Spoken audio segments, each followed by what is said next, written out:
Dreamscape presents The Woman Next Door by Natasha Boydell.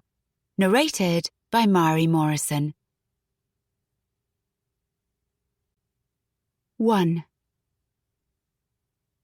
Sophie rested her head against the soft rim of the paddling pool and looked up at the cloudless sky.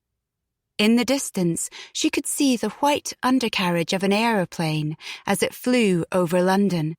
She imagined the passengers inside, snoozing, reading, or watching a video as they headed off on business trips or holidays to far-flung destinations. She started to move her arm out of the water so that she could trace the contrails with her finger, but changed her mind. It was too much effort.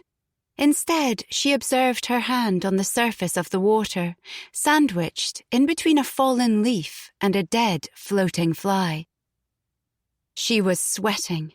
The once ice-cold hosepipe water in the paddling pool had been warmed up by the sun, and beads of liquid trickled down her face. She reached for her cola on the grass beside her, pressing the chilled can to her forehead for a minute before opening it and drinking in great gulps. When she was satisfied, she put the can back down and watched her feet for a while. They were poking out of the water at the other end of the pool, the week-soled coral-coloured nail varnish peeling off at the top of her toenails. She should remove it, but she was just so what? Hot? Tired? Lazy? Lethargic, that's what she was. Lethargic. The heat wave had begun in the middle of June, and now, 6 weeks later, it was still going strong. The neat rows of semi-detached houses in Pemberton Road, the North London street, sweltered beneath the relentless daily bombardment of sun, so that when she looked at them, they blurred at the edges. The lush green garden lawns had turned yellow, and along the edges of the garden, Sophie's plants had all wilted, a cruel reminder that she kept forgetting to water them. In the corner of the cracked patio, a pile of discarded children's toys lay in an unruly heap. Footballs, tennis rackets, space hoppers. Sophie glanced at them and frowned. I should tidy them up, she thought, and put them back in the shed where they belong. Instead, she drained the dregs of her drink and closed her eyes. After a few minutes, she opened them again and glanced down at her phone on the grass beside the pool. She had another 2 hours before she had to pick the children up from school. Should she go back inside and do some work? She'd done none whatsoever today, and an all-too-familiar feeling of guilt was niggling at her. But there was absolutely no breeze, and it would be claustrophobically hot in the house. Why were British homes so unprepared for summer? No, she was better off out here. She could bring her laptop outside, though, sit under the umbrella, and at least fire off a few emails. Yes, in 5 minutes, she decided. The sound of a door opening nearby made her start. Sophie raised her head slightly and listened with curiosity as she heard flip-flops slapping across the patio of the house next door. She instinctively glanced at the garden fence, as if she might develop X-ray vision and see through to the other side. A few seconds later, she heard the unmistakable pop of a bottle of something fizzy being opened and another set of footsteps joining the first. Christ on a bike, it's hot, a male voice said. Tell me about it, a woman replied. Who'd be so stupid as to move house in a heat wave? They both laughed. Well, we did it anyway. We're in. Thank heavens, the woman said. The journey over was hairy, though. Remind me never to follow a removal van again. Every time it turned a corner, I imagined your great Auntie Vera's china set being smashed to pieces. And I've got a headache. Where are the painkillers? The man snorted. They're packed away somewhere along with the Calpol and Strepsils in any one of boxes 1 to 32, if you want to look for them. Anyway, we'd better get started with the unpacking. We've got a lot to do before my parents bring the kids over tomorrow. In a minute, Jack. Let's just stand out here with some bubbles and enjoy our new home. After that, it was silent, and Sophie suddenly felt conspicuous, like she was intruding on a private moment. But if she moved, they'd hear her and know that she'd been listening. She stayed as still as she could in the water, too afraid to move or even to breathe. Her skin was beginning to wrinkle, and she felt exposed in her faded, too small, spotty bikini, even though she knew that the strangers couldn't see her. Every second that ticked by was like an hour as she closed her eyes and pretended that she was invisible. Eventually she heard the flip-flops slapping back towards the house and the back door closing, and she finally relaxed. The interruption had given her a new burst of energy that just a few minutes before she couldn't imagine ever having again. With a fresh purpose, she heaved herself out of the paddling pool, grabbed one of the kids' frayed hooded towels and pulled it over her head so that the edge of the towel barely skimmed her backside. She hurried self-consciously into the house, wondering if anyone was watching her from a window next door. Once she was back in the sanctuary of her kitchen, she typed out a text message to Alan, her husband. Breaking news. The new people have just moved in next door. His reply came a few minutes later. Go on then, Detective Brennan. What have you found out? She grinned and replied. They've only been there a few minutes. We'll investigate and report back. He quickly responded. Let's debrief over a curry tonight. She smiled with anticipation, checked there was a bottle of white wine in the fridge for later, and then padded upstairs to the bathroom for a shower. 15 minutes later, she was washed, dressed, and just as sweaty as she'd been before. Sod it, she said to herself, looking in the mirror. There was no point attempting foundation in this heat. Instead, she dabbed on some tinted moisturizer, half-heartedly ran a mascara wand through her eyelashes, and grabbed her phone. She still had ages to go before her two children, Tom and Katie, finished school, but when the weather was nice, some of the mums often gathered earlier in the park. She'd take her chances and hope there was someone there to chat to. Perhaps she'd get an iced coffee on the way. The prospect made her mouth water. She glanced guiltily at her laptop on the way out, but even that wasn't enough to dampen the Friday feeling that had overcome her. Sorry, she said to it as she passed. I promise you'll get some action on Monday, but it's Friday afternoon and I've got places to go and people to see. She closed the front door behind her and made her way down the steps, glancing curiously at the house next door as she passed. There was a large SUV in the driveway, and as she peered into it, she spotted some child car seats. She looked up and saw that all the windows of the house had been thrown open, presumably to get some air circulating. It had been empty for months after the previous owners, an elderly couple, had moved into sheltered accommodation. It had only been on the market for a few days before the sold sign went up outside. That was the way in this area now. Fixer-uppers were like gold dust and were quickly snapped up, usually by families looking to upsize. She and Alan had been lucky to get theirs 10 years ago, before the area became so popular. There was no way they'd be able to afford a property here now. As she walked past the house, Sophie looked at the front door, silently willing it to open so that she could meet the new neighbours.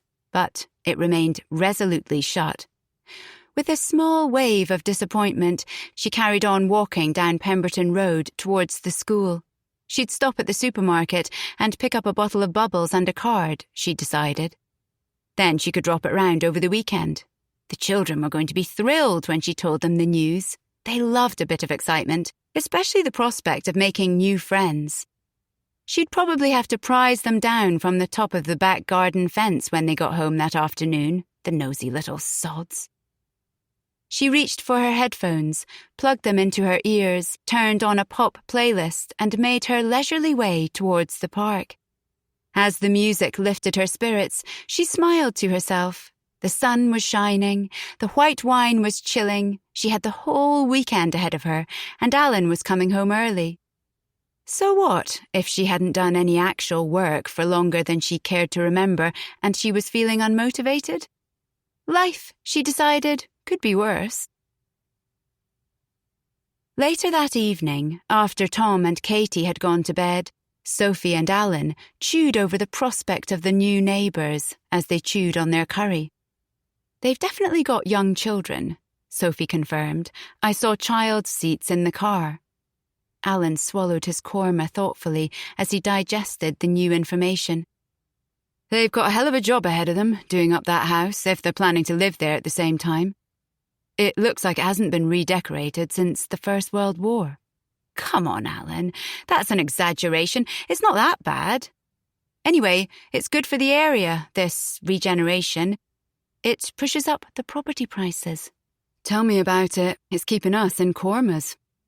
Alan ran a building company, and his bread and butter were families buying run-down houses and paying him a fortune to do them up. And there were enough projects in Finchley alone to keep him busy for life. You couldn't walk down a single street without seeing skips and vans parked up, builders chatting on the pavement outside while having a break from doing rear extensions and loft conversions. But Alan had a strict 3-mile no-work zone around the house. "You've got to be able to leave your work behind when you come home," he always said. "I hope they're nice," she said. "It'll be lovely to have some friendly neighbours and some pals for the kids to play with. I wonder if they'll go to the same school as Tom and Katie." Alan shrugged and reached for a second helping of naan bread. She could sense him losing interest already. It was different for him. He left the house early each morning and returned home in the evening, tired and ready to put his feet up and doze off in front of the TV. He enjoyed socialising, but only when Sophie organised it. Alan was a family man, but new people moving in next door were of little concern to him. For Sophie, though, their home and neighbourhood were her whole life. It was where she lived, worked, made friends and raised a family, all in one. And new people moving into the street was her equivalent of office gossip. She had been a reporter in her 20s, covering stories for local and later national newspapers. But after they had children, the long, unsociable hours and constant travelling went from being an adventure to a logistical, guilt-ridden nightmare. Eventually, she'd thrown in the towel and become a freelance writer. Now her old dressing table doubled as a desk and her kitchen was the staff room for one. She enjoyed the flexibility, but she missed the colleagues terribly. They mopped up their leftover curry sauce and cleared away the takeaway together in companionable silence, then relocated to the living room to watch TV. Alan turned on an old 90s comedy show, and within minutes he was chortling away, glancing at Sophie occasionally to see if she was laughing too. But although she smiled back at him, she was distracted, hot and bothered. As she reached for her cold glass of wine, her mind wandered back to earlier that day and the new voices she'd heard from next door. The women had sounded well-spoken and fairly local. The man definitely had a northern accent. Manchester, maybe, she thought. Restless, she got up and walked over to the window to open it, desperate for even a puff of breeze. That curry had been a bad idea. As she returned to the sofa, she spied the card and Prosecco that she'd bought earlier, sitting on the dining room table, ready to be delivered by hand in the morning. "Oh well, I'll meet them soon enough," she thought. And with that, she grabbed her wine and portable mini fan, curled up next to Alan, and switched her attention to the TV. 2. Angie was rinsing coffee cups in the sink when the doorbell rang. She glanced at her watch. It was 9 a.m. Jack thundered down the stairs and opened the front door before she'd even had a chance to dry her hands. "Hi, we're the neighbours at number 47. We just wanted to come over and introduce ourselves," a woman's voice said. "Christ, they're keen," Angie thought, before wiping her hands on her sundress, plastering on her best smile, and heading out to greet them. In the hallway stood a woman about her age, maybe a few years younger, and 2 children. The boy seemed to be vibrating with excitement, like an over-eager puppy, as his eyes searched the house. Angie suspected he was looking for signs of other boys his age. The girl hid behind her mother's leg, peering out shyly before quickly withdrawing when she caught Angie's eye. The woman was barefoot, apparently having crossed the driveway with no shoes on. She was dressed in a t-shirt and khaki shorts, her fair hair scraped back into a bun, and a friendly, open, freckly kind of face that made Angie warm to her immediately. "Sorry for the early intrusion," she said, looking a little sheepish. "The kids were just so excited to meet you. They'd have come around at 6 a.m. if they could. You'd have thought Father Christmas had moved in next door." Angie laughed and stretched out her hand, trying to relax and not think about the endless things she had to do that morning. "No problem at all. We're thrilled to meet you. I'm Angie, and this is my husband Jack." The woman shook it firmly before handing over a bottle of fizz and a card. "I'm Sophie, and this is Tom and Katie."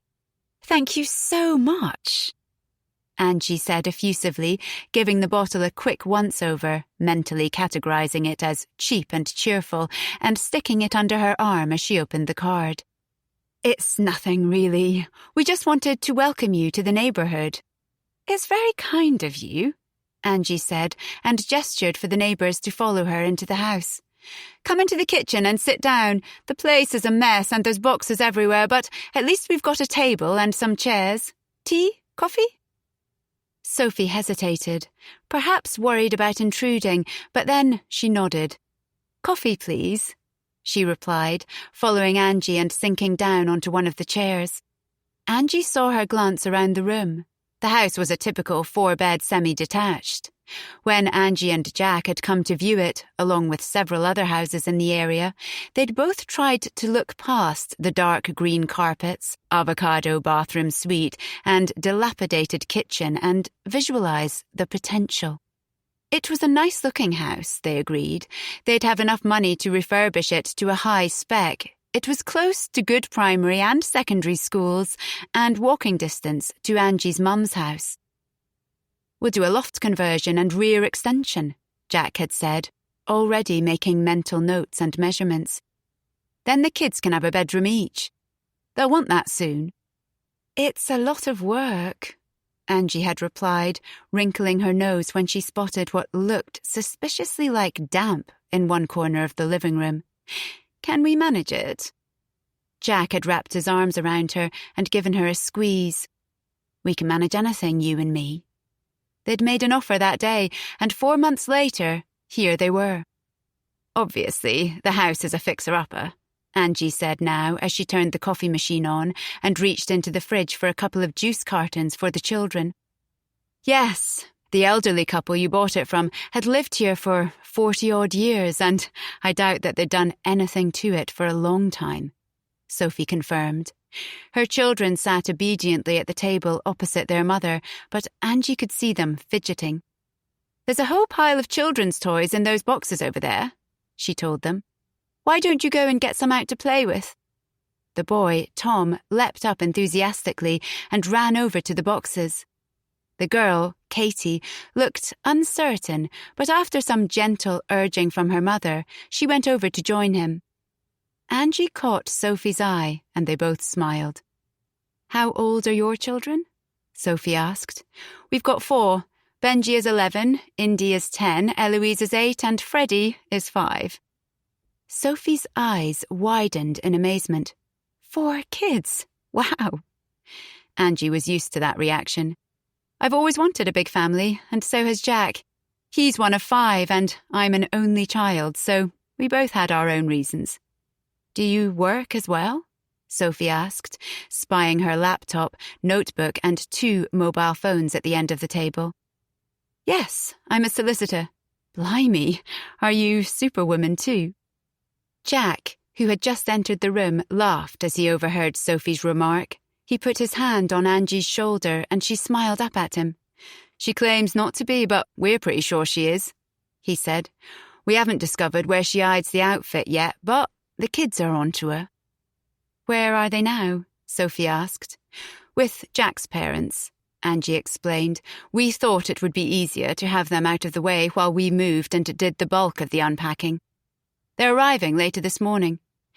You must pop over to ours this afternoon. Tom and Katie will be so excited to meet them. How old are Tom and Katie? Tom's 7 and Katie's 5. She's just finishing up her first year at school, actually. So, where did you move from? Will the children be moving schools? Angie sipped her coffee and nodded. We lived in Greenwich, but we decided to move north to be nearer my mum.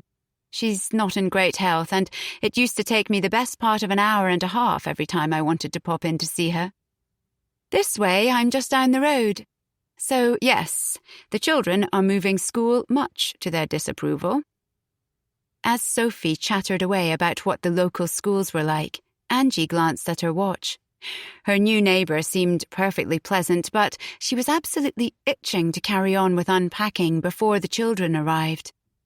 Sophie must have sensed her impatience because she quickly drained her coffee and stood up. Angie felt bad. Please don't feel you have to rush, she said. It's fine, Sophie reassured her. You've got loads to do, and I'm sure you just want to get cracking. I'd be the same in your shoes. Anyway, the kids have got homework to do. We'll leave you to it, but do pop round when you get the chance so we can meet the children. Angie smiled with relief as Sophie called out to Tom and Katie, who reluctantly relinquished the toys, and all three headed towards the front door. Lovely to meet you, she said, waving them off. She closed the door behind them and walked back into the kitchen, her mind already full of the many tasks that lay ahead. Jack, who had been out in the garden, stuck his head inside the back door. They seem nice, he said. Yes, Angie replied dismissively. She reached for her phone to check her emails and then turned her attention to unpacking the tableware. There were 4 large boxes on the kitchen floor waiting to be sorted through. She started digging out plates and glasses, shoving them straight into the dishwasher, and then paused as she unearthed a large crystal salad bowl from its layers of kitchen roll. Christ, she hadn't seen this bowl in years. It had been a wedding present from a distant relative. She couldn't even remember who now, and had been in the back of a kitchen cupboard gathering dust ever since. Looking at it now, she remembered her wedding day, nearly 14 years ago. How much has changed since then, she thought. How much we've changed. She stared at the bowl, trying to decide what to do with it. It was only a silly bowl, but its future now seemed like the most important thing in the world. She didn't even like the damn thing, but it was a symbol of her marriage, her intent. Did she bury it in a cupboard, never to be seen again? Or did she put it out on display, a proud emblem of their shared past, their union? She quickly hand-washed it and left it out to dry on the kitchen surface. She'd put fruit in it. She was cleaning the downstairs loo when the children arrived just before lunchtime. They bustled into the house with barely a glance at their mother and raced up the stairs, jostling each other out of the way as they went, desperate to have first dibs at the best bedroom. Within less than a minute, they were bickering, and she marched up the stairs, put her hands on her hips, and started dishing out instructions. Ellie and Indy, you're sharing the big bedroom at the front until the loft conversion's done. Me and Daddy are in the one next door. Benji and Freddie, you two are in the back bedrooms. We've already put your furniture and boxes in there, so there's no room for negotiation. The boys raced towards their allocated bedrooms without further ado, and Eloise, known to everyone as Ellie, wandered amiably into her shared room, too. Indy, who had become a stereotypical tweenager the minute she reached double digits, observed her mother with a sulky expression as she twirled her hair angrily around a finger. "Why do I have to share?" she demanded. "Ellie is such a pain. She follows me everywhere and steals all my clothes. I need some privacy."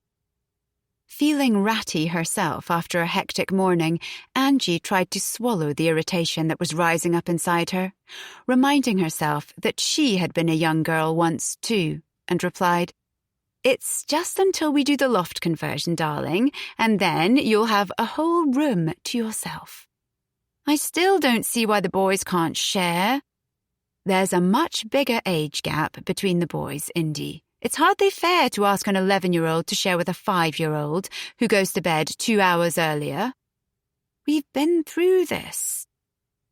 Indy regarded her mother sullenly. Angie wondered, not for the first time, what had happened to her sweet, angelic little girl. But then she was looking at the past through rose-tinted glasses because Indy had never been particularly angelic. She'd been trouble from the moment she was born, with her scrunched-up eyes and scowling face, her tiny fists squeezed tightly in protest as Angie tried to bathe her or dress her. She'd been the fussiest baby of the 4, the toddler with the most tantrums, a stubborn preschooler. But she was captivating, with her huge dark eyes, olive skin, and determined pout that had broken her parents' hearts more than once over the years, and was going to shatter many more when she was older. When she laughed, the whole world laughed with her, but when she was in a bad mood, they all ran for cover. As a baby, Indy had almost put her off having more children, but then Ellie came along. Their kind, funny, down-to-earth Ellie, and she'd sighed with relief. A few years later, Freddie had arrived, an amiable, sporty little thing compared to his more sensitive, theatrical older brother, and Angie and Jack had finally declared their family complete. As a mother of 4 and criminal law solicitor, it took a lot to intimidate Angie. She stared Indy down now until the girl finally relented and huffed off into her room, throwing herself dramatically onto the bed that Angie had already made up with her favourite bedding. Angie saw Ellie glance up at her sister and then back down again, wise enough to know not to bother trying to talk to her. Jack, who she suspected had been deliberately hiding while the bedroom politics were negotiated, crept up the stairs and peered into the various doorways. "Just seeing my parents off," he said. "They're meeting my brother for lunch, but they'll pop by tomorrow on the way home to check out the house. All sorted?" "I think so," Angie replied, although Indy threw her toys out of the pram and now she's sulking. Poor Ellie, having to share with her. "It's not for long. We've got builders coming round next week to give us some quotes. Hopefully, we'll start work by the end of the year." "I'm dreading it," Angie admitted. It all seemed like a thrilling idea at the time, but now the prospect of living through months of building work is terrifying. "It'll be fine, Ange," Jack said reassuringly. "It'll be worth it in the end." Angie thought of their lovely little house in Greenwich, which was too small for the 6 of them, but had hosted so many years of happy times, and suddenly felt an overwhelming loss. Had it really been a good idea to uproot their family, take their children out of school and away from their friends, and move to a new area? Their whole life was in South London. They had a community there, a support network, a fantastic group of friends. They had been a popular family, always hosting parties, playdates and sleepovers. Would these friends, who had promised to visit regularly, be true to their word? Or would the prospect of driving through the congested streets of London every time they wanted to visit prove too much of a barrier? Would they be happy here? Had she completely misjudged things by insisting that they move? "Mum, my new room is awesome," Benji, her eldest, said as he emerged from his bedroom. "Mine too," Freddie exclaimed, appearing at her side, clutching his favourite toy dinosaur. "Thanks, Mummy and Daddy. T-Rex loves it too." Angie looked at Jack, who nodded at her. "See, Ange, it's going to be okay." Looking around at the peeling wallpaper and piles of unpacked boxes, she couldn't imagine how it was ever going to be okay. But it was done now, and she had to make the best of it. This was their home sweet home, for better or for worse. She took a deep breath and said, "Now, I don't know about you, reprobates, but I'm absolutely famished. Who fancies walking to the high street and finding somewhere to get a spot of lunch?" With a flurry of activity and a hunt for sun hats and sandals, Angie grabbed Freddie by the hand and followed the rest of the family out of the house, locking their new front door behind her and making her way down the road under the relentless gaze of the midday sun. Sophie was doing the ironing when she heard sounds coming from the street outside. She glanced out of the window and saw the new neighbours walking past. The younger two children were holding their mother's hands, while the older girl was a short distance ahead, her headphones clamped over her ears. The older boy was in front, chatting to his dad. Crikey, there were a lot of kids. How anyone managed to raise 4 children and have a high-powered career was beyond her. As she watched them disappear, Sophie reflected on their meeting earlier that day. Angie had seemed nice enough. She hadn't been up for much of a chat, but then she had a lot of unpacking to do, so Sophie could hardly blame her. There was something about her, though, something that Sophie couldn't quite put her finger on. She had come across as a bit reserved, not frosty, but lukewarm, perhaps. She was absolutely beautiful, though. How did she find the time to look like that with 4 kids and a job? And her husband looked like a cardboard cutout of the perfect man. The whole encounter had made Sophie feel a little intimidated, and she had been struggling to shake off the feeling ever since she got home. She should make more of an effort to do some exercise, she thought to herself now, and stop stealing chocolate from the kids' treat jar. And from Monday, she was definitely going to get back to work. Although the children would be breaking up for the summer holidays in less than 2 weeks, so perhaps she should wait until September now. Yes, she felt better already. Sophie still told anyone who asked that she was a writer, but the truth was that she hadn't had any work in months. When she first started out on her own, she pitched story ideas all the time, and because she knew lots of people in the industry, she quickly gathered a regular list of clients. This is easy, she thought. Why didn't I do this sooner? In her first year, she had made good money and she'd been so proud of herself. But then, the economy had dipped into a recession, and the newspaper and magazine industry, already in a downhill spiral, had started making even more journalists redundant and slashing its budgets for freelancers. It got harder and harder to get jobs, and the ones she did get paid a lot less, sometimes half what she'd earned before. At the same time, Alan's business was struggling as well because no one wanted loft conversions when they were worried about losing their own jobs, and he'd had to make some cuts. "Why don't I come and work with you for a while?" she suggested to him one evening while he was poring over the accounts with a grim look on his face. "I can help you with admin, answering the phones, booking in jobs, invoicing, that sort of thing. I could even do a bit of publicity. It'll save you having to pay someone." Alan had looked up at her in surprise. "Are you sure, love? I mean, I could really use the unpaid labour, but what about your work?"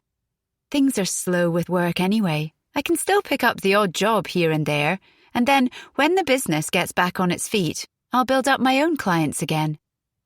He'd looked at her with such relief, and she could see the emotion in his eyes. "Thanks, Soph. You have no idea what this means to me." "We're a team," she told him. "Stronger together, remember?" They'd always been a team, ever since they first got together 12 years ago. Before Alan, Sophie had been stuck in a pattern of dating commitment-phobic men, and it always ended badly. "It's because you've got horrendous taste in men," her friends would tell her over tearful debriefs. "You always go for the bad ones." Sophie knew they were right, but she couldn't seem to break the pattern. Then one evening, on a night out for someone's 25th birthday, she bumped into Alan while queuing for drinks at a bar. He grinned at her, and she looked away self-consciously before curiosity got the better of her and she met his eye again. He was fairly handsome in his own way. Tall and broad, with sandy hair, a lived-in face, and extensive laughter lines, he seemed relaxed in his own skin. They chatted briefly before she was dragged off by her friends to the next bar, but he asked for her number, and the next day he called and invited her out for a drink. It was that simple. She couldn't believe it. Where was the game playing, the angst, the staring at her phone willing someone to text her? There was none of that with Alan. From the very beginning, he was a true gentleman, and he made it crystal clear that he had no intention of messing a woman around and that he wanted to settle down and have a couple of children. He was such a contrast to the men she normally went out with that she nearly dumped him several times. It all just seemed a bit too easy, and part of her still craved the fireworks. But as she got to know him, she fell in love with his warmth, honesty, and kindness. He loved her, and he would do absolutely anything for her, and in time, she realized that he was the one. 10 years of marriage and 2 kids later, she hadn't regretted her decision once, and if anything, she loved him even more now. And that's why she'd known that she had to do this thing for him. She had started working for him the next day, and she stayed on for a year, by which time the economy had improved and business was coming in again. "It's time for you to go," he told her one day over dinner. "You've been amazing. I can't thank you enough, but let's face it, it's hardly your dream career. I'm making enough money to hire someone permanent now, and I think you need to get back to your proper job." "So you're firing me?" she said in mock outrage. "Yep," he replied, wagging a finger at her. "Sophie Brennan, you're fired." She had laughed along with him, but she also felt sad and realised how much she'd enjoyed working alongside Alan and being part of the family business. She also knew that he was right. It was time for her to go back to her day job.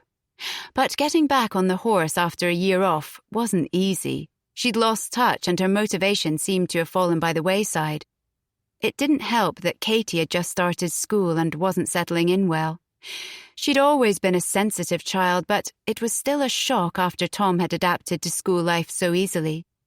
Peeling her weeping daughter off her each morning and watching her being dragged away by her teacher took its toll, and the last thing Sophie felt like doing afterwards was getting rejected by editors. At around the same time, she was asked to join the parents' committee at the children's school, a role she'd agreed to because she was terrible at saying no, but found herself enjoying. She got increasingly involved, made some new friends, and found that she didn't mind how much of her time it took up. It was the perfect excuse to avoid the inevitable fact that she'd lost her way in her career. She told herself she didn't mind. She had a wonderful husband, 2 amazing children, and with Alan's business doing well again, they had enough money to pay the bills. But occasionally, she found herself feeling lost at sea, especially now the children were both settled at school and didn't need her in the way that they used to when they were tiny. "Do whatever makes you happy," Alan always told her whenever she tried to talk to him about it. "If that's writing, then go for it. If you want to study and retrain, we'll make it work. If you want to take a break and focus on the children for a while, do it. You've earned it, love." She sometimes felt like she didn't deserve him. "Mum, can we go to the park?" Tom's question brought her back to reality, and she realised that she was still staring out of the window, long after the family next door had disappeared. "It's scorching hot out there, Tom. Perhaps we should go later, when it's cooled down." "What can we do then? I'm bored." Alan came in then and took in his children's fed-up faces. "Fancy going down to the Lido for a dip?" he asked. "Yes!" Tom and Katie jumped up in unison. "Can we, Mum, please?" "It'll be rammed," Sophie warned Alan. "You'll probably have to queue to get in." He shrugged. "We don't mind, do we, kids? We're not in a rush. Why don't you stay here and chill out, Soph? I'll take Tom and Katie." She looked at Alan and then at the children and made her decision. "Nah, I'm coming with you." It's got to be better than ironing. I'll close my eyes and pretend I'm in Mallorca." And she went off to dig out their swimming costumes. 3. Angie looked at her calendar. She had about half an hour before her next client meeting. Picking up the phone, she called Jack. "What's up?" He answered. "How did it go this morning?" she asked. "Yeah, fine. No dramas." Benji had started at secondary school a couple of days ago, but it was the first day of primary school for the others. Jack had offered to take them as Angie had an early client meeting. There had been a few tantrums from the children that morning as they were packing their bags, which she knew was first-day nerves, and she'd been eager to find out how it went. "Thanks, Jack. I can pick them up from school later. I'll be done in time, but we do need to sort out breakfast and after-school club ASAP. Have the builders been round yet?" "Yeah, they're here measuring now, so I'd better go." They'd been living in Pemberton Road for 2 months, although sometimes it felt like they'd only moved in 5 minutes ago. They'd barely had time to unpack before they had left again for their summer holiday in Italy. After the disruption of moving, the break had been just what they all needed. She'd been glad of the time away from staring hopelessly at the peeling wallpaper and dusty carpets. They'd returned home after a blissful 3 weeks away, sun-kissed, refreshed and, she hoped, ready to embrace their new life. The following weekend, some of their Greenwich friends, Simon, Alex and their 3 children, had come round for a barbecue. While the younger children had water fights in the garden and the older ones watched TV inside, Angie had showed Simon and Alex round the house. Alex had oohed and ahed in the right places, making Angie feel a bit more positive. "It's got so much potential, Angie," Alex said enthusiastically. "When you do the extension and the loft, it'll be amazing. And you and Jack have such good taste. I just know it'll look like something from Grand Designs." "What's the area like?" "It's nice," Angie said. "It's changed a lot since I was a child. There's a little strip of cafes and restaurants that look promising and a decent park, but it's not Greenwich." "Do you miss it?" "Terribly. I've been fretting about whether we made the right decision, but it's done now, so I have to crack on with it. I'm sure it'll be fine once the children are settled into school and the work is done on the house, but heaven knows when that will be, and I forgot how much I hate living in chaos. I need order in my life." "What are the neighbours like?" "One side is a family with 2 young children. They seem okay. The other side is a young couple. She's pregnant. We haven't seen much of them, to be honest." "Well, I think it's a real find. You'd never have been able to afford anything this size in Greenwich, and you're close to your mum now, which is what you wanted." Angie had nodded and looked away. She had told all of their friends that was the reason why they had moved to Finchley, but it was only one of the reasons. There was another one which no one but she and Jack knew about. A decision, more of a demand really, she had made and Jack had had no choice but to agree to. At the time, it had seemed like the perfect idea, an opportunity to put the past behind them and start afresh. But now, in the cold, harsh reality of it all, she wasn't so sure. Recently, she had been wondering if she had overreacted. She had made a rash decision, which was not appropriate to the situation, and now she was paying the price. When Alex and Simon left to go home later that day, promising to visit again soon, she had almost pleaded with them to let her come too, away from this crumbling, old, smelly house and back to her previous life. She felt abandoned, like a child whose parents were going off somewhere exciting without her. Jack and the children had waved them off and headed straight back inside without a second thought, but she'd lingered on the doorstep, watching the empty street long after they had gone. She looked up and down Pemberton Road and wondered if it would ever feel like home, and then scolded herself for being so negative. "I'm just tired after a long week," she told herself. "I need a good night's sleep and it will all seem so much better in the morning." Since then, she had been determined to be more positive. especially now that she knew the children had gone off happily to their new school. She turned to her computer and tried to concentrate on preparing for her next meeting, but her mind kept drifting.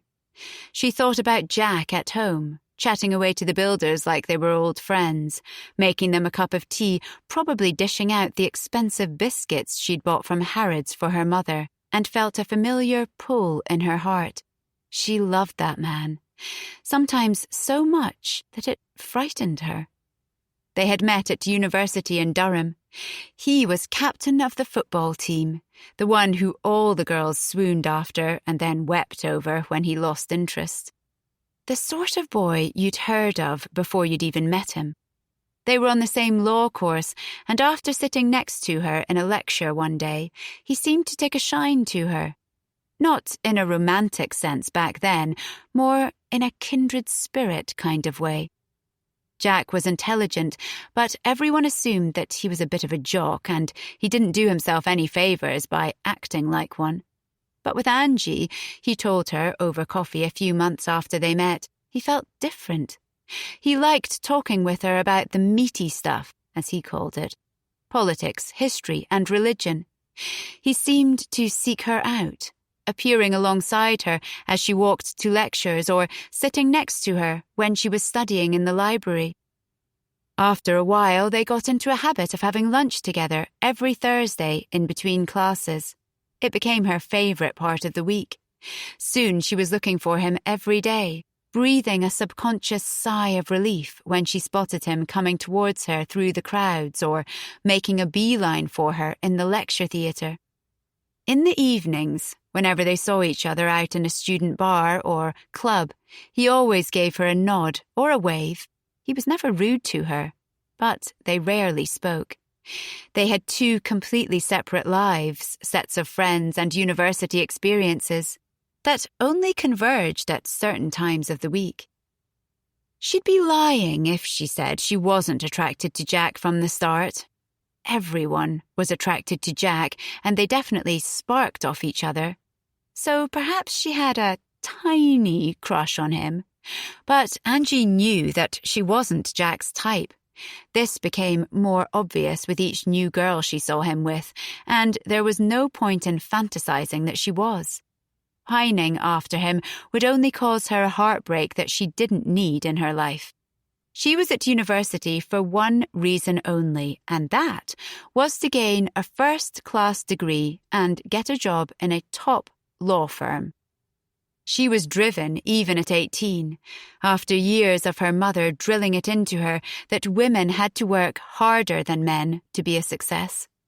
Patricia had raised Angie on her own and had worked hard to make sure that Angie had all the opportunities in life that she hadn't.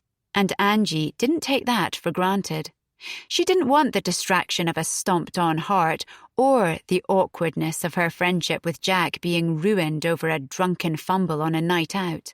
So, she made the decision to enjoy their friendship for what it was and stop daydreaming about anything more. After a while, she started going out with another, more straightforward boy, and her coffees and lunches with Jack eventually petered out. When they graduated, they lost touch completely. She assumed that she would never see Jack again and had almost forgotten all about him when she bumped into him by chance several years later. She was working as a trainee solicitor at a firm in central London. One morning, she was ordering her usual black coffee on the way into the office, her mind preoccupied with the many things she had to do, when she heard a familiar voice. "Is that you, Ange?" Her stomach lurched. She turned around and there he was, Jack, the jock, as she used to call him teasingly, looking every inch as devastatingly handsome as he had always done. "Christ, do you not age at all?" she replied in delight, hugging him warmly before moving aside to let the other people in the queue get to the counter. She waited while Jack ordered his own coffee, and then he stepped aside too and observed her with a look of relief. "Can't tell you how happy I am to see a familiar face, Ange. I've only just moved to London, and I've got to say, I'm not sure how I feel about it yet." Jack was originally from Manchester, and as they waited for their drinks, he explained that he'd moved back in with his parents after university, given up on law, and got a job as a runner for a TV production company. He had quickly worked his way up the ladder and into a city centre flat with a friend before being offered a new job in London. It was too good an opportunity to turn down, but apart from a handful of people from university who I haven't spoken to in ages, I don't really know anyone in London, he said. Angie doubted it would take Jack very long to make new friends, but she could imagine how overwhelming it must feel to move to a new place. And as a loyal Londoner born and bred, she had wanted to make him fall in love with her city. If he happened to fall in love with her too, she had reflected later, perhaps that wouldn't be a terrible thing. But she'd convinced herself that she was only joking because she had always assumed that Jack the Jock wasn't hers for the taking. "I'll take you out," she had informed him as she collected her coffee. "Show you all the places to be, introduce you to some of my friends. How about this weekend?" "Perfect," Jack said, reaching for his phone so that he could take her number. "I'm looking forward to it already." Then his coffee arrived and they parted ways. As she dashed to the office, clutching her hot drink, she could feel herself grinning from ear to ear. They arranged to meet at a bar in Islington the following Saturday. He turned up 20 minutes late and scanned the crowded room with an easy confidence before spotting her sitting in a booth with her friends. As he waved and headed towards them, her friend Carly hissed into her ear. "Blimey, Angie, you didn't tell me your old mate was hot. What's his story?" "I don't know," Angie hissed back. "I haven't seen him for years." "Well, I get first dibs if he's single and straight," Carly replied, smoothing her hair with both hands and sitting up in her seat as she beamed at the incoming Jack. After introductions and a trip to the bar, Jack squeezed himself in between Angie and Carly, who tried valiantly to monopolize his attention. But when it was established that Jack had a girlfriend back in Manchester, Carly rapidly lost interest and turned away, leaving Angie and Jack free to catch up on old times. "I'm not surprised you've got a contract at such a prestigious law firm," he told her. "You were always top of the class. Everyone wanted to sit next to you so they could steal your notes." "Oh, so that's why you hung around me like a little puppy?" Angie said, laughing in mock outrage. "Well, you could have just said it would have saved you a lot of coffee money." "I know, but I'm a gentleman. You've got to put the effort in if you want to take someone else's hard work and claim it as your own. Otherwise, it's just rude." They talked all evening, long after her friends left to go on to a club. It wasn't until the bell rang for last orders that they realised it was time to go home. As they left, he asked her if she was free for lunch the next day. They met in a pub for a Sunday roast and then went back to his shared house for a cup of tea. The house was a typical bachelor pad with a huge widescreen TV and rows of empty beer and wine bottles lining a shelf in the kitchen. She had a vision of him and his all-male housemates holding raucous house parties and bringing girls back after nights out. "He'll have forgotten all about me in a few weeks," she thought. But, if anything, the opposite happened. They started meeting up more and more. He texted her most days, even though she knew he was making new friends and building a social life of his own in London. Each time she heard her phone beep with a message, she would grab it hungrily, feeling a thrill if she saw his name on the screen. Deep down, she knew that she was heading down a slippery slope, but she still refused to acknowledge her feelings to anyone, even herself. "Oh, we're just friends," she would say whenever any of her pals made a comment about how much time she was spending with him. "Anyway, he's got a girlfriend in Manchester." But that didn't stop her from enjoying his company or fretting when she hadn't heard from him in a few days. It didn't stop her wondering what he was doing. Was his girlfriend visiting for the weekend? Or was he out with his housemates at some club or bar doing shots? Was he thinking about her too? It was sometimes like torture, not knowing what he really thought of her, if he just saw her as a friend or something more. He had changed since university, though. That much was clear. Not in any profound way, he'd just matured a bit, settled down, although he still had an element of Jack the Jock about him, that hint of cockiness that was simply a part of who he was and probably always would be. One Friday evening, he invited her out for a drink with some of his colleagues. She had been looking forward to it all day and had rushed to the bathroom as soon as she finished work to reapply her makeup and fix her hair. But the minute she arrived, she could tell that he was in a bad mood. She sat beside him, trying to catch his eye and draw him into conversation, but he barely acknowledged her. Feeling hurt and disappointed by his behaviour, she turned away from him and started talking to one of his workmates instead, a slightly older guy called Harry, who seemed lovely. The more she chatted with him, the more she could see Jack scowling and downing beer. Finally, she'd had enough of his cold shoulder, and she dragged him off to the bar on the pretext of helping her get a round in so that she could confront him. "What's going on, Jack? Why are you being so rude?" He pulled her aside, out of sight from the rest of the group, and leaned into her. She could smell the alcohol on his breath and realised that he was even drunker than she'd thought. "Harry fancies you," he said. "Okay," she replied. She wasn't sure if it was a statement or an accusation. "Do you fancy him?" She was confused and irritated by the confrontational tone in his voice. "What does it matter to you if I do?" She wondered if he was upset that she'd been flirting with his work colleagues. Perhaps he was worried about his reputation. "It just matters to me," he replied, looking intensely at her with those ridiculous, piercing eyes that had ripped many a young woman's soul into tiny little pieces over the years. "Why?" "Because I love you." "Oh, come off it, Jack, you're drunk," she said, a lot more dismissively than she felt. Inside, she was erupting with shock, joy, and disbelief. Could he really mean it?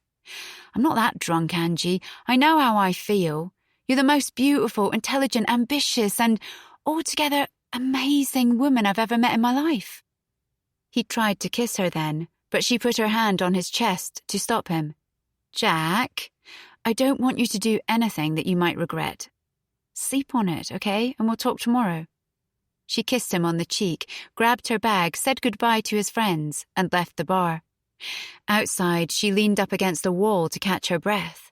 Had that really just happened?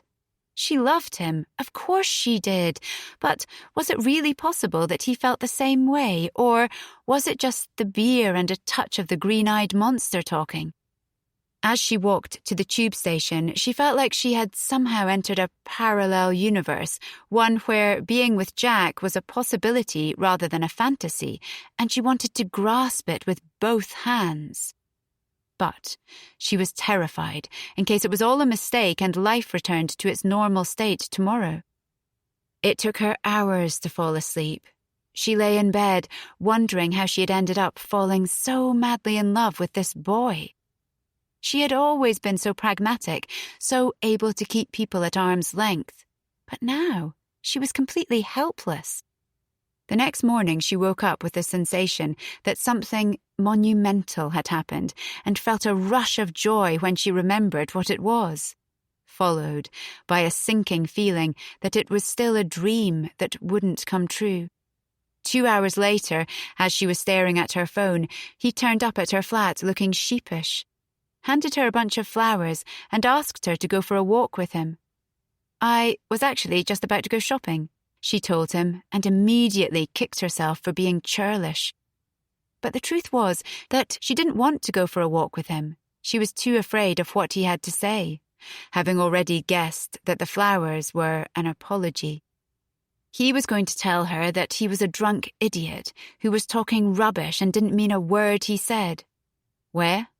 he asked. "What do you mean, where? Tesco? Sainsbury's? Asda? Does it matter?" "Well, yeah." "Morrison's? I love that place. Let's go." Bemused, she nodded and went to get her bag. They made their way down the stairs and out onto the street together. This is weird, she thought. What's going on here? Is this just an opportunity for Jack to stock up on milk and bread, or is he trying to prove that we can still be friends? For the entire 10-minute walk to the supermarket, she waited for him to say something, but he didn't. With each step they took, her nerves multiplied. Finally, they got there, and she grabbed a basket, marching over to the toiletries aisle to get some tampons, and feeling mortified when he followed her. "I was drunk, Ange, you're right," he said as she reached self-consciously for some Tampax. He didn't bat an eyelid. "But the reason I got so drunk was because I hated the idea of seeing you and Harry getting together. As soon as you walked in, he asked if you were single, so I knew he was keen, and it made me realise that I was being stupid for hiding how I feel about you. I meant what I said, and I mean it now too. I'd rather put myself out there than risk losing you again." "But you have a girlfriend," Angie reminded him, still clutching the tampons. "Not anymore. I broke up with her this morning." Angie stared at him in wonder. "Is this really happening, Jack?" "Only if you want it too." She took in his beautiful, sincere face, and right there, surrounded by sanitary towels and panty liners, she reached up and kissed him for the first time. "I do." They finally broke away, grinning at each other after someone shouted at them to get a room. She was flushed with pleasure. "Shall we get out of here?" she asked. "Actually, I really need some fish fingers," Jack began, before seeing Angie's face. He gently took her basket from her and put it down on the floor. "Come on," he said, "the fish fingers can wait." They were married 3 years later. It was quite an affair. All their old university mates used it as an excuse for a reunion, and the party went on until 6 in the morning. Angie had never smiled so much in her life. She looked around the room at their friends, old and new, her mother's proud face barely visible from under the huge hat she'd bought especially for the occasion, and Jack's large, jovial family who had welcomed her with such warmth, and she felt that she would never, ever be this happy again. Dreams really do come true, she thought. When the party finally ended, they made their way up the stairs, hand in hand, to their hotel room and crawled into bed together. Angie, drunk on champagne and love for Jack, turned to him in the darkness. She was finally ready to share the thing that she'd kept a secret for so many years, even from herself. She stroked his arm lightly and whispered, "I've loved you from the very minute I met you, Jack. Back when we were 18 years old. I've always loved you." She waited in anticipation for his response, his surprise when he realized how long ago he'd won her heart, his realization that she'd been his for so many years. But there was nothing but his steady breathing.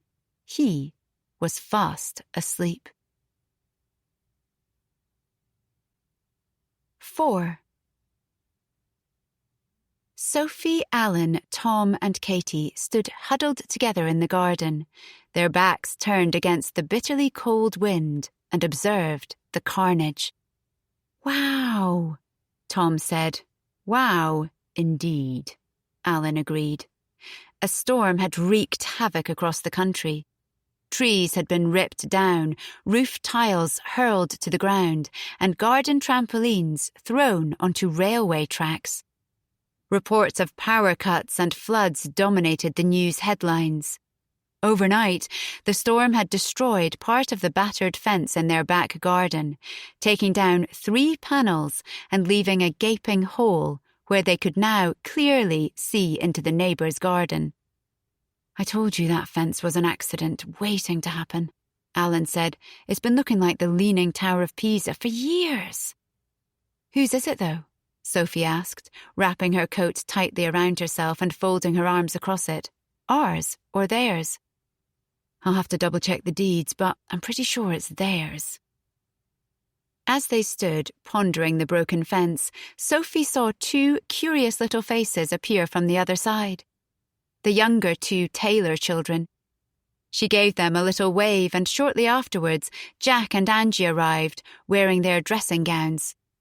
"Hi, neighbours," Sophie shouted at them over the wind. "We may have a problem."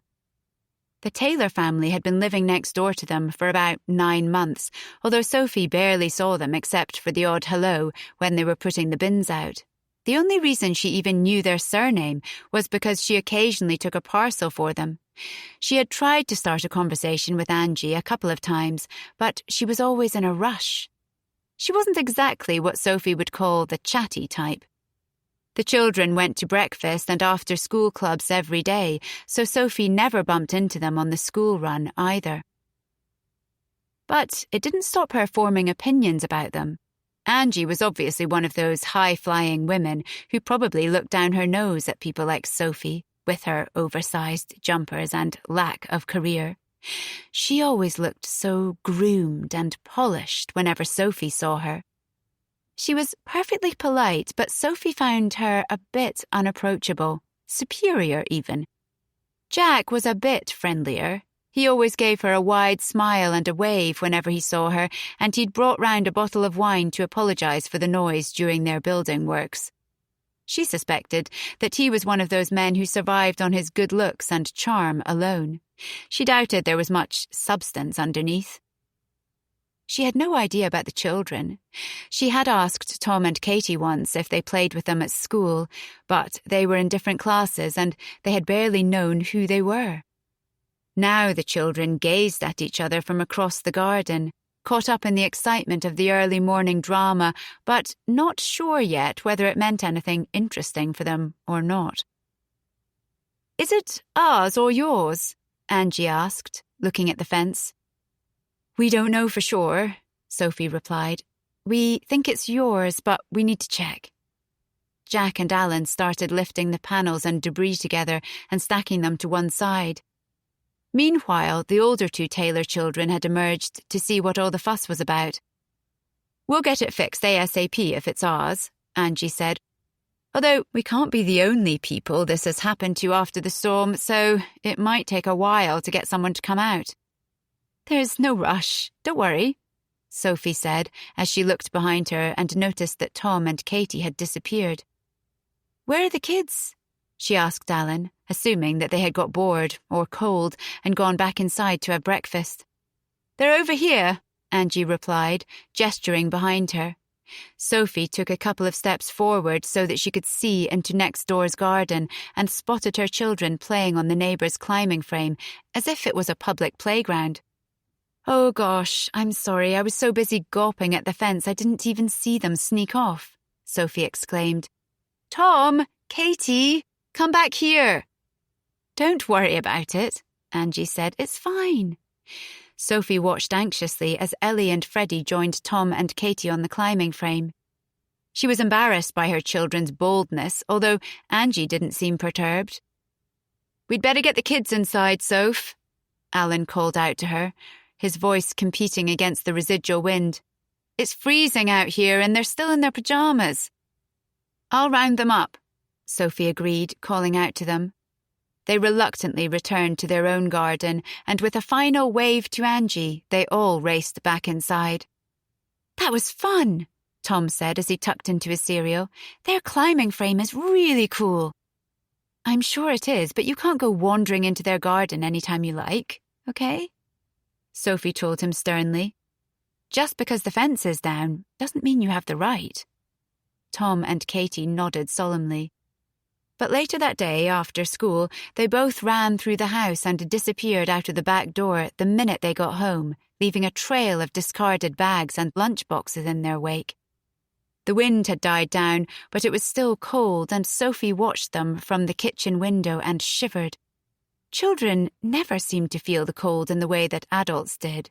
She moved away to put the kettle on, and when she turned back to the window, a few seconds later, they had both disappeared. "Damn it!" she exclaimed crossly, reaching for her coat and trainers and yanking them on. She trudged huffily up the garden and looked through the gap in the fence until she saw her children, as pleased as Punch, sitting in her neighbour's treehouse. She frowned at Tom, who had obviously been the instigator. Katie would never do anything so rebellious without her brother. "Guys, this is not okay. You can't just go next door and start playing whenever you feel like it," Sophie told them sternly. "This isn't our garden." "It's okay," she heard a small voice say. It was Ellie, who was marching up the garden in her raincoat and wellies, flanked by Freddie. "We want to play with them." Sophie watched as Ellie climbed up into the treehouse, followed by Freddie. She stood there for a minute, at a loss as to what to do. While it was rather heartwarming to see them making friends, she didn't feel that she knew Angie and Jack well enough to let her kids play in their garden without their permission. She felt horribly conspicuous herself, hovering on the divide between the two gardens, and wondered if Angie was watching from the window, maybe tutting her disapproval at their audacity. Should she make them come back inside? And how safe was that rickety treehouse anyway, especially after the storm? The last thing she needed was a trip to A&E. Before she had a chance to decide, Angie emerged from the house. "I'm really sorry," Sophie called out to her. "They just disappeared through the fence before I had a chance to stop them. I'm fetching them back now." "It's fine," Angie said. "Let them play." Ellie and Freddie were terribly excited when they saw them from the house. "They couldn't get their wellies on quick enough." "As long as you're sure," Sophie said.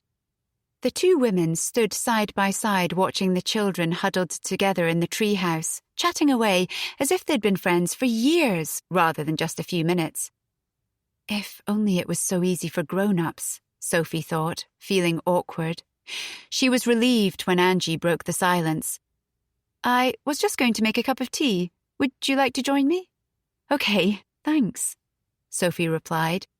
"Come inside where it's nice and warm. The kids are fine out here." With a final nervous glance at the treehouse, Sophie followed Angie into the house. She felt a rush of warmth as she stepped over the threshold, and then gasped as she looked around her. The house had been completely transformed. They'd been having work done to it for forever, and she knew from the absence of builders' vans and drilling that they were finally finished, but she couldn't believe how incredible it looked. The old, dated kitchen and dining room had been combined and extended to create one immense family room with a huge kitchen, furnished with pale granite worktops and a central island, with a neat row of stools next to it. Above it, 3 pendant lights hung from the ceiling. On one side of the room, the entire wall was lined with a floor-to-ceiling bookcase, stacked with neat rows of books. There was a huge grey corner sofa with a big fluffy rug in the corner, and on the other side, a long, elegant dining table with wooden benches. In the centre of the room, tucked into a column, was a wood-burning stove, its flames flickering. The whole thing looked like something from an interior design magazine.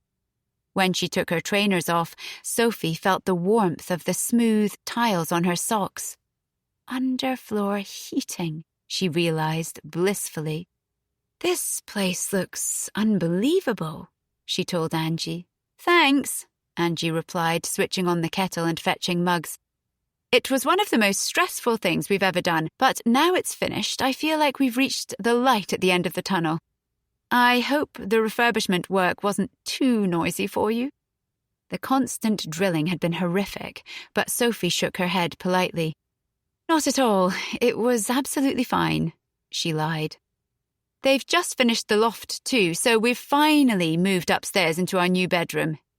Indy is ecstatic to have a room all to herself. "Would you like a little tour?" "Yes, please," Sophie said enthusiastically, relishing the chance to have a nose around. Angie led her from room to room, each one looking as beautiful as the next, and Sophie felt a pang of envy. She loved their family home. It was a happy, lived-in space, but it was cluttered and starting to look a little worn out, too. In contrast, Angie and Jack had created something that looked like an Instagram show home. Sophie knew that even if they had the money to spend on that quality of furniture, fixtures and fittings, she simply didn't have the eye for it, and there was no way she'd be able to make it look as stylish as this. Even the children's toys had been arranged perfectly into some sort of Scandi-style storage that definitely didn't come from IKEA, stacked away into neat cubby holes along one length of the front room, which Angie referred to as the den. "This is the children's space," she explained. "They can hang out here with their friends, play, watch TV, paint, whatever they like. Then, when they've gone to bed, I can close the door and shut away the mess." Lucky kids, Sophie thought as she considered the mess that permeated every room of her own house. The loft room was equally impressive, with a modern 4-poster bed and even a small dressing room with racks for Angie's endless collection of shoes and boots. In a little nook to the side of the bedroom was a desk with a computer on it. "Our study for when we work from home," Angie explained. "It's absolutely amazing, the whole house," Sophie told her. "You must be so pleased."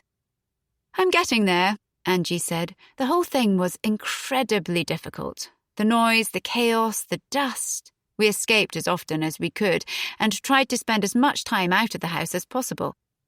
Tempers got rather frayed, and by the end of it I think we were all pretty sick of it and each other. But now it's done, I can see that it's been worth the effort." They headed back downstairs and Angie finished making the tea while Sophie checked on the children, who were still up in the treehouse. "They have a secret stash of snacks up there, so we probably won't see them for a while," Angie said when she came back. It was all so perfect. The beautiful home, the treehouse, the outdoorsy, independent children. Sophie wondered again how Angie had time to do it all and look so well turned out at the same time. Glancing down at her jeans and faded jumper, she couldn't help but feel out of place in this pristine house. We live in different worlds, she thought.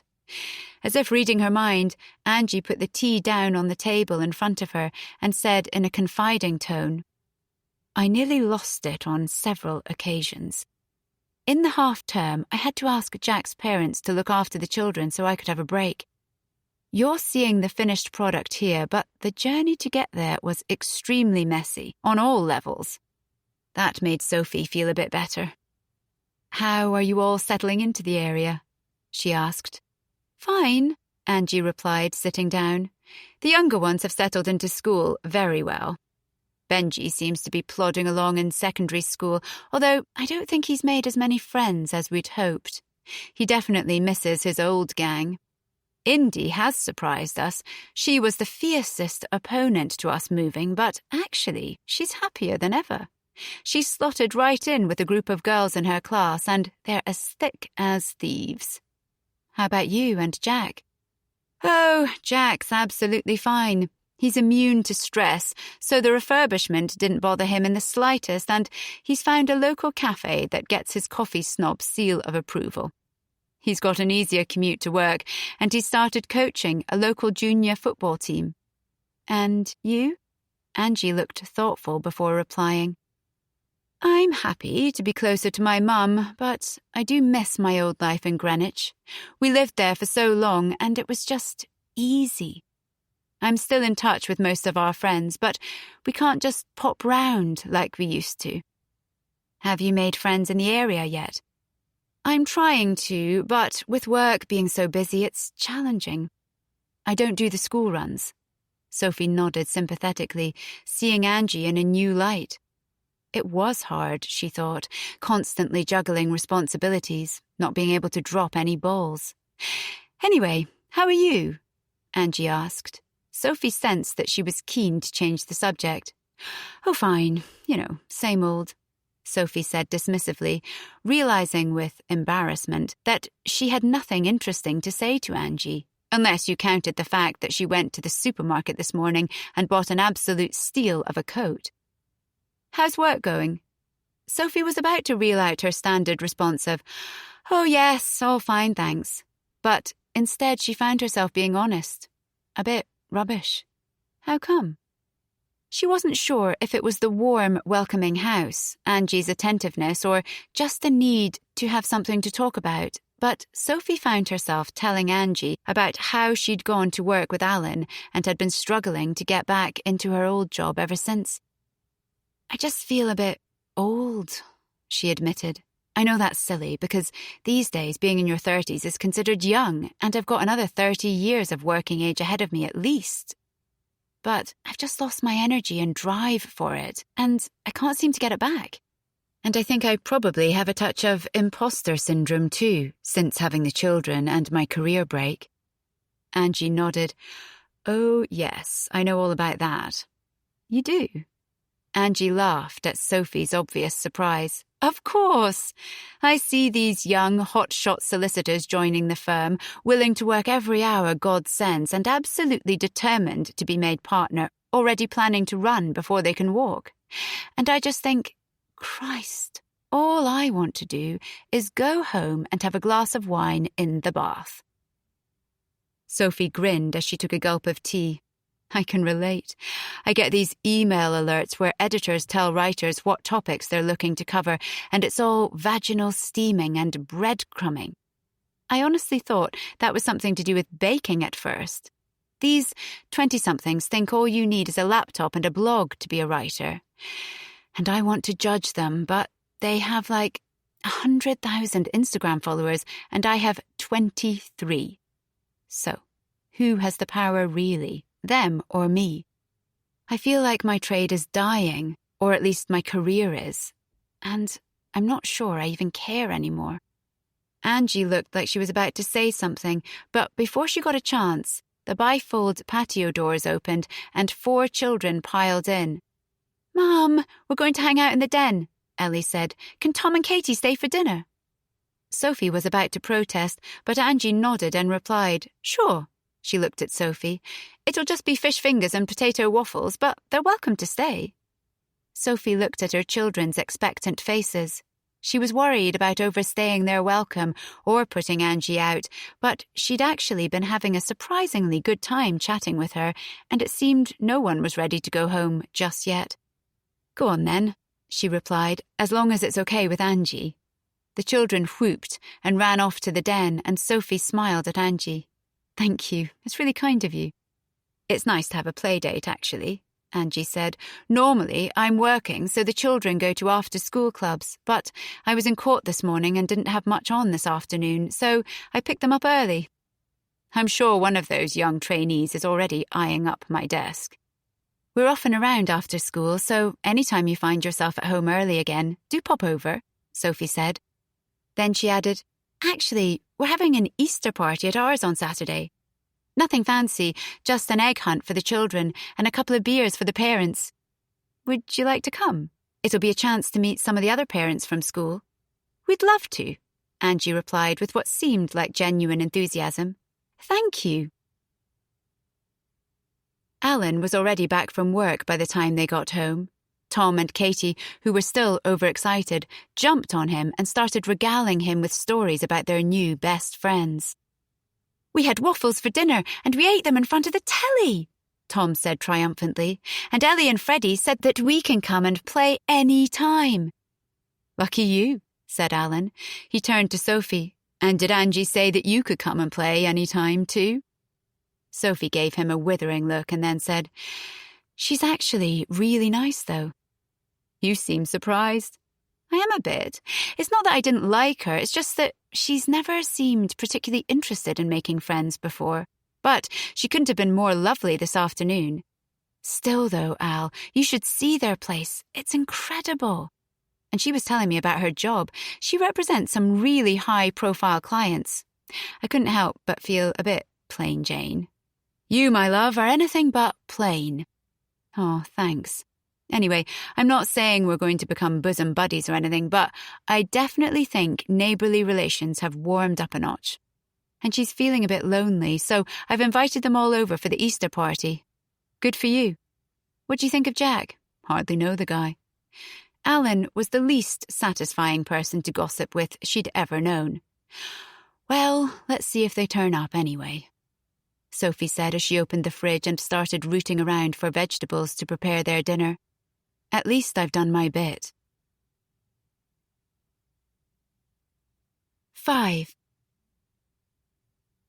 Sophie was yanking a dozen anemic cupcakes out of the oven and fervently wishing that she'd just bought some from the supermarket like she normally did, when the doorbell rang. Can you get that, Alan? She called, but there was no response. Cursing, she dashed to the door, brushing flour off her clothes, and found Angie, Jack, Ellie, and Freddie on the doorstep. "Hi, come in," she said with false bravado. "Are you okay? Sorry you were a bit early," Angie said, frowning as she took in Sophie's flustered expression and dishevelled appearance. No, you're fine.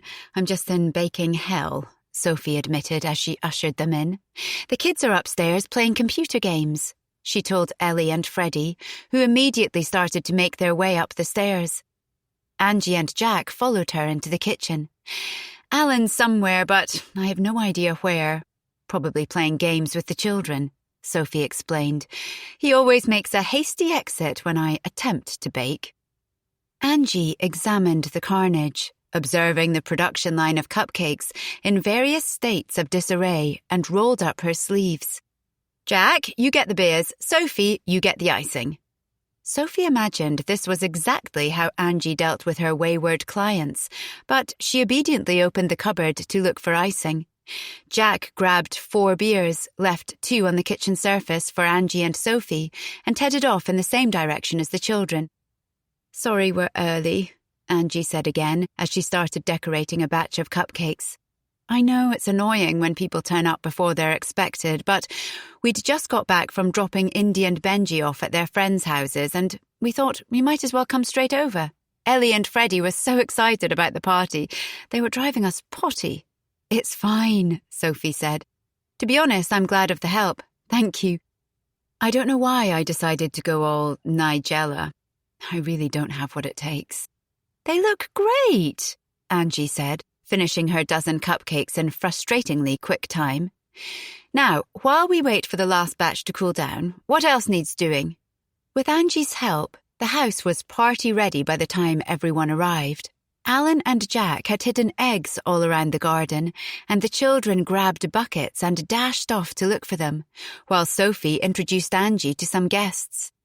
As she was heating up some soup and bread in the kitchen, one of her school mum friends, Eve, sidled up to her.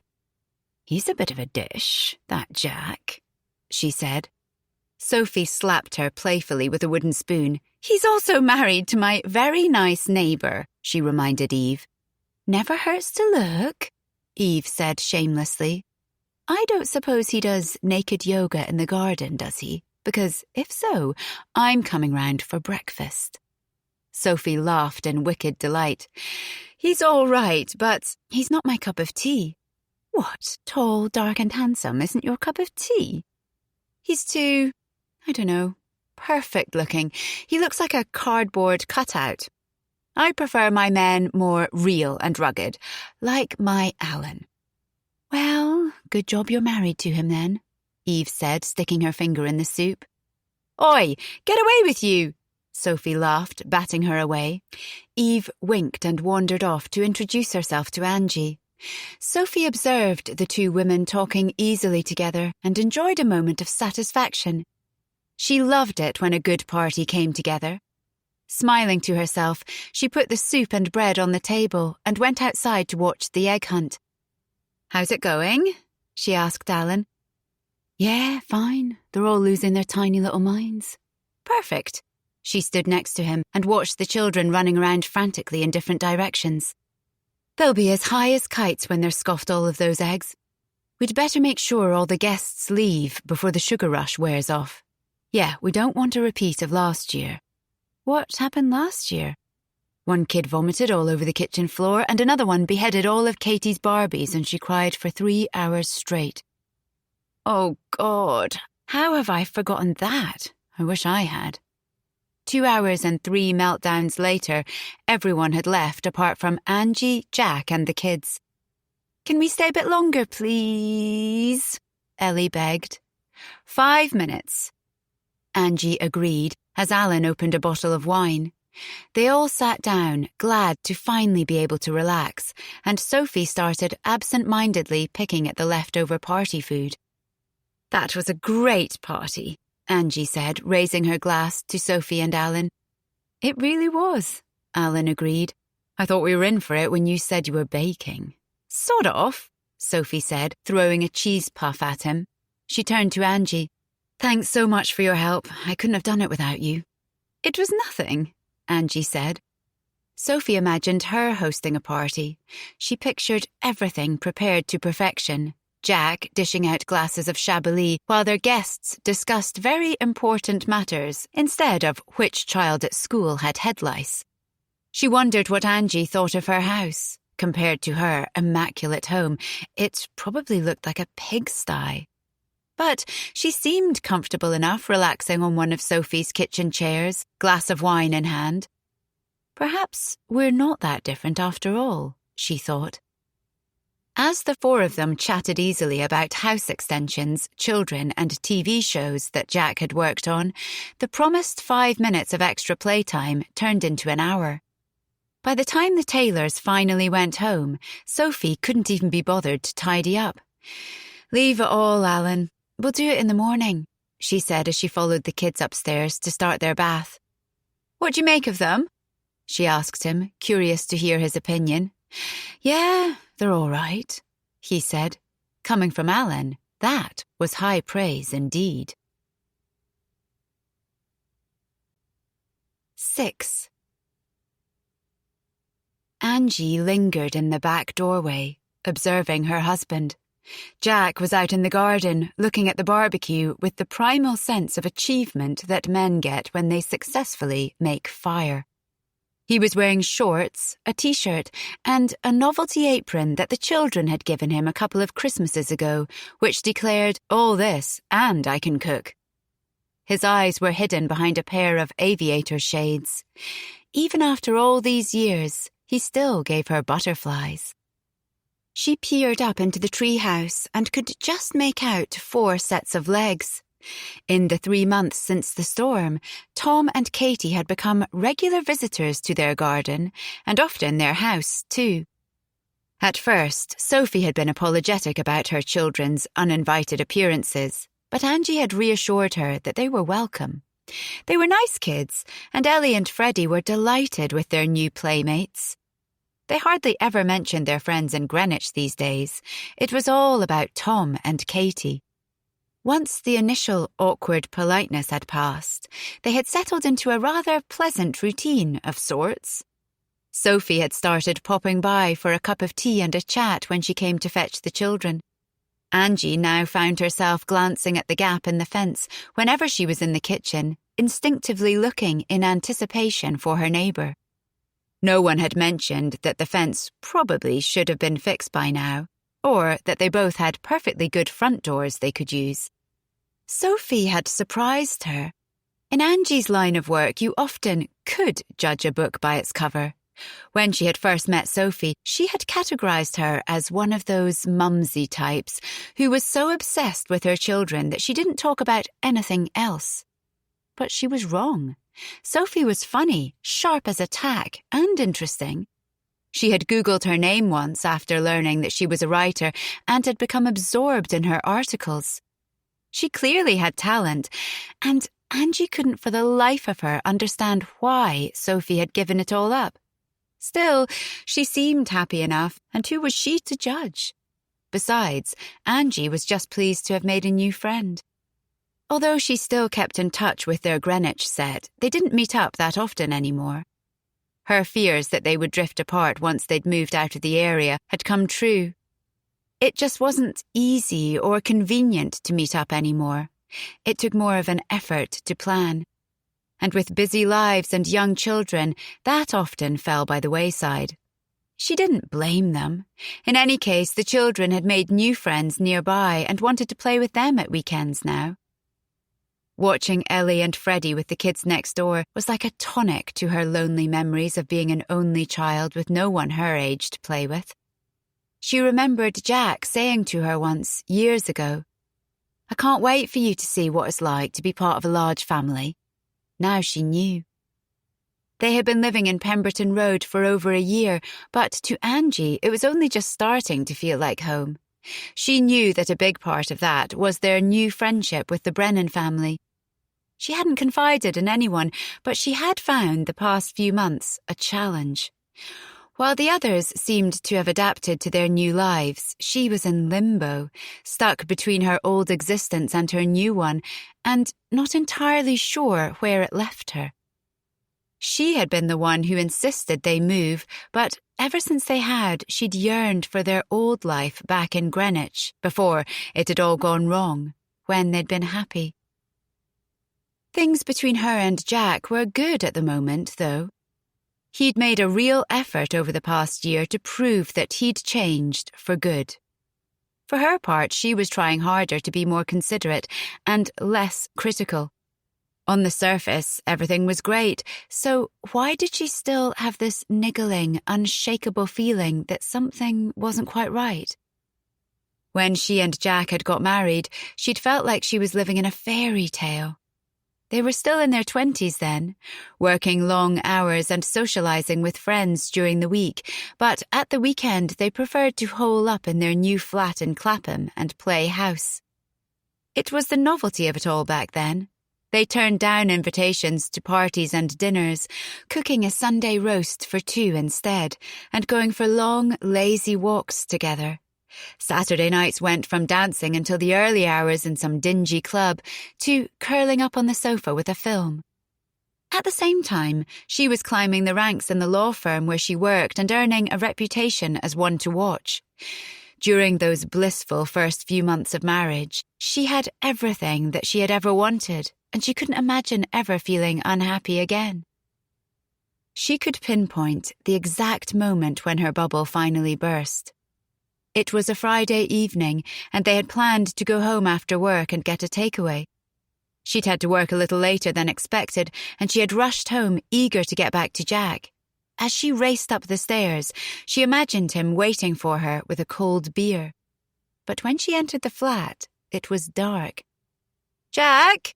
she called out, although she already knew that he wasn't home. Rummaging in the bottom of her bag for her phone, she checked it to see if he'd called or texted, but there were no notifications. She typed out a quick text to him and went into the bedroom to get changed into something more comfortable.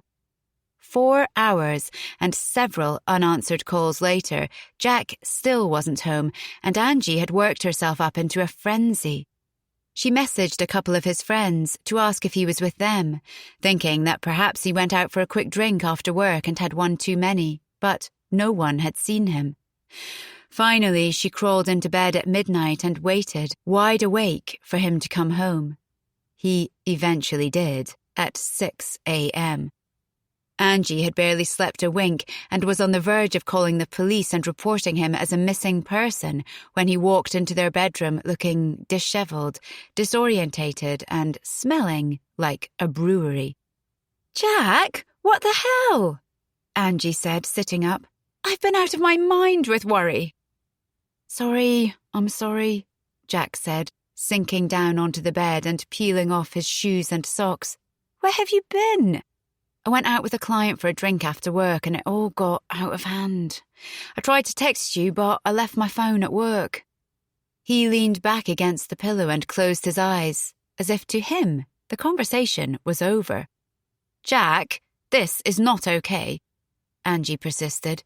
"You were supposed to be coming home last night. I had no idea where you were, and I barely slept a wink. You know I don't care if you go out with your friends, but you need to tell me. You can't just not show up." "I know, I'm sorry, Ange," he said, groaning as he shifted position. "It won't happen again." Except that it did happen again. And again. It was as if Jack had grown tired of playing house and had decided to return to his old single lifestyle. Angie was furious and terrified. Her deepest, darkest fear was that she loved Jack more than he loved her, and his behaviour was adding fuel to the monster of anxiety inside her. In all other areas of her life, she had always been cool, calm, and in control, but Jack was her weakness. The problem was that every time she confronted him, he looked at her like she was overreacting, throwing his hands up in protest. "Angie, you know I love you. It's not like I'm cheating on you. I would never do that. I'm just blowing off a little steam, okay? We are still young. Let's act like it. It went on for months, until Angie lost complete confidence in her own feelings. On one hand, she was well within her rights to tell Jack his behaviour was not appropriate, that they were married, and he had to act like it. But on the other hand, she wondered if Jack was right. They were young, independent people. They didn't own each other, they didn't have children, they could do what they liked. And after all, he was only going out to have a bit of fun with the boys, she told herself. He wasn't having an affair. As time went on, she learned to turn a blind eye, convincing herself that he wasn't doing anything wrong at all. Then, one Sunday afternoon, they were taking a walk across Clapham Common when Jack announced, "I think we should start trying for a baby." Angie was caught completely off guard. They'd talked about having children and agreed that they both wanted them, but she had assumed they were a long way off yet. She was only 28 and making great strides in her career. Plus, she loved the freedom that they had to go out whenever they wanted and book holidays at the drop of a hat. She'd always imagined she'd be well into her 30s before they started trying for a family. Surely they weren't ready yet. She turned to him in surprise. "Where has this come from, Jack?" "I've just been thinking about it a lot lately," Jack replied with a shrug. "We're married, we love each other. What's stopping us?" "Our lifestyle, my career."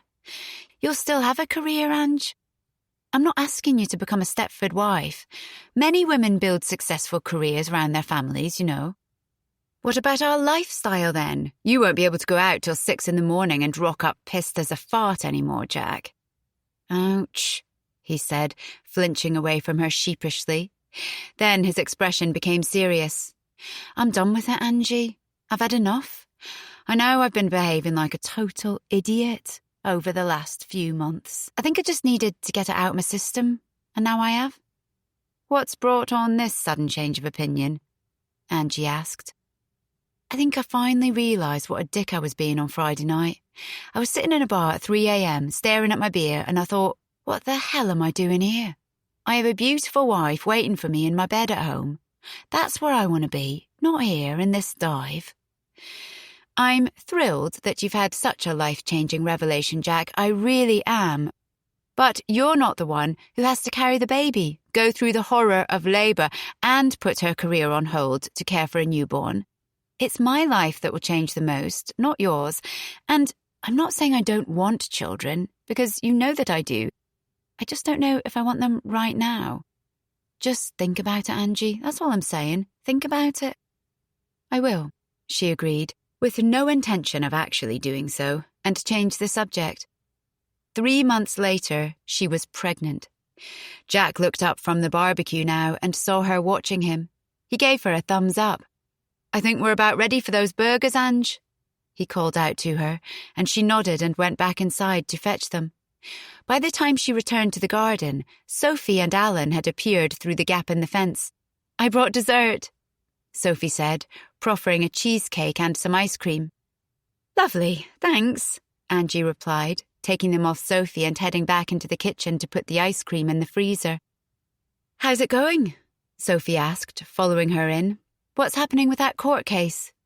Angie had been working on a highly publicised case for the last week. "The last prosecution witness should finish on Monday, then it's our turn," she told her.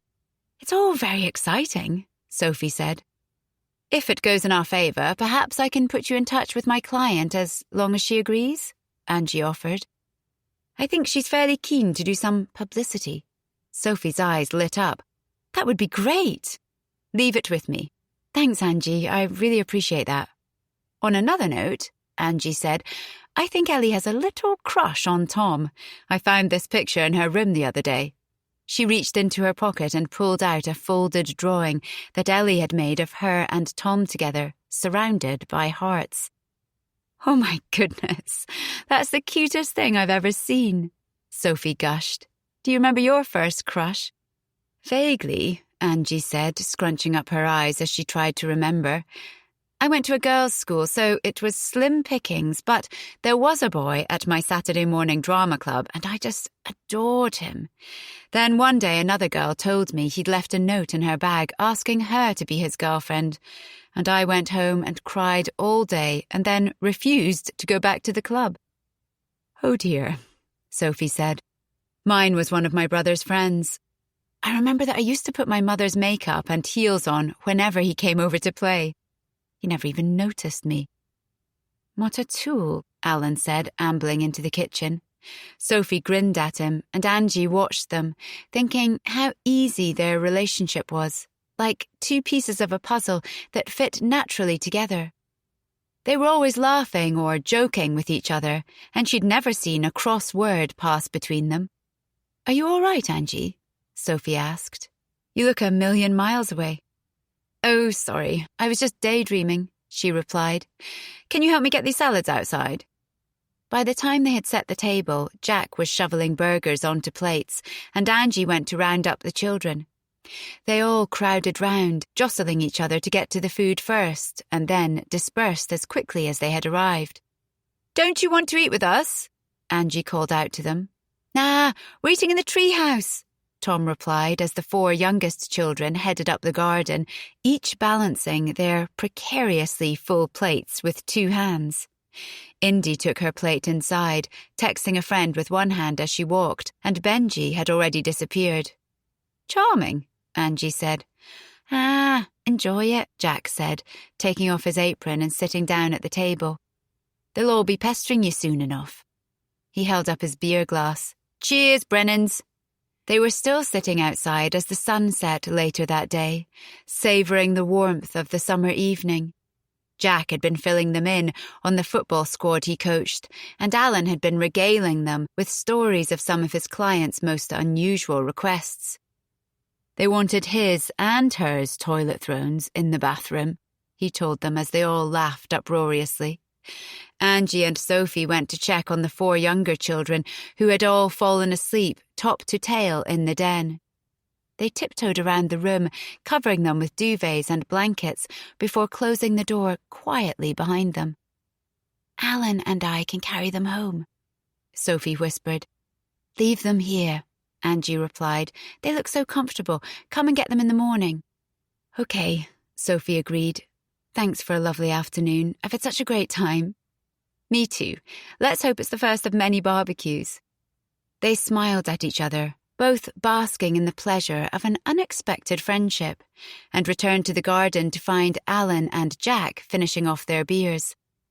"Well, I'm 3 sheets to the wind, so I think it's time to go home," Alan said. Jack said goodbye and started checking the football scores on his phone, but Angie watched Sophie and Alan disappear through the fence, laughing at a joke she hadn't heard. At the last moment, Sophie looked back and waved at Angie. She smiled and waved back, and then, with a glance at Jack, she started collecting the empty glasses and made her way back inside. 7. "Mom, where's my school bag?" Sophie sighed impatiently, counted to 10 and shouted back, "By the front door, where I told you it was 30 seconds ago." The first day back at school was always a shock after a long, lazy summer. They'd gone on holiday to Spain, spent a long weekend with Sophie's parents in Devon, and the rest of the time they'd stayed at home, chilling out, going to the park and seeing friends. As soon as school finished, the Taylor family had gone on their usual 3-week summer jaunt, and then the children had been at holiday clubs for a fortnight, leaving Tom and Katie pining for them like little lost puppies. They had taken to sitting in the treehouse for hours, waiting for their friends to get home from football camp or drama camp or wherever it was they were that day. Finally, in the last week of the holidays, the children had been at home and Sophie had barely seen Tom and Katie. She'd taken advantage of the uninterrupted time to send a few emails to her old contacts, asking if they needed any freelance writers, but all she'd received was a plethora of out-of-office replies. Everyone, it seemed, was still on their summer holidays. She finished making the children sandwiches and looked out of the window at the back garden, which was its usual chaotic mess. Grass and dead insects were floating in the half-deflated paddling pool, and the lawn was littered with toys. Her eyes fell to the gap in the fence, and she thought about what a glorious summer it had turned out to be. Once Angie and Jack got back from holiday, they'd got into an unspoken habit of meeting up in the garden at weekends. Someone would inevitably light a barbecue or bring out some snacks. While the children played, the adults sat around chatting, often for entire afternoons. She and Angie would stay out long after Alan and Jack had drifted back inside. The previous weekend, they'd ended up chatting in the garden until midnight. They had sat side by side in reclining chairs, a bottle of wine between them and the scent of jasmine lingering in the air. Angie was great fun, although she was still a closed book when it came to talking about herself. She never gave anything personal away, but she was surprisingly easy to talk to. They discussed Sophie's career, or lack of it, and Angie was the only person other than Alan who knew the full extent of her never-ending writer's block. It had been a relief to finally be honest with someone. They talked about parenting too, its challenges, its rewards. As mothers, they couldn't be more different. Sophie knew she hovered around Tom and Katie like a hummingbird, whereas Angie was more hands-off, telling her that she and Jack believed in giving their children the freedom to make mistakes and be who they wanted to be. There was no doubt that the Taylor children were confident and felt free to follow their own paths. She'd noticed it particularly with Benji, the eldest. He hated studying, loathed sport, and was only happy when he was at drama class or rehearsing for a play. She thought that someone as successful and motivated as Angie would be pushing him to do well academically. Or perhaps Jack would be disappointed that his oldest son didn't like football. But they didn't seem to care. He's only got to scrape through his GCSEs, and then he can go to drama school, Jack had said one evening when they were having dinner together. You don't mind if he doesn't do his A-levels? Sophie had asked, intrigued. Christ, no. Benji would hate that. The quicker we get him out of that place and into a performing arts school, the better. Sophie had turned to Angie, curious to see her response, but she had nodded in agreement. She was too embarrassed to confess that she had already started contacting tutors for Tom in the hope that he might get through the 11+ exams and secure a place at a grammar school. As a teenager herself, she had loved drama, but her parents had refused to let her go to performing arts school. She had diligently stayed on for her A-levels and then gone to journalism college, putting all thoughts of Broadway behind her. She thought now how lucky Benji was to have such supportive parents who made it so easy for him to pursue his dream. In contrast, she found herself worrying about how much she hovered around Tom and Katie, fretting about whether they were fitting in at school, what marks they got in their spelling tests, whether they'd do well in their SATs, whose sleepover they hadn't been invited to. When she had voiced her fears to Angie, though, she had dismissed them as though they were nothing. You love them, they're happy, they're safe. Don't worry about it, she said. Yes, but I'm like a mother hen, clucking around them all the time, Sophie persisted. That's because you care, and that's the most important thing. I've seen a lot of unhappy, unloved children in my career, Sophie, and I can tell you that you have absolutely nothing to worry about. Stop beating yourself up. You're an excellent mother. And with that, the conversation was over as far as Angie was concerned. Sophie sometimes wished she had her confidence, her certainty. Despite their growing friendship, she was still a little intimidated by Angie and how she managed to juggle her life so effortlessly. It wasn't just her career, but her family life too. She sometimes stole glances at Angie and Jack, observing how Angie looked at him so adoringly, how tactile he was with her. They are so in love, she thought, even after all these years of marriage and 4 children. While she adored Alan with every bone in her body, it was a very different kind of relationship. It wasn't that they had lost the passion because they never really had it in the first place. And it had never bothered Sophie because they were happy and they loved each other. As her mother always said, the most important 4 words for a successful marriage are, "I'll do the dishes." But occasionally she would glance over at Angie and Jack dancing to a song or feeding each other olives, and she would feel a short, sharp pang of envy.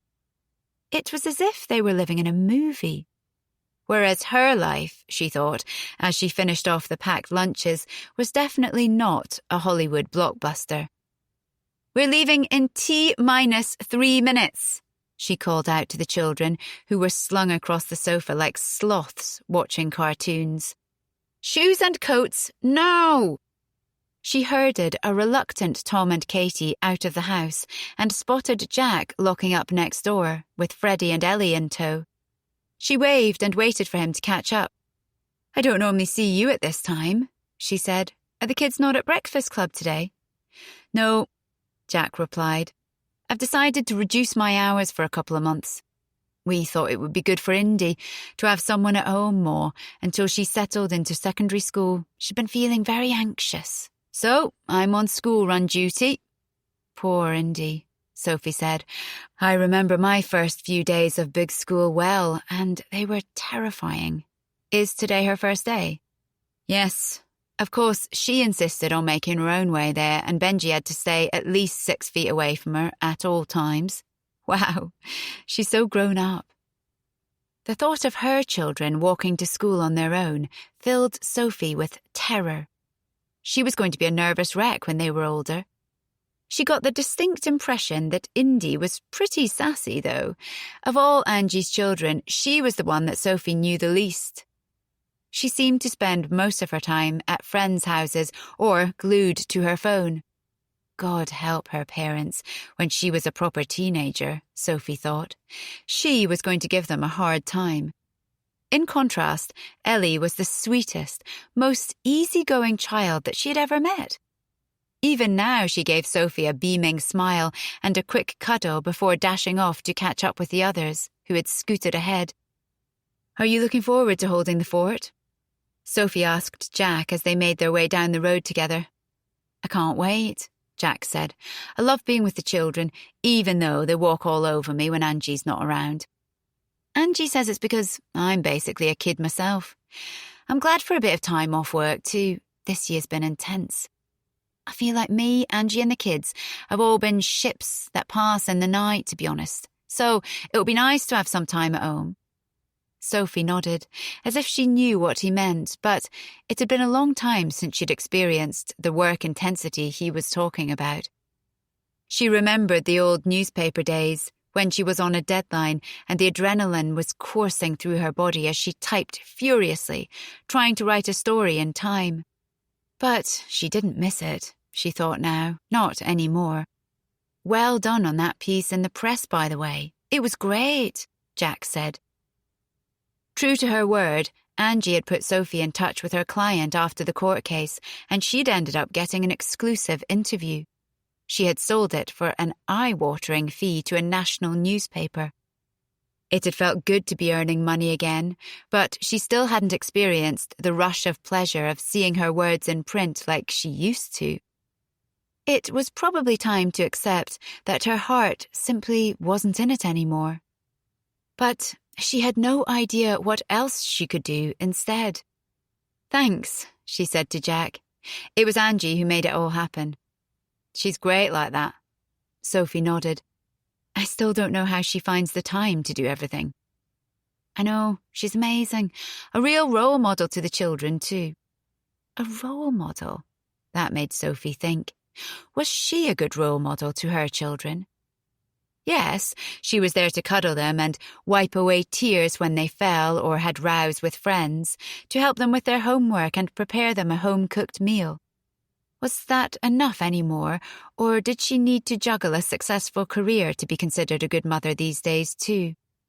Had parenting always been this complex and confusing?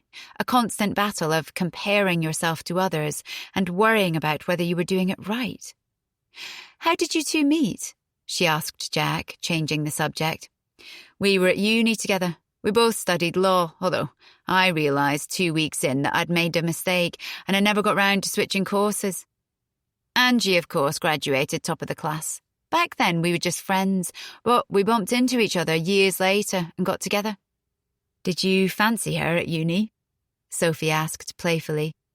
"I think most people fancied Angie, but we were all a bit terrified of her. She was always so intelligent, so driven, as if the pettiness of student life was beneath her, if that makes sense." Even after knowing Angie for a short time, it made complete sense to Sophie.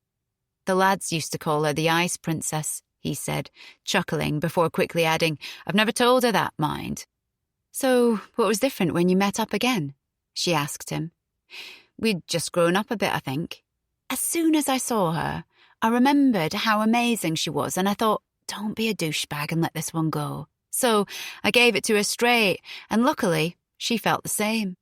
And here we are, 15 years later, married with 4 kids. How about you and Alan?"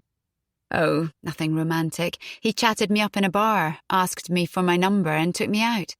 Here we are 10 years later, married with 2 kids. Jack laughed and then rushed on ahead when Freddie took a tumble from his scooter. Sophie watched him as he picked the boy up and sent him on his way again before he even had a chance to consider crying.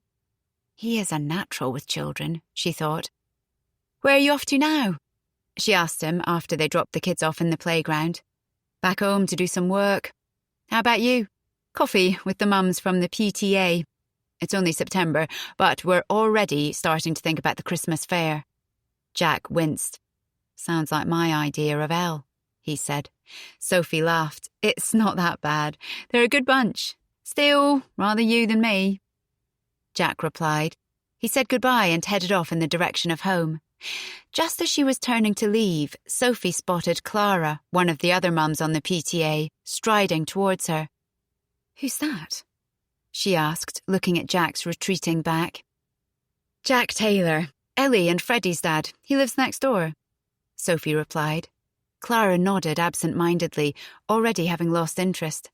"So, are you ready to plan the greatest Christmas fair this school has ever seen?" "Not until I've had a coffee." "We'd better get going then." They walked together towards their regular coffee shop, briefing each other on their summer holiday adventures. It was quite nice to be back in the old routine after all, Sophie thought, already abandoning her plans to go on a post-holiday diet and thinking of the insanely good chocolate croissants they did at the cafe. When they opened the door, she saw 3 of the other mums already sitting down at their usual table, chatting among themselves. One of them was feeding her baby while also trying to stop her busy toddler from running off. Sophie was about to step in when 2 of the others distracted the boy, seating him between them and offering him snacks to give his mum a bit of peace and quiet. They were a tribe, she thought fondly. They looked out for each other. Andy, the cafe owner, waved when he saw her. "The usual. Yes, please, and a chocolate croissant." "I'll bring it over, darling." She went to sit down with the others, ready to get down to the important business of school event planning. "Children deposited safely at school. Back home now. Kiss, kiss." Angie read the message from Jack as she dashed out of her office towards the court. She quickly typed out, "Thanks," in response and pocketed her phone. Looking at her watch, she cursed and picked up the pace. There'd be no time to get a coffee on the way this morning. She'd been up late last night preparing for today's court hearing, and she was tired and ratty. Most of the time she didn't mind the demands of her job. In fact, she thrived on it. But occasionally it all felt a bit too much, and today was one of those days. Freddie had wet the bed, and she'd been up at 4 a.m. changing the sheets, and then Indy had given her a hard time at breakfast about not being there to take her to school, despite the fact that she'd already declared she would be walking on her own. "You're always working, Mum," her eldest daughter had said, scowling at her over her half-eaten toast. "You're never there when I need you." She'd heard it all before, and she normally brushed it aside fairly easily, confident in the knowledge that she was a good mother. But for some reason it had stuck this time, and a sort of melancholy had settled over her all morning. She thought back to the conversation she'd had with Jack on holiday, when he had suggested reducing his hours so that he could be around more for the children, and the relief she'd felt that he'd offered to be the one to do it. She was the breadwinner, so it made sense that Jack took on the role, but still, he enjoyed his job and the social aspect of working as part of a team, and she had been surprised that he was so eager to do it. It was another example of Jack 2.0, the new man, the changed man. When Angie had discovered she was pregnant with Benji, Jack had been thrilled. She was too, although a little shell-shocked by how fast it had happened. In the days and weeks that had followed their baby talk on Clapham Common, Jack had been true to his word. He'd stopped disappearing on late nights out, texted her when he was leaving the office, and often came home with flowers or a lovely bottle of wine for them to share. She began to relax for the first time in months and enjoy married life again. It was over, she thought. She had her husband back. So when Jack had brought up babies again a few weeks later, she had tried to be open-minded about it. But she still wasn't sure that the timing was right. "Why don't you just come off the pill?" Jack suggested. "And we'll see what happens. That way we're not actively trying for a baby. It won't be all ovulation sticks and period cycles. We'll just live our life as normal and see what happens." Basking in the glow of her once again blissfully happy marriage and keen to please Jack, Angie had agreed. She'd read that it could take months for her reproductive system to kick back into gear after a long period on the pill, and in those days that felt like forever. So she'd dutifully ditched the little packets of contraceptives that had been part of her life for 10 years and forgot all about it, until she missed her period a couple of months later. She hadn't told Jack at first. Part of the reason was that she didn't want to get his hopes up if it was a false alarm, but the other part was that if she was pregnant, she wanted some time to process it before she shared the information. To her, pregnancy symbolized the end of their current way of life, and she wasn't sure that she was ready for that yet. But as she sat on the tube on the way into work and contemplated the possibility, she felt something else, too. Anticipation. The feeling hit her out of the blue and grew in strength until, by the time she got off the train in the city, she was desperate for the test to come back positive. It was an instinctive feeling, one that overrode any other thoughts, almost visceral. She picked up a couple of tests from the chemist at the train station and locked herself into a toilet cubicle at work, peeing on the first stick and settling in for the 10-minute agonizing wait for the result. But within a minute or so, she saw the telltale second blue line starting to appear, faintly at first, and then growing stronger. She stared at it, feeling something that she hadn't been expecting, a maternal instinct. "Is this what it feels like to be a mother?" she thought. "This overpowering feeling that I will do whatever it takes to protect this tiny being from harm?" For the rest of the day, everything else seemed pointless. The work, the office politics, her friend's row with her boyfriend that she regaled Angie with over a sandwich at lunch. She felt like she was floating on a cloud, way above the minutiae of everyday life, so that she could see what was happening around her, but she couldn't feel it anymore. She cherished having that small slice of time to herself for a few hours, when no one else knew their secret but her and the baby. They were in it together, just the two of them, and it was liberating. But as soon as she left work, her bubble burst, and she couldn't wait to get back home and break the news to Jack, to see the look on his face when he realized that he was going to be a father. The minute she got back to the flat, she presented him with the other, unopened pregnancy test and suggested that they find out together. It was misleading, but she didn't want him to know that she'd been harboring this secret all day without him. His face lit up at once, and he grabbed her hand and pulled her towards the bathroom, insisting on keeping her company while she peed, even when she told him that he was giving her stage fright. After finally agreeing to leave the room, he'd returned as soon as he heard the flush of the toilet, and they sat on the edge of the bath, side by side, staring at the test.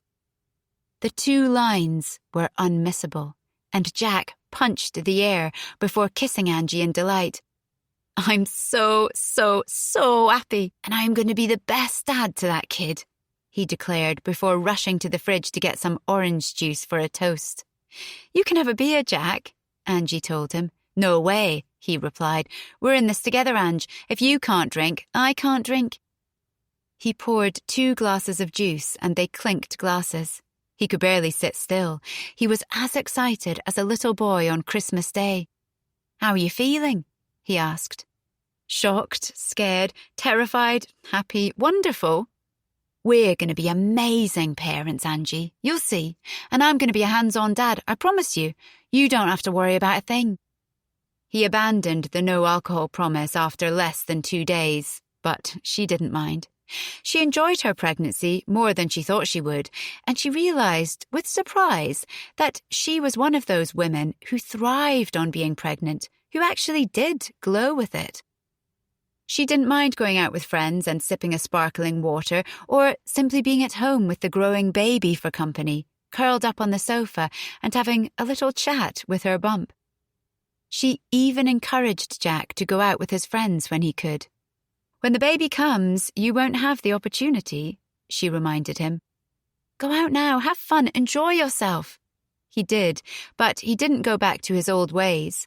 And when Benji arrived, after a labour so quick it had shocked everyone, he was there, holding her hand. He was her cheerleader, her biggest fan. What came as even more of a shock to Angie was how much she loved being a mother. She always said she wanted children, but in reality, she had no idea if she'd be any good at it. She'd had no siblings to look after, and though Angie loved her mother, she hadn't found her particularly nurturing. So Angie had never considered herself maternal. But from the moment Benji was born, she was smitten. Every bone in her body was exhausted from the labour, but she was awash with new mum hormones, filling her with such joy that when they left her again a few days later, all she could think about was when she could have them back. And they were a team, Angie, Jack and Benji. True to his word, Jack was a hands-on dad from the very beginning, changing nappies, burping him when he was windy, and helping her in the middle of the night as she got to grips with feeding. He was so confident with Benji, easing him into a routine and reassuring Angie whenever she fretted that she was getting it all wrong. He was her rock in those early days, and even when he went back to work at the end of his paternity leave, he texted her constantly and rushed home at the end of the day to be with her. She realized that one of the reasons why she loved being a mother so much was because Jack loved being a father and had made it easy for her. Her plan had been to take 9 months maternity leave and then return to work, but she never got round to going back on the pill, and just a few months after Benji was born, she was pushing the pram around the park when she realised that her periods still hadn't returned, even though she was no longer breastfeeding. She took a swift detour to the supermarket and bought a pregnancy test, telling herself that it was a false alarm and that she had nothing to worry about. This time, the 2 blue lines brought an avalanche of emotions. Benji was still only a small baby. How on earth would they cope with another newborn so soon? And there'd be no point going back to her job until after baby number 2, would there? Would her work even want her back after all that time? She knew that she was protected by maternity law, but she also knew that what was written on paper wasn't always reflected in reality. Was this the final death knell on her career? She sat on the sofa and cried, scared, overwhelmed and exhausted. And that's where Jack found her when he returned home after receiving her SOS call. In typical Jack's style, he overlooked the negatives and extolled the positives. "This is great, Angie. We know we want more children, so what's the point in waiting? They'll be so close in age, they'll be best friends. Don't worry about your work. They love you, they'll be fine. Angie tried to reassure herself that Jack was right. She called her work and, as Jack had predicted, they were great about it. In the end, she didn't see much point in going back for a few months, so instead she decided to switch off her work brain, enjoy her second pregnancy, and immerse herself in the pleasure of full-time motherhood for a bit longer. As her due date drew nearer, she was apprehensive about how she'd cope with having 2 under 2, but Jack's confidence and excitement was infectious, overriding her fears and anxieties. Everything was different from the start with Indy. She had a difficult labour which ended up in an emergency caesarean. After such a straightforward experience with Benji, it had knocked Angie for 6 because she hadn't been expecting it, assuming her second labour would mirror her first. And Indy's dramatic entrance into the world set the scene for her childhood. She was difficult from the start. She'd cry all night, every night, turning tomato-coloured with indignant rage for reasons only she knew. She screamed if anyone held her apart from Angie, even Jack, who was not used to being rejected and was visibly hurt. They were still living in the Clapham flat at the time, and the neighbours had started to complain about the noise. And, on top of all of that, she also had a 1-year-old who had recently learned to walk and was like a bull in a china shop.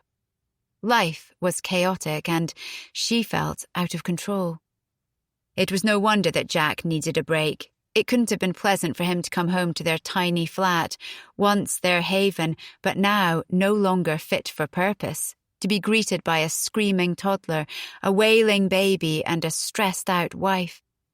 When he had started finding excuses to go out again after work, a client to entertain, a colleague's birthday, she tried to be understanding, but she was disgruntled, stuck in the poky flat caring for 2 tiny people while he was out having a good time.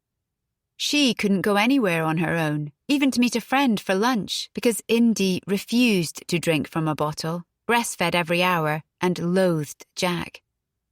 As her resentment grew, so did his late nights, and before she knew it, he was back to rocking up in the early hours of the morning, often just as she'd finally managed to rock Indy back to sleep, and the sound of him coming in would wake her up again. She would turn to him, incandescent with rage, but unable to pass him the baby because he was so drunk, and he would simply collapse onto the bed and pass out as if he'd barely even noticed that they were there. He was always sorry in the morning. It wasn't like the old days when he tried to justify his behaviour. This time he knew he was doing wrong, but he couldn't seem to help himself. And she was just too tired and too irritable to deal with it sensibly, so instead she gave him the cold shoulder.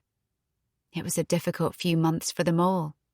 In the end, she decided to go back to work when Indy was 6 months old.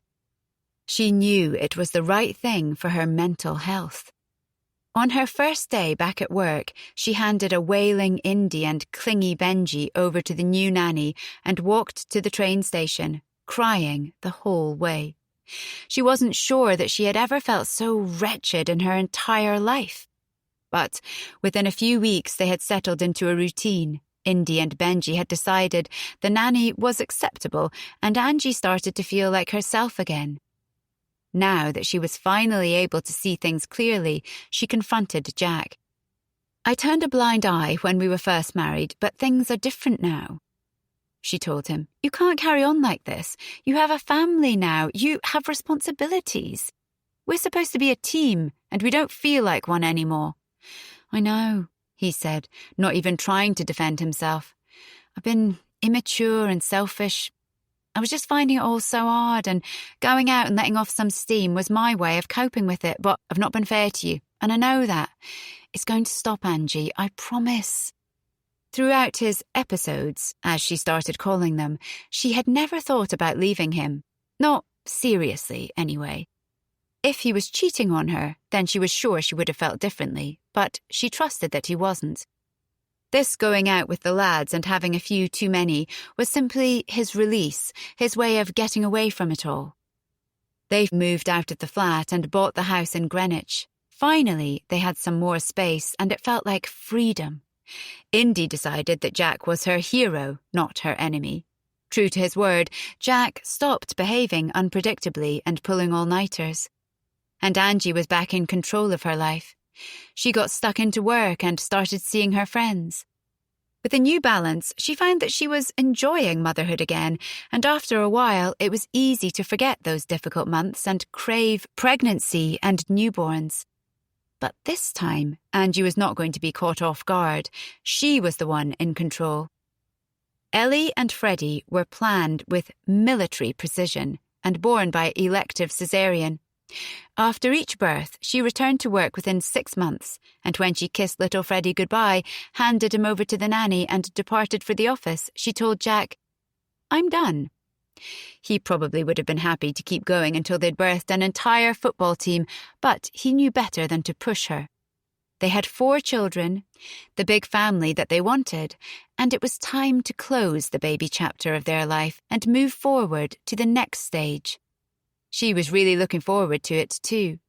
Now she could focus on her career, knowing that there were no more extended breaks ahead of her, and enjoy watching her 4 amazing, unique children grow up at the same time. For a while, everything went according to plan. The children bloomed, she got a new job with a bigger firm, and life was good. Until it wasn't. 8. It's good to be home, Alan said as he sank down into his favourite armchair and put a hand over his bloated belly. They had just got back from their Christmas road trip, visiting both sets of parents before returning home to bring in the new year. As Sophie busied herself with unpacking, putting the washing on and finding innovative ways to store the children's new toys, she glanced at her husband, who had dozed off in the chair, sleeping off the enormous amounts of food they had consumed over the previous few days. It had been a great Christmas, as it always was, full of family time, playing games with the kids, and generally chilling out. She was looking forward to a few more days of laziness before Alan returned to work, Tom and Katie returned to school, and life went back to its normal pace again. She thought about her New Year's resolutions, which she made every year out of habit but rarely kept to beyond the first couple of weeks. This year they consisted of the usual: lose a stone, drink less, and work out what to do about her career. December was one of Sophie's favourite times of the year, bringing back fond memories from her own childhood. She always went over the top with the decorations and festivities in the house and gardens, which, thankfully, the children were still young enough to love. Helping to organise the school's winter fair had got her into even more of a Christmas spirit this year. She had put her name down for manning the tombola stall and had been in the very thick of it when Jack appeared through the throng and made a beeline for her. "Christ on a bike, this is hell," he declared cheerily as he kissed her on the cheek. "Is this your first Christmas fair?" Sophie shouted at him over the noise and chaos reverberating around the walls of the school hall. "I braved a few at the kids' previous school, but it was nothing like this. This is next level." "We do go a bit all out at this school," Sophie admitted. "Do you want to play the tombola?" "Sure, why not?" Jack reached into his pockets and pulled out some change, and Sophie handed him the bucket of raffle tickets. As he read the ticket numbers aloud, she handed him his prizes: a bottle of cordial, bubble bath, and a soap. "Congratulations," she said, giving him a thumbs up. He replied with a withering look. "What a haul. I'd better go round up the kids. They've scattered like sheep without a shepherd. See you later?" She nodded and got on with serving the next tombola hopeful. As she glanced up, she saw Jack being swallowed up by the crowds again. He had been doing the school runs for 3 months now, and they'd fallen into a pattern of walking together most days. He didn't seem to be showing any signs of returning to work full-time, and she suspected he was enjoying himself. She had grown fond of him, and now she looked forward to seeing him every day, feeling disappointed if she missed him. The children had grown accustomed to it too, and now they automatically paused outside the neighbour's house and waited for them to emerge. The friendship between Tom, Katie, Ellie and Freddie seemed stronger than ever. Despite her initial reservations about Jack, she had discovered that he was easy to talk to, funny and refreshingly self-deprecating. She could understand why Angie joked that she had 5 children, not 4. She sensed that he had been acting the fool for so long that he didn't know any different, but underneath it all, he was actually incredibly thoughtful. They talked about all sorts of things on their walks to school. Sometimes they were so engrossed that they kept going, even after they'd dropped the kids off. They would pick up a coffee and head for the nearest park, doing a couple of circuits until Jack had to go and do some work. Most of their subjects were light, but as the weeks went by and the trust between them grew, they became more involved. Recently, they'd shared what it felt like to be married to the breadwinner, and Jack had made a joke of it, but she suspected that it affected him more than he let on. "I'm lucky," he told her. "I get to stay in a job I love without worrying about earning more money or climbing the career ladder. And I've had the opportunity to work reduced hours so that I can be around more for my family. How many men get to say that?" "That's true," she agreed. "I'm lucky," he said again, and she wondered whether it was for her sake or his. It wasn't that he resented having more parental responsibility, because she could tell that he loved it, but she sensed that Angie's career had always been more successful, and that as much as he tried not to let it bother him, it affected his self-worth. It wasn't just Sophie who was enjoying Jack either. The other mums had got used to seeing him at the gates now, and he always seemed to gather a flock of women around him whenever he was waiting to pick up Ellie and Freddie after school. On their walk back home together, he would regale her with stories he'd heard in the playground. Apparently, Frankie's mum has hired an amazing private tutor, but won't give anyone else his number because she wants to keep him all to herself, he told her gleefully. "You're more of a gossip than me," she said, one eyebrow raised. "I love a bit of schoolgate drama," he confessed. "It's more exciting than EastEnders." Sophie wondered whether Jack would ever want to go back to his old working pattern, and how much Angie must be earning that they could afford it. She suspected it was well into 6 figures, and tried not to wince when she looked at her own account spreadsheet and saw that she'd made £2,610 in the last financial year. But despite her growing friendship with Jack, it was still Angie who she looked forward to seeing at the weekend. 7 months after the storm, she had finally come round to tell her that they had chosen a contractor who was repairing the fence the following week. "Tom and Katie will be gutted," Sophie said ruefully. "Ellie and Freddie too, but it can't stay like that forever." Angie paused. "Perhaps we could consider getting a gate put in." "No pressure at all. I don't want to invade your privacy." Sophie loved it. "It's a brilliant idea," she declared. "Let's do it." When she excitedly told Alan about their newly hatched plan, he rolled his eyes but said nothing. A week later, the gate was installed, much to the children's delight. They used the gate most days now, and it wasn't just for their benefit either. A couple of Saturdays before Christmas, Angie had snuck round after the children had gone to bed, appearing at the back door with a mischievous look on her face. Sophie had suspected she was up to no good. "What is it?" she asked, opening the door for Angie, who grinned and fished around in her pocket, pulling out a spliff. "Angie, I didn't know you were into wacky-backy." "I don't think they call it that anymore, darling," Angie replied. "Anyway, it's not mine. Well, not really anyway. Someone gave it to me and I thought it would be a shame to waste it." Sophie was dubious. "I haven't smoked since I was a teenager." "Come on, just this once it'll be fun." "It's bloody freezing outside, Ange." "Oh, come on. Live a little." Sophie looked at Angie's face, daring her to be a bit naughty, and she sighed and grabbed her coat. Outside, they huddled together, taking it in turns to share the spliff. Didn't Jack fancy it? Sophie asked, taking a puff and trying not to cough. Oh, God, no.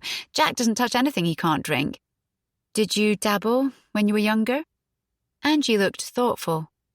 Not as a teenager or at university, actually. To be honest, I was a bit of a square. But just before I met Jack, I went out with someone for a few months who liked to smoke after work, so I tried it a few times then. I didn't like it much. Or him. Why not? Well, the guy was boring, and the weed made me feel out of control, which I hated, but I'm in the mood to give it another go this evening, seeing as I'm in much better company. The high from the drugs hit Sophie, and she had to sit down on one of the freezing cold patio chairs. Angie perched delicately on the chair next to her. So, where did it come from anyway? A rather high-profile client who was being prosecuted for an excessive speeding offence found it in his pocket before his hearing and gave it to me to get rid of it for him. I completely forgot, and it was only when I was looking for something earlier that I discovered it. Ooh, who's the client? I can't tell you that. Oh, go on. No, Angie said, laughing. Is he an actor? No. Musician? No. Footballer? Stop it, Sophie. He is, Sophie said triumphantly. He's a footballer. I'm not telling you anything. Fine, Sophie said, starting to feel giggly. You're a bit of a rebel, though, Angie Taylor. Not normally, she replied. Maybe I'm having a midlife crisis. You're not going to buy a Porsche, are you? Can you imagine? Angie said, her voice rising a few notches, trying to cram 4 children into a Porsche. Benji and Indy would have to sit on the roof, Sophie said, feeling the hysteria rising inside her at the image. Freddie could go in the boot, Angie said, and they dissolved into uncontrollable giggles. Soon they were both bent double, tears rolling down their faces. Bloody hell, the state of you, Alan said, standing over them with an amused look on his face. They'd been laughing so hard that they hadn't even heard him coming outside. Al, come and join us, Sophie said, recovering for a brief moment before she started laughing again. You're all right, Soph, love. I think I'll leave you to it, he said, and handed them a packet of crisps and some chocolate. Thought you might want these for the munchies. Oh, Alan, you're a hero, Angie said, grabbing the crisps and opening them while Sophie took the chocolate. Enjoy, ladies, Alan said, rubbing his hands together in the cold. I'm going back inside. After he'd shut the door, Angie turned to Sophie, stuffing crisps into her mouth. Sophie wasn't sure she'd ever seen her eat junk food before. He's a keeper, that Alan, she said. He really is, Sophie replied, smiling wistfully. Then she added, so's Jack. She saw Angie's face cloud over before she shrugged and ate another handful of crisps. Everything okay, Ange? She asked. Yes, Angie said. Now, pass me that spliff. They stayed outside for 45 minutes until they could no longer feel their hands or their feet. Eventually, they reluctantly called it a night. As they stood up to go in, rocking a little unsteadily, Sophie reached over and gave Angie a hug. Night, Ange, she said. Night, darling, Angie replied. It was amazing, Sophie thought afterwards, how you could go for years without knowing somebody, and then they came into your life, and you wondered how you survived without them for so long. She remembered how quickly she had dismissed the Taylors as not our type of people, but now, just a few months later, life didn't feel right if she didn't see them most days. They were having a New Year's Eve party together that evening, and she was looking forward to letting her hair down. Tom and Katie were fizzing with excitement and had dashed off to select which of their new toys to show Ellie and Freddie. Sophie left Alan to doze a little longer while she went upstairs to get ready. After a quick shower, she stood in front of her wardrobe in her towel and considered her options. Her usual going-out clothes, which were normally perfectly adequate, suddenly looked frumpy and boring. She suspected that Angie would be looking even more glamorous than usual this evening, given the occasion. As she observed her clothes with a newfound distaste, she remembered the parcel that Angie had given her on Christmas Eve before she had left to visit Jack's family. "It's for New Year's Eve," Angie had said, giving her a hug and rushing off to supervise the children's packing. Sophie ran downstairs and found the present, alone under the tree where it had been abandoned in her own dash to get ready for their trip. Glancing at Alan, who was now snoring, she picked it up and took it back upstairs with her. Sitting on the bed, she ripped open the perfectly wrapped gift and gasped when she saw what was inside.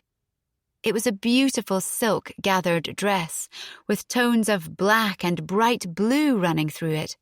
She slipped it on and looked at herself in the mirror, running her hands down the dress and feeling the smoothness of it against her skin.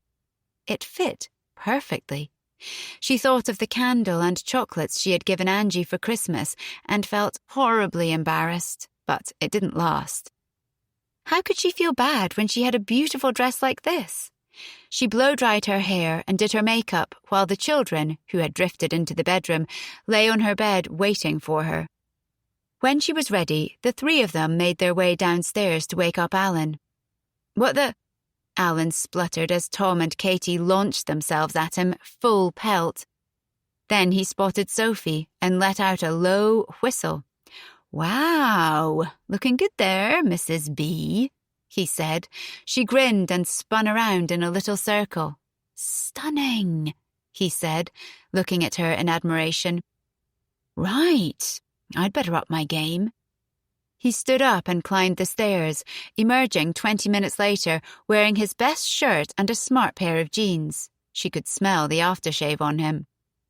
This was a big effort for Alan, and she wolf-whistled at him. "Looking mighty fine there, Al." "I can't let the side down, not with you looking like that," he told Sophie, and then glanced at his watch. "Right, we'd better be off." They let themselves out of the back door and through the gate into Angie and Jack's garden. Tom and Katie ran on ahead, desperate to go inside and see their friends after a forced separation over Christmas. But Alan paused and turned to Sophie. "I love you, Soph. You're something special." She gave him a quick kiss. "You're not too bad yourself." Inside, the party was already in full flow. Ellie had got a karaoke machine for Christmas, and Jack was singing "Living on a Prayer" at the top of his voice. "Brennans!" he shouted with delight when he saw them, coming over to shake Alan's hand effusively and give Sophie a hug. "Happy Christmas and all that." "Where's Angie?" Sophie asked. "Upstairs getting ready. She'll be down in a minute. Alan, mate, what's your tune?" Jack and Alan commandeered the karaoke machine again, and Sophie went upstairs to find Angie. As she knocked softly on the bedroom door, it opened slightly, and she saw Angie inside, looking ridiculously beautiful in a long red dress, her dark hair loose around her. She turned and clasped her hands together in delight when she saw Sophie. "You look incredible! I knew that dress would suit you," she said. "I'm mortified," Sophie told her. "It must have cost a fortune. My present to you was rubbish in comparison." "Nonsense," Angie insisted. "I love that candle." "I brought you some champagne," Sophie said, handing a glass over to Angie, who took it gratefully and clinked glasses with Sophie. "To a new year," she said. "To friendships," Sophie replied, and they both took a sip. "How was your Christmas?" Angie asked. "Lovely. The usual, eating too much chocolate, playing board games and watching the Strictly Christmas special. How about you?" "Fabulous. It's always a hoot when we spend Christmas with Jack's family. They managed to get 4 of the 5 siblings together, one's in Australia, and there were 12 children altogether. Jack's mum put on this vast spread. I don't know how she did it. The children were in heaven. They loved their older cousins. I don't think they wanted to come home." "Mum! I need a lift to Amber's house, now!" came a shout from downstairs. Angie sighed. "Indy's having a sleepover at her friend's," she explained. "How's she getting on at school?" "Oh, fine. She's got a good group of girlfriends and there's some boy she's being all coy about. I'm not sure how much she's actually learning, but she's having fun." Jack certainly seems to be enjoying the school runs. I know. I must say, if you'd told me at the beginning of the year that Jack would be a virtual house husband, I'd have told you to stop being so ridiculous. Life is unpredictable, isn't it? For a moment, Angie looked lost, completely absorbed in her own thoughts.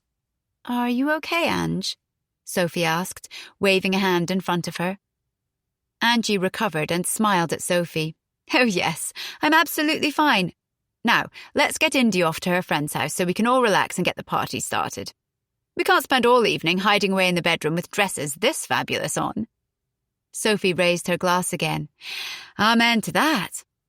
As they walked down the stairs, listening to the deafening sounds of Jack and Alan belting out, "Get the party started," she turned to Angie and said, I think they already have. 9. Angie sat on the cold, hard garden bench, shivering. Despite the cold February weather, she wasn't wearing a coat, and she pulled the top of her turtleneck jumper over her mouth and hid her hands in the long sleeves. She stared at the closed gate and wished that she was in a children's book and could walk through it into a secret garden, another world where life was much simpler. Real life seemed to have become horribly tangled. She started when the gate flew open and Sophie marched through it, clutching a soft toy. Bloody hell, Angie, you scared the life out of me, she said, putting a hand to her heart. I was just coming round to drop off Freddie's dinosaur. He left it at ours. What are you doing out here? Angie barely acknowledged her. What's the matter? Sophie asked, walking over to the bench and sitting down beside her. I'm late, she said. Late for what? Sophie was confused. Late, she said, looking pointedly at Sophie and waiting for the penny to drop. Oh, Sophie said, cuddling the dinosaur close to her for warmth. Oh, indeed. I take it this is not good news, Sophie asked tentatively. Definitely not good news, Angie confirmed. Okay. So, have you done a test? No, Angie replied. Sophie regarded her. Isn't that something that you should do? She asked carefully. Yes. I've got one in the bathroom, Sophie said, jumping up. I'll go and get it now. Why have you got a pregnancy test in the bathroom? Sophie looked down. Me and Alan, we've been trying for a third, but it's not happening. Oh, Sophie. Angie felt even more awful. I'm sorry, forget I said anything. Nonsense, Sophie said, looking up again and plastering a bright smile on her face. Your issue is my issue, and we'll face it together. Now, get yourself back inside and warmed up, and I'll be over in a jiffy. Where are the brood? Jack, Ellie and the boys are at football and Indy's in her room, not to be disturbed. Right you are. Now's our chance. Sophie stood up and marched back through the gate while Angie headed inside, wondering how she had ended up here.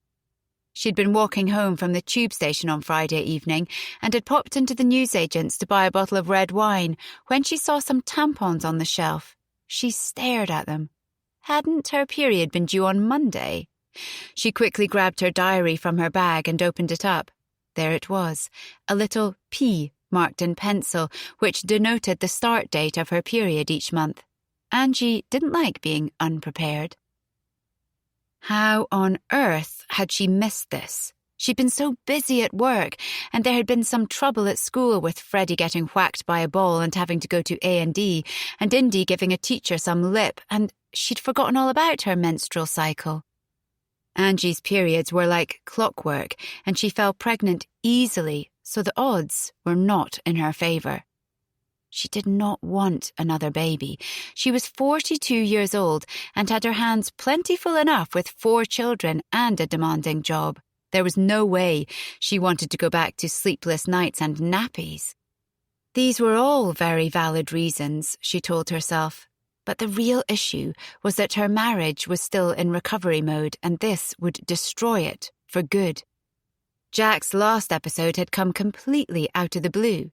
She had searched over and over again for a reason, something to explain why he did it, but the only one she came back to each time was that he was bored of playing husband and father and he needed a thrill, a break from the monotony.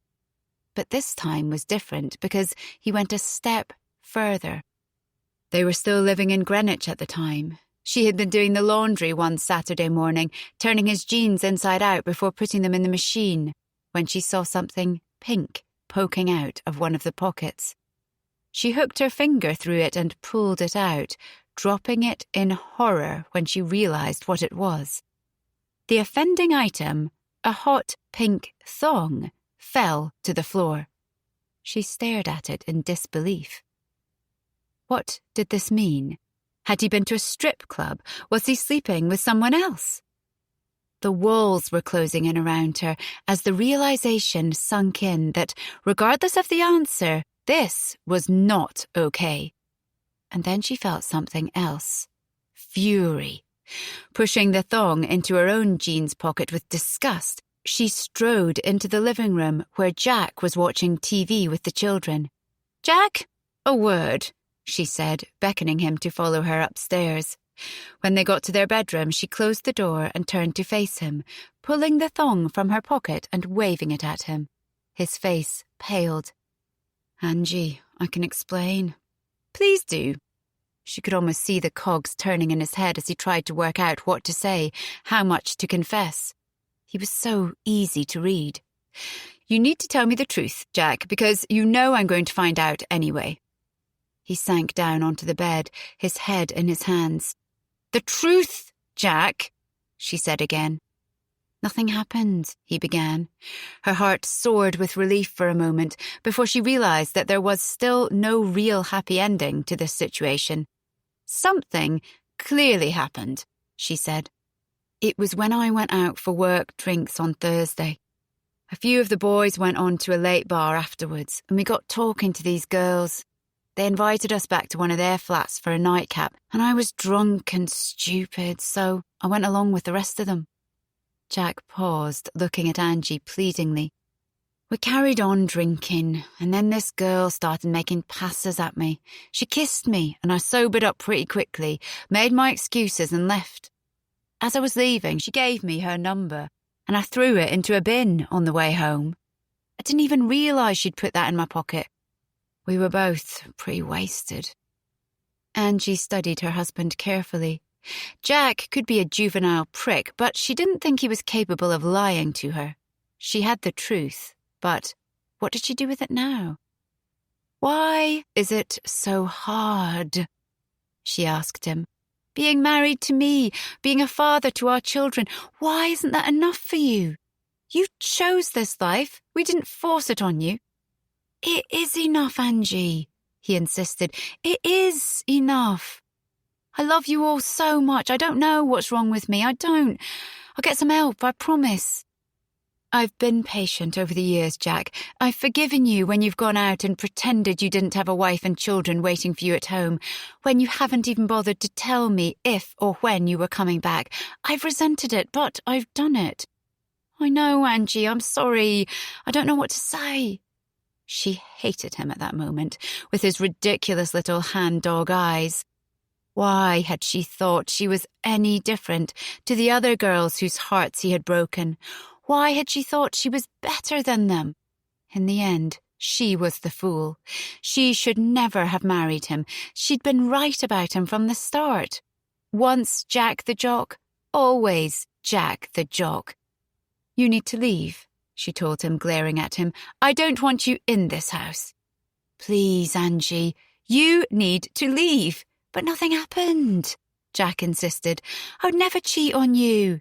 "But you nearly did, and it's only a matter of time before you do." "No," Jack said, standing up and moving towards her. "No, you've got it wrong." Angie held up her hands to warn him from coming any closer. "You need to leave."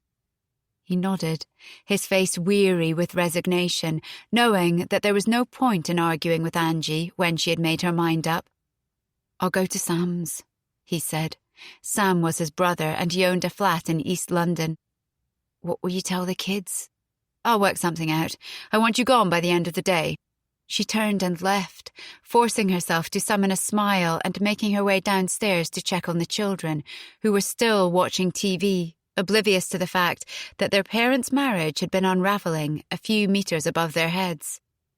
An hour later, Jack was gone. She didn't tell a soul what had happened, not her mother, not her closest friends. She had never been one to air dirty laundry in public, but the truth was that she was humiliated. The thought of people knowing that her husband had gone off to some poky flat to flirt with a cheap bimbo instead of coming home to his family mortified her. As the days passed, she kept it to herself, acting as though everything was perfectly fine, while inside she was breaking apart. But, as angry as she was with Jack for making a fool of her, she still couldn't let him go.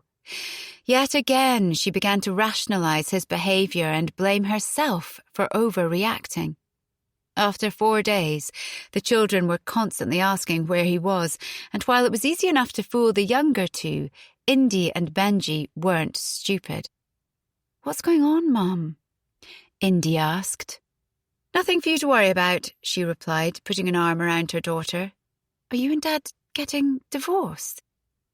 No, nothing like that. Please don't think that. He's just helping Uncle Sam with something." "Has Dad done something wrong?" Benji asked. "No, Benji, Dad's done nothing wrong."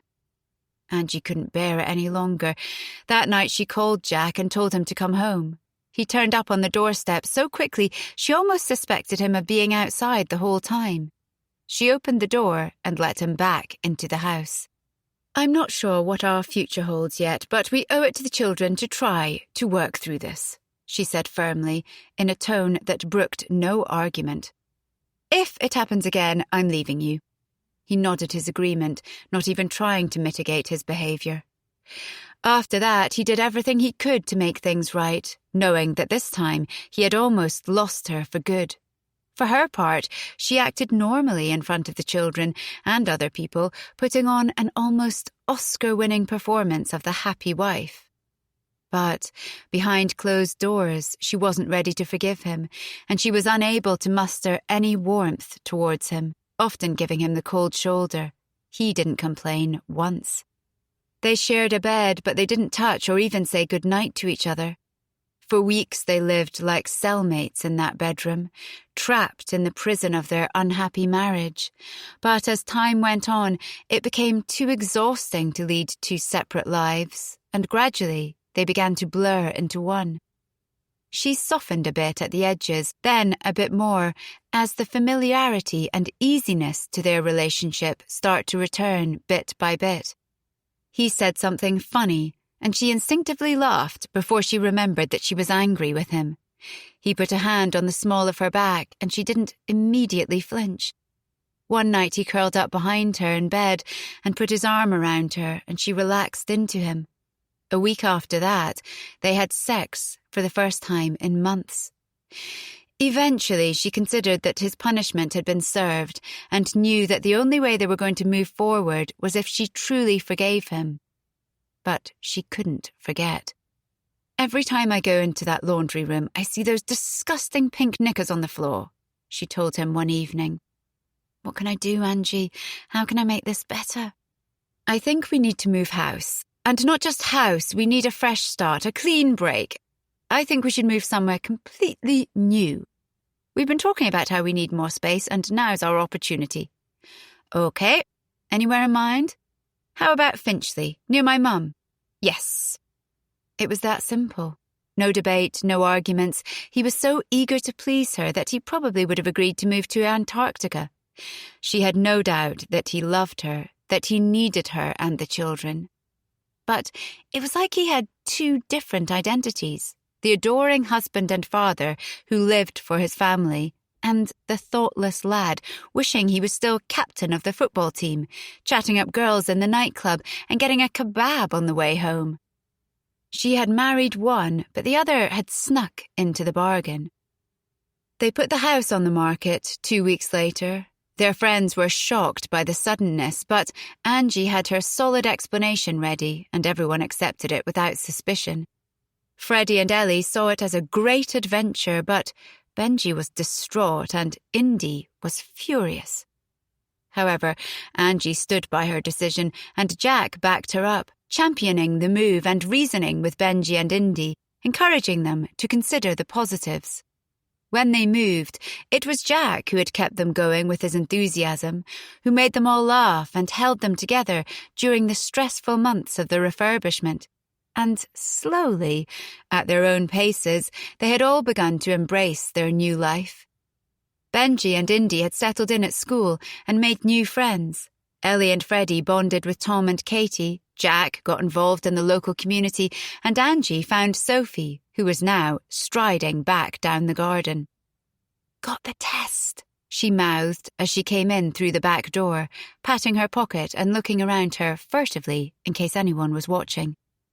"I'm not sure I want to know," Angie replied. "Come on, Angie. This isn't like you. The sooner you know, the sooner you can deal with it.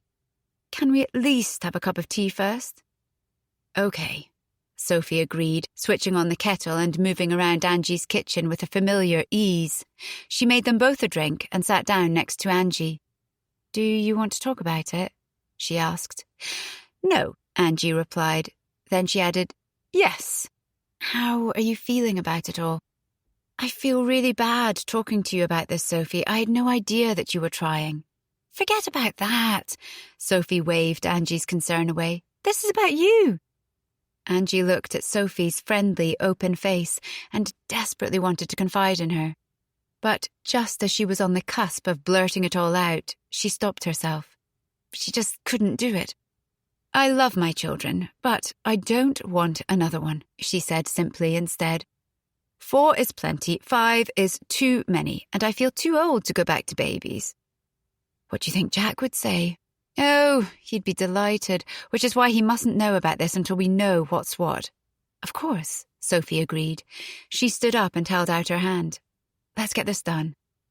Angie took it. Sophie was right. She had to find out one way or another, even if she didn't want to know. Together they made their way quietly up to the loft room, and Sophie waited for her on the bed while she went into the ensuite. She came back, clutching the test, sat next to Sophie, and waited. After a few minutes, the result was pretty clear to them both. It was negative.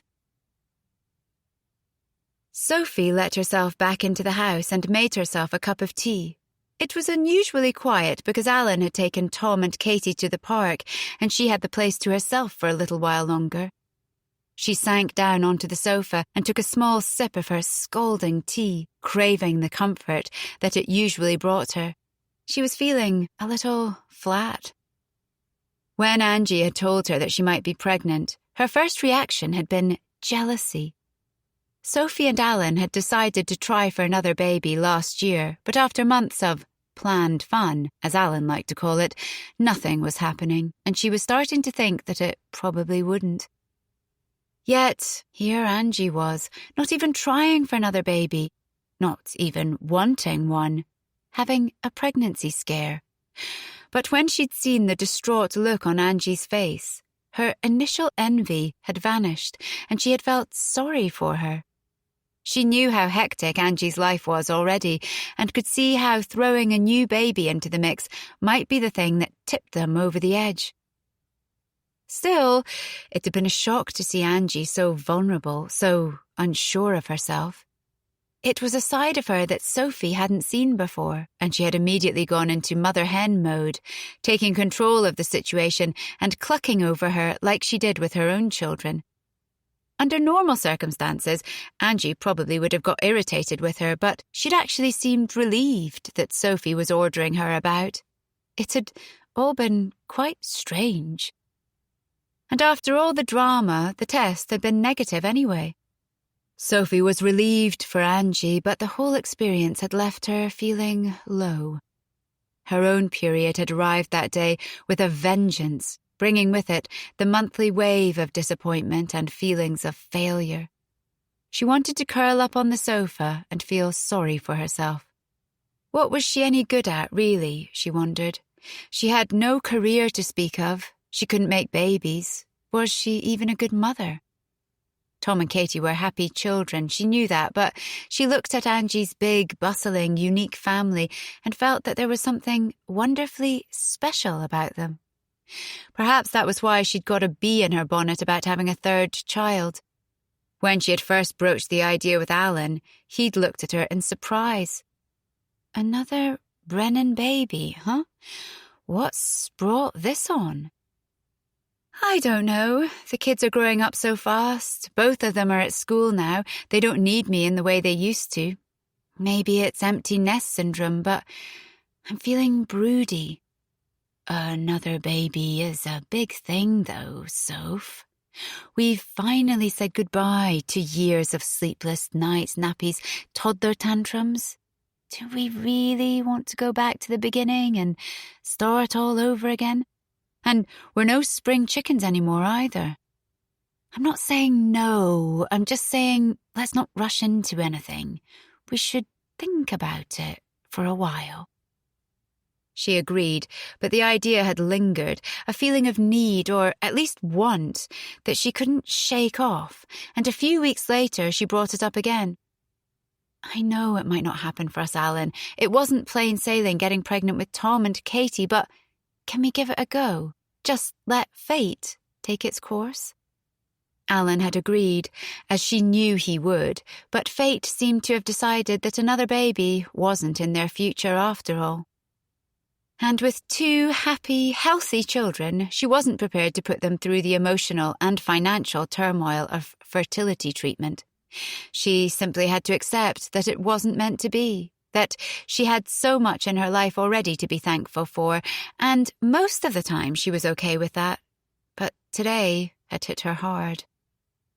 It's just a blip, she told herself, a perfectly natural reaction to Angie's situation, and I'll get over it soon enough. Alan would be back with the kids any minute now, and perhaps they could all go out for lunch together, or maybe get last-minute tickets to the cinema. There was a new Disney film out that Katie had been wanting to see. Once she was distracted, she'd be absolutely fine again. But just for a little while longer, she sat alone on the sofa, drinking her tea, and allowed herself to imagine what could have been. 10. Alan zipped up his hold-all and looked at Sophie, who was sitting on the bed watching him. I'll only be gone a few days, he said. Take as much time as you need. Alan's mum had fallen and broken her hip, and because his dad wasn't in good health either, Alan had decided to go and stay with them for a few nights to help out. Sorry to abandon my cowgirl, he said ruefully. Sophie snorted. The children's school was holding a barn dance fundraiser for parents that evening, and they'd booked a babysitter weeks ago so that they could enjoy a rare night out together. They'd even ordered cowboy boots and hats online and had been having a hoot putting them on and gleefully yee-hawing around the house, much to the embarrassment of the kids. I'm sure I'll find me a lonesome cowboy to dance with, she told him. As long as he doesn't sweep you off your feet. As if, unless he's Brad Pitt circa Legends of the Fall, in which case I need to tell you that I will be running off to Montana with him to live in a teepee. Fair play to you, love. Even I wouldn't turn down Brad Pitt. They headed downstairs so that Alan could say goodbye to Tom and Katie, who had been making get-well-soon cards for their granny. The kitchen table was covered in a sheen of glitter and torn-up bits of paper, and the children proudly handed their offerings to Alan. He hugged them both, and they followed him outside and watched as he climbed into his van and, with a toot of his horn, disappeared down the road. Sophie couldn't remember the last time she'd spent a night without Alan, and felt strangely bereft. At least she had the barn dance to look forward to. Tom, Katie, I'm going upstairs to get ready for this evening, she told them. Do you want to come up and keep me company? The children grabbed their iPads and followed her upstairs and into the bedroom, where they flung themselves onto the bed to play games, while Sophie hunted around for the hair straighteners. 30 minutes later, she was ready to go. You look cool, Mum. Tom said, looking up and observing her plaid shirt, jeans, hat and cowboy boots ensemble. She gave him a thumbs up, sprayed herself liberally with perfume, and headed downstairs to let the babysitter in. Once she had briefed the sitter and said goodbye to the children, she let herself out of the back door and through the gate into Angie and Jack's garden so that they could walk to the dance together. "Howdy, partner!" she called to Jack as she entered the kitchen and saw him leaning up against the kitchen cupboard drinking a beer. He tipped his hat when he saw her and gave her a wink. Her stomach gave an involuntary little flip. He may not be her cup of tea, as she kept telling everyone, but he was a bloody good-looking man, and he looked particularly sexy in his cowboy get-up. She looked away quickly and said loudly, "Angie getting ready?" "Afraid not. Angie's not feeling very well, so she's gone to bed and sends her apologies. It's just a cold, but she's run down, which has made it worse. Where's Alan?" "Gone up to his parents for a few days. His mum had a fall. She's fine, but he wants to help." "I guess it's just you and me then, partner." "I guess it is." Jack drained his beer. "Let's go," he said, hollering goodbye to Angie and the children. They let themselves out of the front door and headed down the road. It was a brisk evening and she shivered a little bit. "Do you want my scarf?" Jack offered, glancing at her. "No, you're all right," she said. "Honestly, it's fine." He unravelled his scarf and turned to her, wrapping it carefully around her neck. She smelt his aftershave on it and started to feel giddy. What on earth was wrong with her this evening? Perhaps it was just the anticipation of a night out. When they arrived at the school, she gave a little gasp of pleasure. The hall had been decked out wonderfully. There was bunting and lights hanging from the ceiling, and a band was setting up on the stage, which was furnished with hay and a wagon wheel. In one corner, a makeshift bar had been set up, and Jack went off to get them a couple of beers, while Sophie looked around, marvelling at how they had managed to make the boring old school hall look so atmospheric. Being on the PTA committee, she knew a lot of people, and it was impossible to go from one side of the hall to the other without bumping into someone who wanted to chat. It was a good 45 minutes before she managed to break away, and her eyes searched the hall, looking for Jack to make sure that he was okay. She spotted him in the corner, surrounded by a group of Year 3 mums who looked like they were rounding in on him. She caught his eye, and he mouthed, "Help me," at her. Chuckling to herself, she made her way over to him. "Sorry, ladies, but this cowboy promised me a dance," she said, whisking him off to the dance floor. "Thanks, Sophie. I didn't think I could ever get away," he said.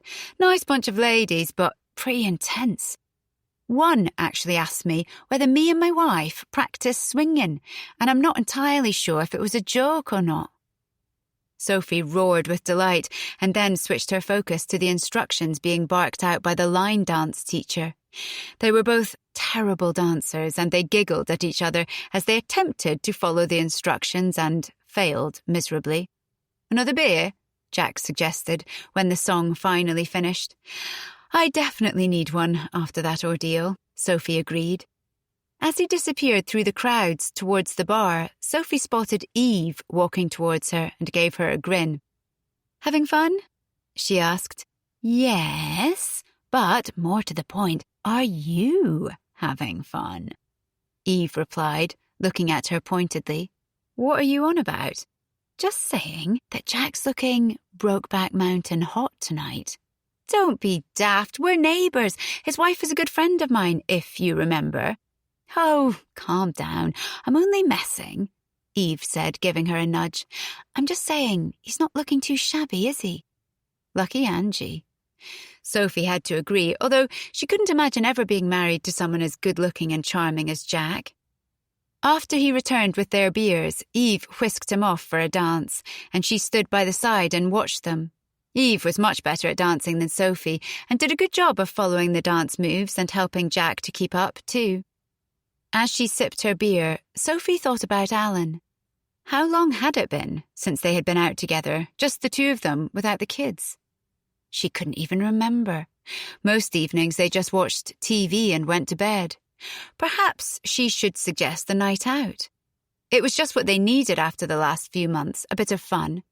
She knew that she'd become a bit fixated on having another baby even after she'd promised Alan that she wouldn't, and they were in danger of turning into a boring old married couple if they hadn't done already.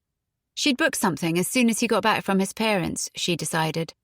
Stifling a yawn, she looked at her empty beer bottle and decided to call it a night. She grabbed her coat and bag and went to tell Jack she was leaving. "Wait, I'll come with you," he said. "No, you stay a little longer. Have fun," she urged him. "Will you be okay walking home on your own?" "I'll be fine, Jack, honestly." He doffed his hat at her and then turned away to continue dancing with one of the Year 3 mums who had commandeered him. With a final glance at the dance floor, Sophie put her coat on and made her way out of the school hall into the cold night air. Angie sat in bed, playing absent-mindedly with her phone before throwing it onto the duvet with a sigh. She thought of Jack at the barn dance and felt guilty that she'd feigned illness to get out of going with him. But the truth was that she just wasn't in the mood. She couldn't be bothered to make polite conversation with people she didn't know or care about, or to pretend that she and Jack were the perfect couple. Recently, she had found that she had little energy for anything anymore, and she wondered what had happened to her. Angie had never wallowed in bed in her life. She was a fighter. She got up, put her war paint on, and took on the world. But at the moment, all she wanted to do was crawl under the duvet and hide away. Which was tricky when there was a 6-year-old trying to sail a remote-control boat in the bath and a 9-year-old arguing with her sister over a hairband. Angie tried to block out the noise. She blinked a few times, willing tears to come so that they might provide her with some emotional release. But unfortunately, Angie didn't cry either. Was this some sort of PTSD? Was it a delayed reaction to years of Jack making her feel insecure? Was it guilt that she was somehow to blame? Or was it just the sheer relentlessness of life, of juggling a career with 4 children and feeling like the wheels might fall off at any moment? She had powered through for so long, telling herself and anyone who would listen that she was fine, because fine was all she knew how to be. But what if she wasn't fine after all? It was the pregnancy scare that had been her final undoing, the horror at the prospect of being pregnant, the knowledge that her marriage probably wouldn't survive it, had made her realize how precarious this life she had built was. It could collapse at any moment and she'd be powerless to stop it. And underneath it all was the niggling fear that it was her fault. If she had been a better wife to Jack, if she was more doting, if she hadn't put her career first, perhaps things would have been different for them. She had thrown herself into work because it gave her back her identity, but she'd been hiding behind it for too long, letting it mask the cracks that were appearing at home. She needed to find a way to recalibrate, to get the balance right between work, family, and marriage. If one pillar toppled, the whole tower came tumbling down. As the screaming between her 2 daughters escalated on the other side of the door, she threw the covers aside in frustration. "Indy, Ellie, stop that right now!" she yelled, yanking open the bedroom door and squaring off with the girls who were standing in the hallway. Indy was clutching a piece of Ellie's hair in her tightly shut fist. The girls stopped what they were doing and looked at her in surprise. She rarely shouted at the children. Indy took in her dishevelled hair and dressing gown. "What's up, Mum? Is it your period?" "No, it's not my period. It's you 2 screaming at each other outside my bedroom door." "Sorry, Mum." Ellie looked sheepish. "Give me that hairband," Angie said, yanking it from Indy's hand. The children followed her, glancing at each other as she marched down the stairs and threw it into the kitchen bin. "Why do you do that?" Indy demanded, looking horrified. "Because I'm fed up of hearing you 2 bickering over things, so the new rule is if you can't share it, I'm throwing it away." "Oh, great, Mum. Brilliant parenting technique," Indy said, her temper flaring to match her mother's. Angie was in the mood for a full-on Barney and was about to fire back when Ellie, ever the peacemaker, said, Come on, Indy, let's put a film on before bed. With a final, resentful glare at her mother, Indy relented and followed her little sister to the den. Angie poured herself a glass of red wine and collapsed onto a kitchen chair. This was the problem, she thought. She simply didn't have time to think anymore. She was constantly firefighting, and now she had an actual moment of peace to herself. She felt restless, like she'd completely forgotten how to relax. She automatically reached for her laptop, opened up her work emails and started making her way through them. She was still there at 11 p.m. when Jack got home, and he started when he saw her. "Christ, Ange, you scared me. I thought you'd be in bed. How are you feeling?" "Much better," Angie lied. "How was your evening?" "Quite fun in the end," Jack said, pouring a glass of water and coming to sit next to her. "I was hopeless at the dancing, but we all had a laugh." "Did you walk back with Sophie?" "No, she left early. She had to get back for the babysitter." Angie had a brief moment of panic at the thought of Jack alone with a bunch of women and no close allies to report back on his behaviour, but she quickly put the thought out of her mind. She had to trust him. She just had to, because if she didn't, then their marriage really was over, and she simply couldn't accept that. Not after everything they'd been through. "You coming to bed?" Jack asked. "In a minute," she replied, glancing back down at her laptop. She heard him go up the stairs and tried to concentrate on what she'd been doing, but her focus had completely gone. After a few minutes, she gave up and closed the laptop, turning off the kitchen light and making her own way up the stairs. By the time she got into bed, he was snoring. She lay next to him and watched him sleep for a while. Then she reached over to her bedside table for her sleep spray, squirted it liberally all over her pillow, put on her lavender eye mask, and tried to summon some sleep. 11. "Look, shop-bought cupcakes. Live it, learn it." Sophie waved the box of cupcakes at Angie. It was the morning of their annual Easter party, and Angie had come over to help her prepare. However, unlike last time when the Taylors had turned up at the front door unannounced, Angie had come via the gate and let herself in through the back door, as comfortable in Sophie's home now as she was in her own. "They look beautiful, but I was rather fond of your homemade ones," Angie replied as she washed her hands in the kitchen sink and turned to Sophie. "Where should we start?" "You can start by telling me what's going on." "What do you mean?" "Something's on your mind, and I think it's time you talked about it." Sophie had sensed that something was up with Angie for a few weeks now, but had been reluctant to probe her because she knew Angie valued her privacy. She didn't like to bang on about her feelings, as she said. However, she had become increasingly subdued, and Sophie was beginning to worry about her. Angie had been relieved when the pregnancy test came back negative, so her withdrawn behaviour now didn't make sense. She'd even quizzed Jack about it on the way to school a few days ago, but had drawn a blank. "Everything okay with Angie?" she'd asked, trying to sound light. "Yep, why?" "I don't know. I just thought she seemed a bit out of sorts, that's all." "She's still getting over that cold, and she's been really busy at work. Plus, Ellie and Indy are in some sort of ongoing feud, which is tedious. But other than that, she's fine." Sophie wasn't convinced, and she had even started to worry that perhaps Angie was upset with her for some reason. Had someone said something to her about Sophie dancing with Jack at the barn dance? Nothing remotely untoward had happened, yet she couldn't help feeling paranoid because Angie had been acting strangely ever since that night. Perhaps she'd been annoyed that Sophie had left without him, but that seemed ridiculous too. Jack was a grown man who was perfectly capable of making his own way home. She couldn't put her finger on it, but something wasn't right. Of that, she was sure. When she had woken up the morning after the barn dance, she remembered her promise to herself that she and Alan should make more time for each other. As she was making coffee, she called him at his parents', eager to hear his voice after spending a night in bed without him. "Hey, love," he said when he answered, sounding tired. "How's it going?" "Fine, although I'll need to stick around for a few more days. Mum is still in hospital, so I have to ferry Dad to and fro." And I've been up half the night helping him to the loo, so I'm a bit knackered. Are you okay? Of course, Sophie reassured him. I miss you, though. I miss you too, Soph.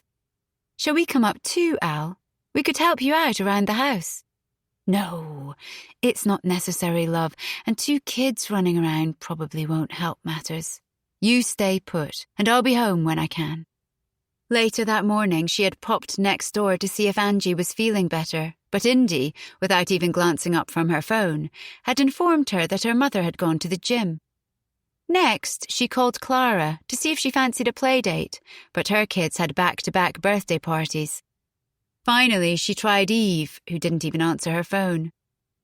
Feeling a bit discombobulated, she decided to take the children to visit her parents for the night.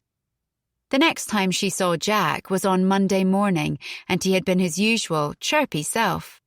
But ever since that weekend, Angie had been acting strangely, and she'd resolved to get to the bottom of it once and for all.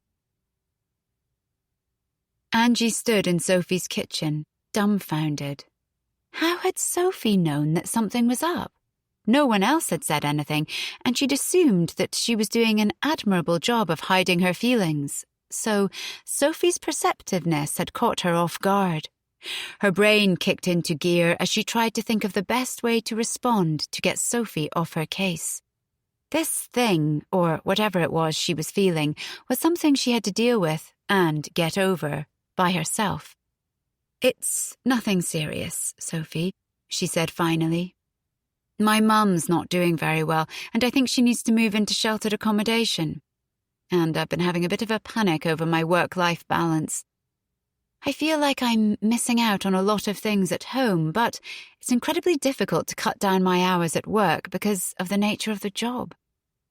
Sophie nodded in sympathy. I'm sorry to hear that. It must be hard. Is there anything that can be done? Perhaps you just need to take some time off, or a sabbatical even. What I need, Angie said, is a good holiday.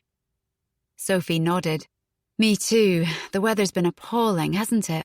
I don't know what's happened to spring, but I feel like we've been in the depths of winter for decades. Have you booked anything for the summer yet? Not yet. I'm usually more organised, but time has got away with me a bit this year. Sophie looked at her and said tentatively, Would you fancy doing something together, maybe? We could get a big villa or a couple of apartments next to each other. Angie considered the prospect.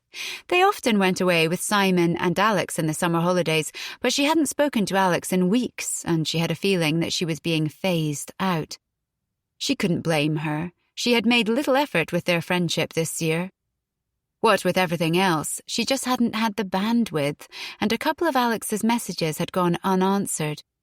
She thought of her old Greenwich gang, of their weekend barbecues, park playdates and mum nights out. It all seemed like a distant memory now. She looked at Sophie and smiled. That would be wonderful, she said. Perhaps we could do some research after the party. I'm thinking Greece. I'm thinking tavernas. I'm thinking beaches. I'm thinking yes. As Angie started getting plates and cutlery out of Sophie's kitchen cupboards, she realised that she was feeling better already. Perhaps that was all she needed after all, something to look forward to after a long winter. A change of scene, a few weeks off work, good company, and a chance to recharge the batteries. She'd been overthinking things and her brain just needed a break. Yes, she thought in anticipation, the winter months were always a slog, but with the prospect of summer, she was feeling optimistic again. Indy's bringing her boyfriend to the party today, by the way, she told Sophie conspiratorially as she wrapped knives and forks in napkins. Ooh, what's he like? Sullen and evidently incapable of conversation, but she seems to adore him. I can't believe she has a boyfriend. When Katie gets her first boyfriend, Alan is going to lose the plot. How's Jack about it? Oh, he's fine. He's pretty laid back about things like that. Do you remember your first boyfriend? Angie thought back and smiled wistfully at the memory. His name was Peter Banks, and he went to the boys' school down the road. We went out for 2 weeks, after which time I left him for an older man. And by older man, I mean the school year above me, which was incredibly exotic. I must have been 13 or 14. How about you? I was 17, a bit of a late bloomer, really. His name was Callum Brodie, and I'd known him since primary school. It's funny how you always remember the full names of people from your childhood, isn't it? Anyway, we went out for 2 years, and then I moved away to go to journalism college, and we drifted apart. I'm still friends with him on Facebook, though. Do you ever think he's the one that got away? Angie asked teasingly. No. Let's just say time hasn't been kind to him from the looks of his profile picture. Angie, absorbed in the conversation, admitted, I thought Jack was the one that got away. How do you mean? Well, I was mad about him from the minute I met him, back when we were students, but I refused to admit it to him or to myself. I thought that it would be unrequited love, and, in any case, he was what can only be described as a Lothario back then. So I started going out with a different boy instead and tried to forget all about him. After we graduated, I thought about him from time to time and wondered if things would have been different if I'd told him how I felt. Wow! Do you think it was fate that brought you together then, all those years later? I don't really believe in fate. Just sheer bloody coincidence, I'd say. And look at you now, happily married with 4 amazing children. I'd call that fate.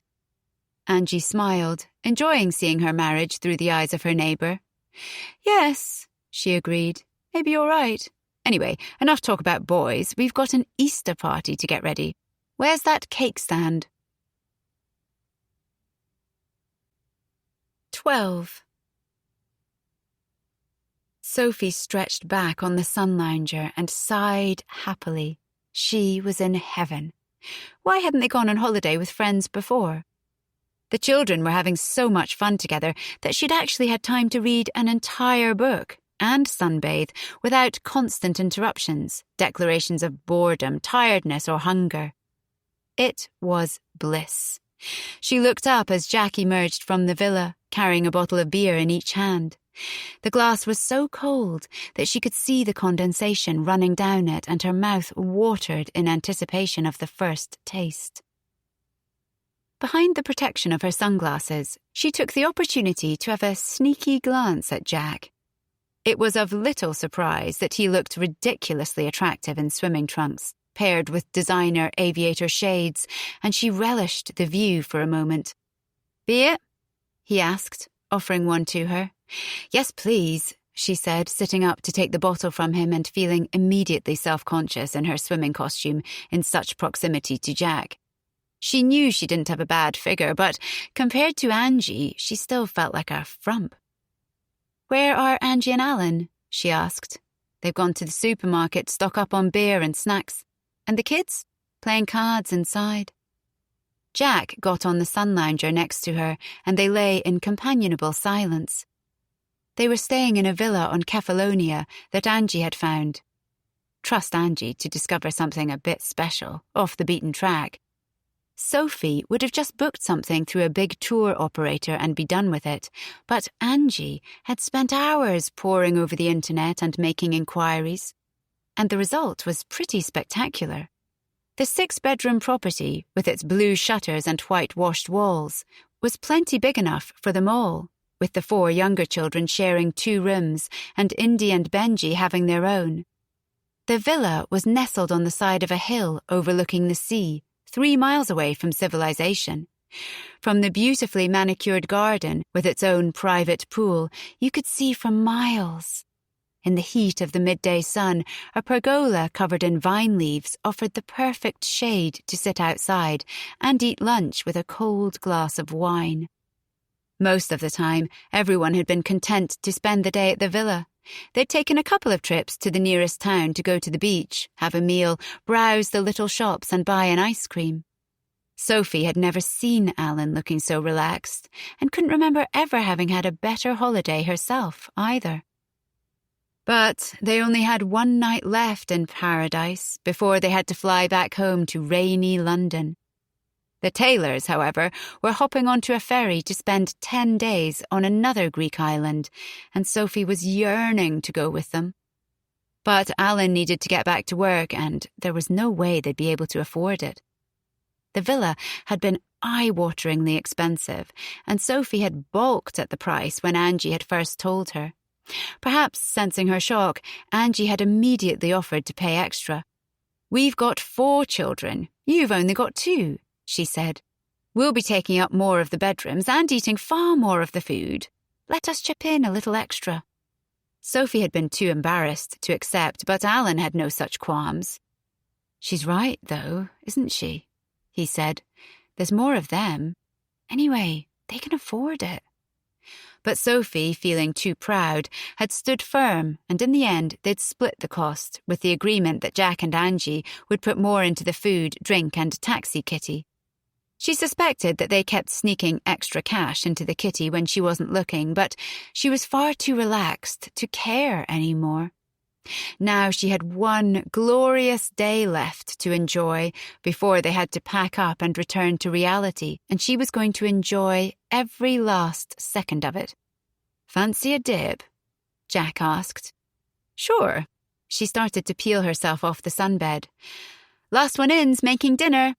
She dived into the pool, and as her body hit the ice-cold water, she felt a glorious rush of adrenaline. She swam the length of the pool, enjoying the sensation of being underwater, until her throat started burning and she returned to the surface. When she looked up, Jack was also in the water, watching her. "You're a good swimmer," he commented. "Under-16's county champion," she announced proudly. "Well, you've still got it, Brennan." "Why, thank you," she replied with a grin. He swam towards her and she splashed him playfully. "Oi!" he laughed, splashing her back. Soon they were splashing each other furiously, giggling like children. He grabbed her leg and pulled her underwater with him, and as they floated underneath the surface, she saw him move towards her, as if he was about to reach for her, and she panicked and launched herself up to the surface. She quickly swam to the side of the pool, pulled herself out, and towelled herself dry before putting her sundress back on. "I'd better go and check on the kids," she said. "Okie doke," Jack replied as he climbed onto a pink lilo that was drifting past him and started to float along on his back. "Bring us another beer on your way back out, will you?" It was as if nothing had happened. But had anything happened? She was so confused. For a moment she had thought that Jack was going to kiss her, but now that seemed ludicrous. "It's all in my head," she told herself. She was just silly and giddy on sun and afternoon beer, and she needed to get over herself. Jack would never do anything like that. He was playful, for sure, perhaps a bit flirty from time to time, but he was harmless. And she would never do anything like that to Alan anyway, so why was she feeling so guilty all of a sudden? She felt the rush of cold air as she let herself into the air-conditioned villa and saw the kids still playing cards and making their way through a family-sized bag of crisps. She watched them for a while, and then she heard the front door open, and Alan and Angie returned with bags of supplies. She went over to help them unpack, and a few minutes later, Jack came inside, still in his swimming trunks, and put his arms around Angie. "Get off! You're soaking wet!" she said with a half laugh, pulling away from him. "I can't resist," Jack said. "I mean it, Jack. This dress is dry clean only." "Take it off, then." He started pulling the strap of Angie's dress down. Sophie and Alan caught each other's eye. But Angie just pushed him off and sent him back outside. "You've met Holiday Jack, then?" she said. "Holiday Jack?" Sophie asked. "Yes, Holiday Jack forgets who he is and acts like he's on some sort of 18 to 30s holiday in Kavos. He often makes guest appearances on our summer jaunts. Ignore him, he's harmless." Angie sounded flippant, but Sophie's cheeks burned. It was as though Angie was talking directly to her, and she felt another rush of guilt about what had happened in the pool. Was Angie giving her a warning, or was she simply trying to justify Jack's behaviour in the kitchen? And while she sounded light-hearted, was there something more serious behind her tone? She didn't know, but she wanted to find out. "Angie, do you fancy going for a sunset walk?" she asked. "Sounds romantic," Angie replied. "Well, you're dressed for it. Alan, are you and Jack okay to hold the fort for an hour or so?" "Of course," he said. "I've already promised to referee a game of water polo." "Come on then," Sophie said. Angie nodded, wiped her hands on a tea towel and started following Sophie towards the front door. As they were about to open it, Indy barged through it from the outside, her face like thunder. "Indy, what's the matter?" Angie asked. Indy scowled in response and marched up the stairs, slamming the door. Angie looked at Sophie apologetically. "I'd better see what that's all about.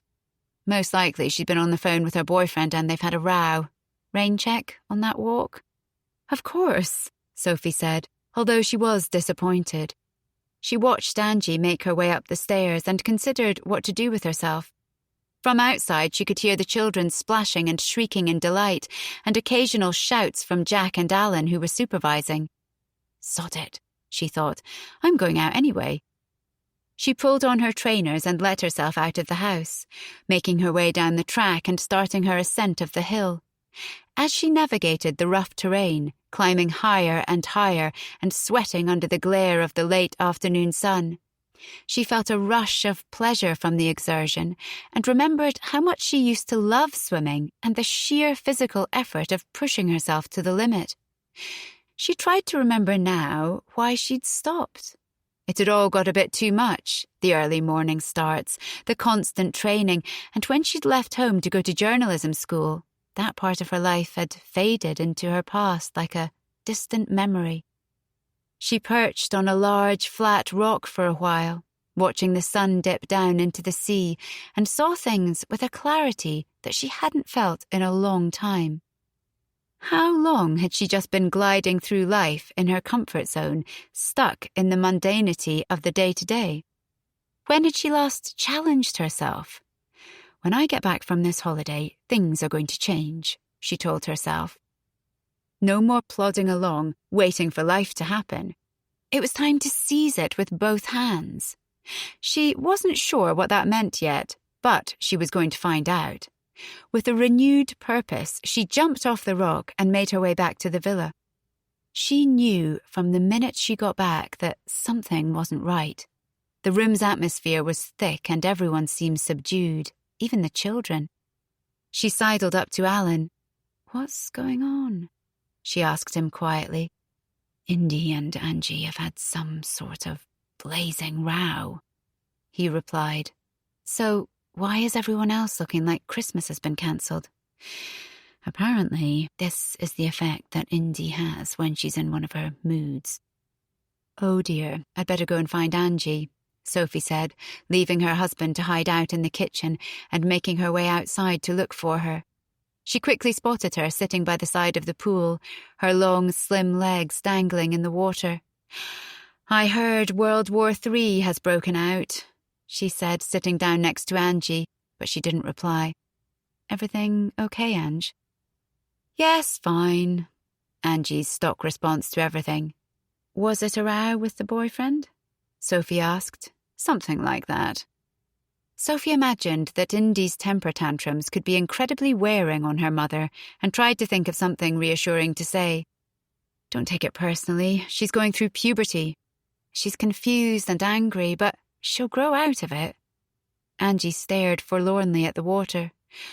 "Well, she's ruined the last night of the holiday." "Don't be daft," Sophie said, surprised by Angie's melancholy.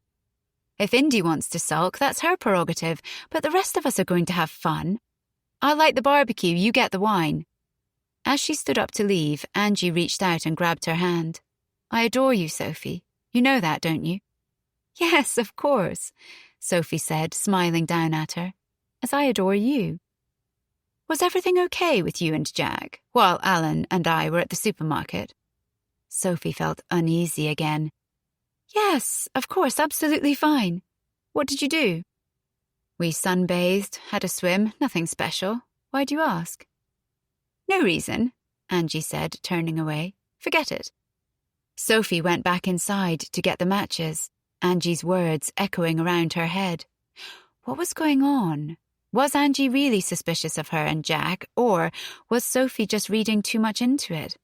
She looked over at Jack, who was in the kitchen marinating some meat, a cocktail on the counter next to him, humming away to himself. He must have sensed her gaze because he looked up and gave her a wink. She smiled back at him, perplexed. She had a strange feeling that she was getting involved in something she hadn't planned. "Want me to fix you a cocktail, Brennan?" Jack asked her. "Of course she does," came a voice from behind her. "And while you're at it, one for me too, please."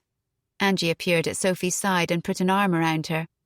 "Sophie and I are going outside to take our drinks on the patio. You and Alan are in charge of dinner." And with that, she gently guided Sophie out of the villa, chatting away easily about the incredible olives she'd found in the supermarket, as though the entire conversation they'd had by the pool hadn't happened. And Sophie, relieved to see Angie back to her old self again, relaxed. They sat down on rattan chairs, sampling olives, sipping cocktails and watching the children play hide-and-seek in the garden, and she tried to push all thoughts of Angie and Jack's behaviour and her own mixed feelings to the back of her mind and enjoy their last night together. By the following morning, Indy had emerged and was sunbathing by the pool, reading a magazine and eating a cheese sandwich as if she didn't have a care in the world. "Glad to see Indy's feeling better," Sophie whispered. "Yes, she's calmed down now, thank goodness," Angie said. She gave Sophie a tight hug. "I can't believe you're going home today. I'll miss you." "I'll miss you too," Sophie said. "But you'll be back home before you know it, so just enjoy the rest of your holiday and think of us bored at home in Finchley." She heard their taxi pull up, and they all piled in and waved out of the window as it drove away from the villa. In the distance, she could see the Taylors, standing side by side, waving back. She watched them until the car turned a corner and they all disappeared. Tom and Katie, distraught about being parted from their friends, both started sobbing simultaneously, and Sophie, who was sitting between them in the back seat, put a comforting arm around them both. "It's okay," she told them. "It was a wonderful holiday, and it's natural to feel sad that it's over, but you'll feel much better once you get home to your own rooms and your toys." "Can we go on holiday with them again next summer?" Tom asked. "Well, it's a bit early to plan that, love, but I'll speak to Angie about it," Sophie assured him. After a few minutes, the children's tears began to subside. Tom reached for his iPad and headphones, while Katie snuggled up to Sophie and closed her eyes. She glanced at Alan, who was in the front seat attempting to speak Greek with the taxi driver. The man was delighted by the stilted attempts of his English passenger to communicate in his language and was enthusiastically encouraging him, exclaiming, "Bravo!" every so often. Alan, looking tanned and healthier than she'd seen him in a long time, was concentrating so hard on remembering the Greek words he'd been practicing that he was oblivious to her gaze. As she watched him, she realized that they'd never had that night out together. She turned her head to look out of the window, watching the horizon and the little boats dotted around the ocean as the car sped along the coastal road towards the airport.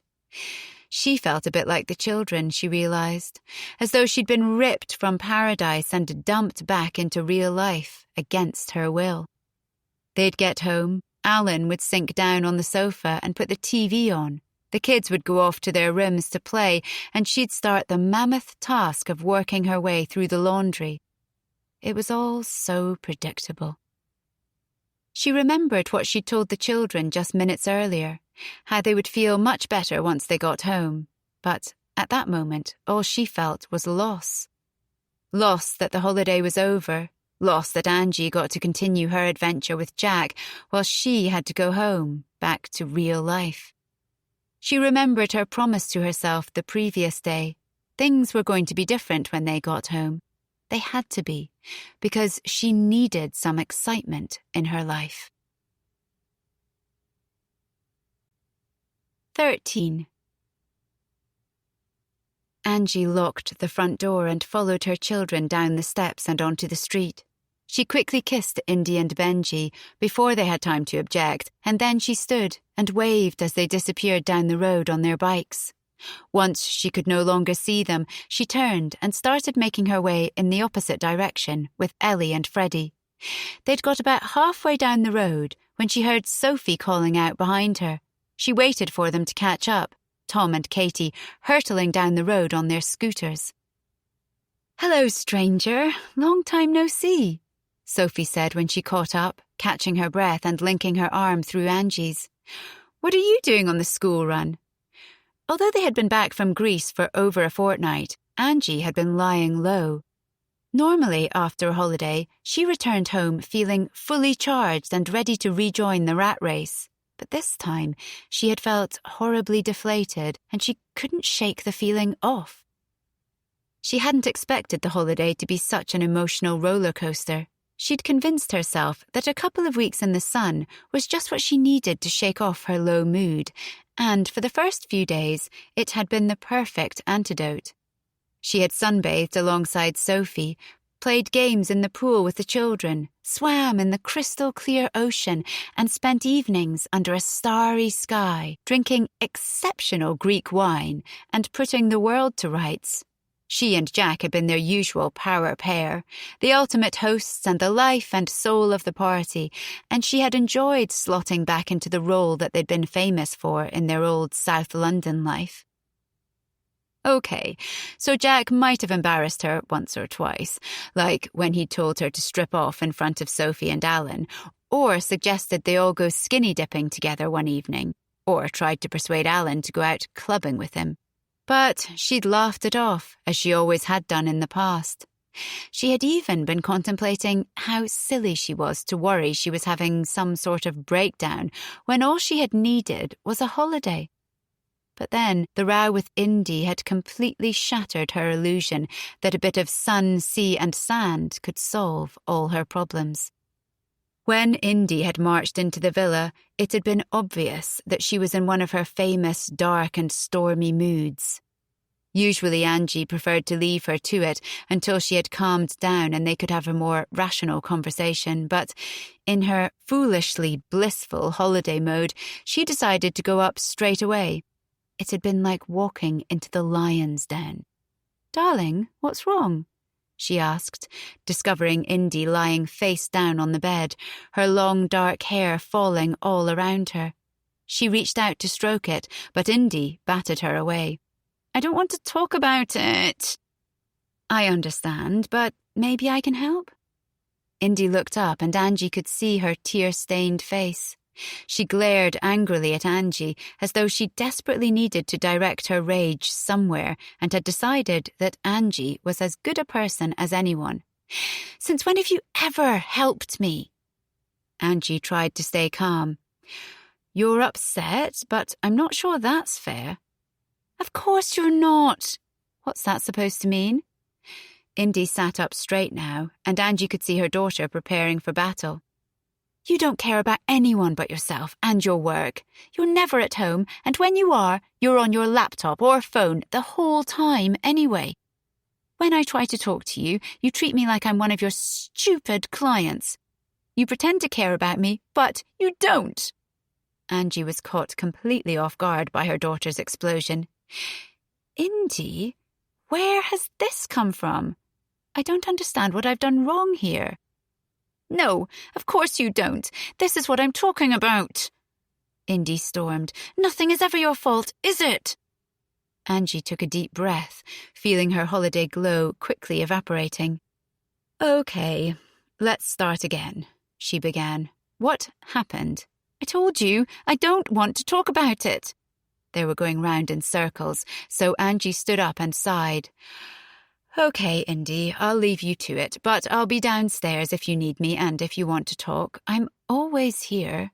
"But that's it," Indy said. She seemed disappointed that her enemy was leaving when she was in the fighting mood. "You're not here for me. You're not here for anyone but yourself. Have you even asked me how things are at school? Do you even care? Everyone acts like you're this amazing person, this superwoman, and you play up to it. You think you're better than everyone else. The way you talk to us, the way you talk to Dad. Angie pounced immediately. What do you mean, the way I talk to Dad? Forget it. Indy recoiled slightly, realizing, perhaps, that she'd pressed the wrong button. No, Indy, I won't forget it. What do you mean? Indy looked at her mother. You talk to him like he's a child. You belittle him. It's no wonder he needs a break from you sometimes. Her words hit Angie like a train.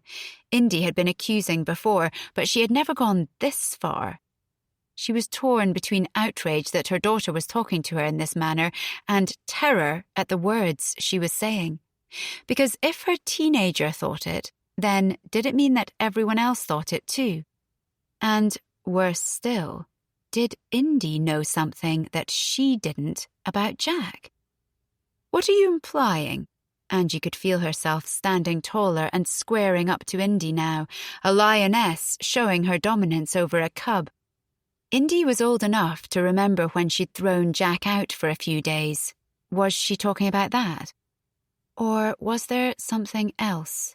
She moved a step closer to Indy. Her daughter immediately backed down. Forget about it, Mum. Just leave me alone. No, you started this so you can finish it. What do you mean? Let's just say that he looks like he's been having far more fun with Sophie on this holiday than with you. That's all I'm saying. It was a low blow, but it hit the spot. Angie glared at Indy before turning around and storming out of her room, as though she were the petulant teenager. In her own room, she sat down on the side of the bed and realized that she was shaking. What the hell had just happened?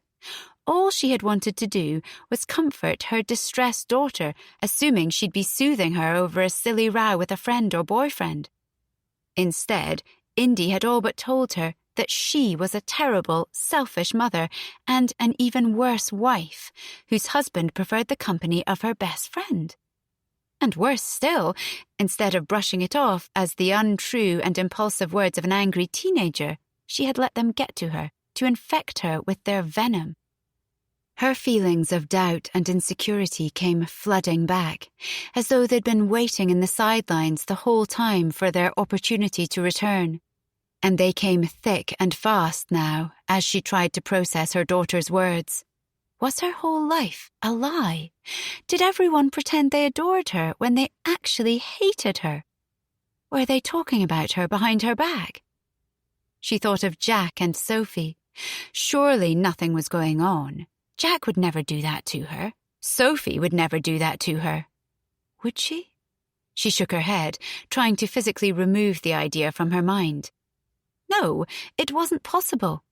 Angie, are you up there? Jack was calling her now. She'd better go down before they realized something was wrong. She stood up shakily and looked at herself in the mirror. She looked pale, despite her tan. She's just a teenage girl, lashing out at the closest person, she told herself. You always hurt the ones you love. She doesn't know what she's talking about. Trying to force the row out of her mind, she put some lipstick and bronzer on and made her way down the stairs. All okay? Jack asked, glancing up at her. Indy's in a mood, she told him. She won't tell me why. Jack stood up from the sofa. I'll have a word. She won't talk to you, Angie called out to his retreating back, but he simply turned, gave her a wink and carried on walking. He emerged half an hour later with the full story. Indy's boyfriend, Noah, had been caught snogging another girl, and the photo was all over social media. Everyone was talking about it, and a few hours ago, Noah had sent her a brief text. We're over. She feels humiliated, and she thinks that everyone is laughing at her behind her back, which, to be fair, they probably are, Jack explained. It turns out that a group of girls she hangs out with have been fairly bitchy of late, and she's feeling excluded. I had no idea. Angie felt awful at the idea of Indy being upset at school or being the victim of mean behaviour by other teenage girls. How had she missed this? But she knew the answer already. Indy was right. She had been too busy and too self-absorbed to notice. I wouldn't worry too much, Jack said, as calm as he always was, like he was a bloody parenting expert. They'll all be best friends again tomorrow. Indy's a popular girl. If anything, I think the other girls are a bit jealous of her. And a fiver says she'll have a new boyfriend by the time term starts, and Noah will be kicking himself for having messed up. Did she say anything else? Angie couldn't help asking. About what? About me. What's this got to do with you? Oh, never mind, Jack, forget it. She felt irritated with him and wasn't sure why, until she released her relief that Indy hadn't brought up their row, had been replaced by disappointment that her daughter had confided in Jack but lashed out at her. Am I a good mother? She asked him suddenly. Jack frowned. Of course you are. I just don't understand why she couldn't have talked to me. Jack came up to her and she let him put his arms around her, closing her eyes and breathing in his familiar smell. She's a teenage girl, Angie. There's no point trying to reason with her. Just let her be.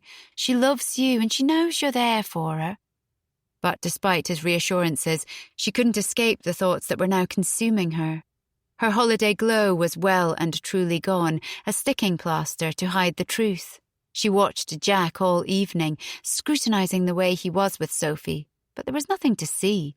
They chatted and laughed like the two friends that they were, and she tried to shake the paranoia from her mind, knowing that it would get her nowhere.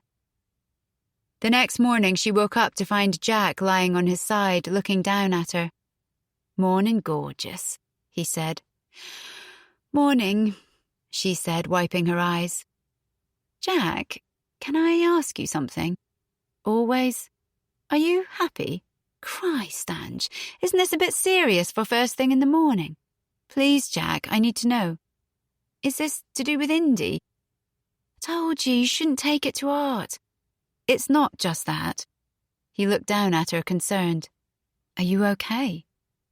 "I'm fine," she insisted. "Please, just answer the question." "Of course I'm happy." She wanted to talk more, to probe him, but Freddie barged in, brandishing a book, and hurled himself onto the bed. "Mummy, Daddy, can you read me a story?" Jack lifted him up and settled him into bed between them. He began to read, and the little boy snuggled up to him, desperate to be as close to his father as possible. Angie watched them for a while and then got out of bed and went downstairs to make coffee. As she was reaching for the mugs, Indy emerged and approached her, eyes lowered. "Sorry, Mum." Angie put the mugs down and looked at her daughter. "Me too." They smiled tentatively at each other. It was a ceasefire for now. At least Angie was reassured by the fact that Indy had apologized.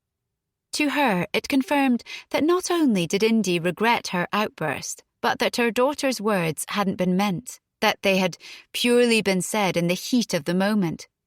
It wasn't until a couple of days later that she learned the truth.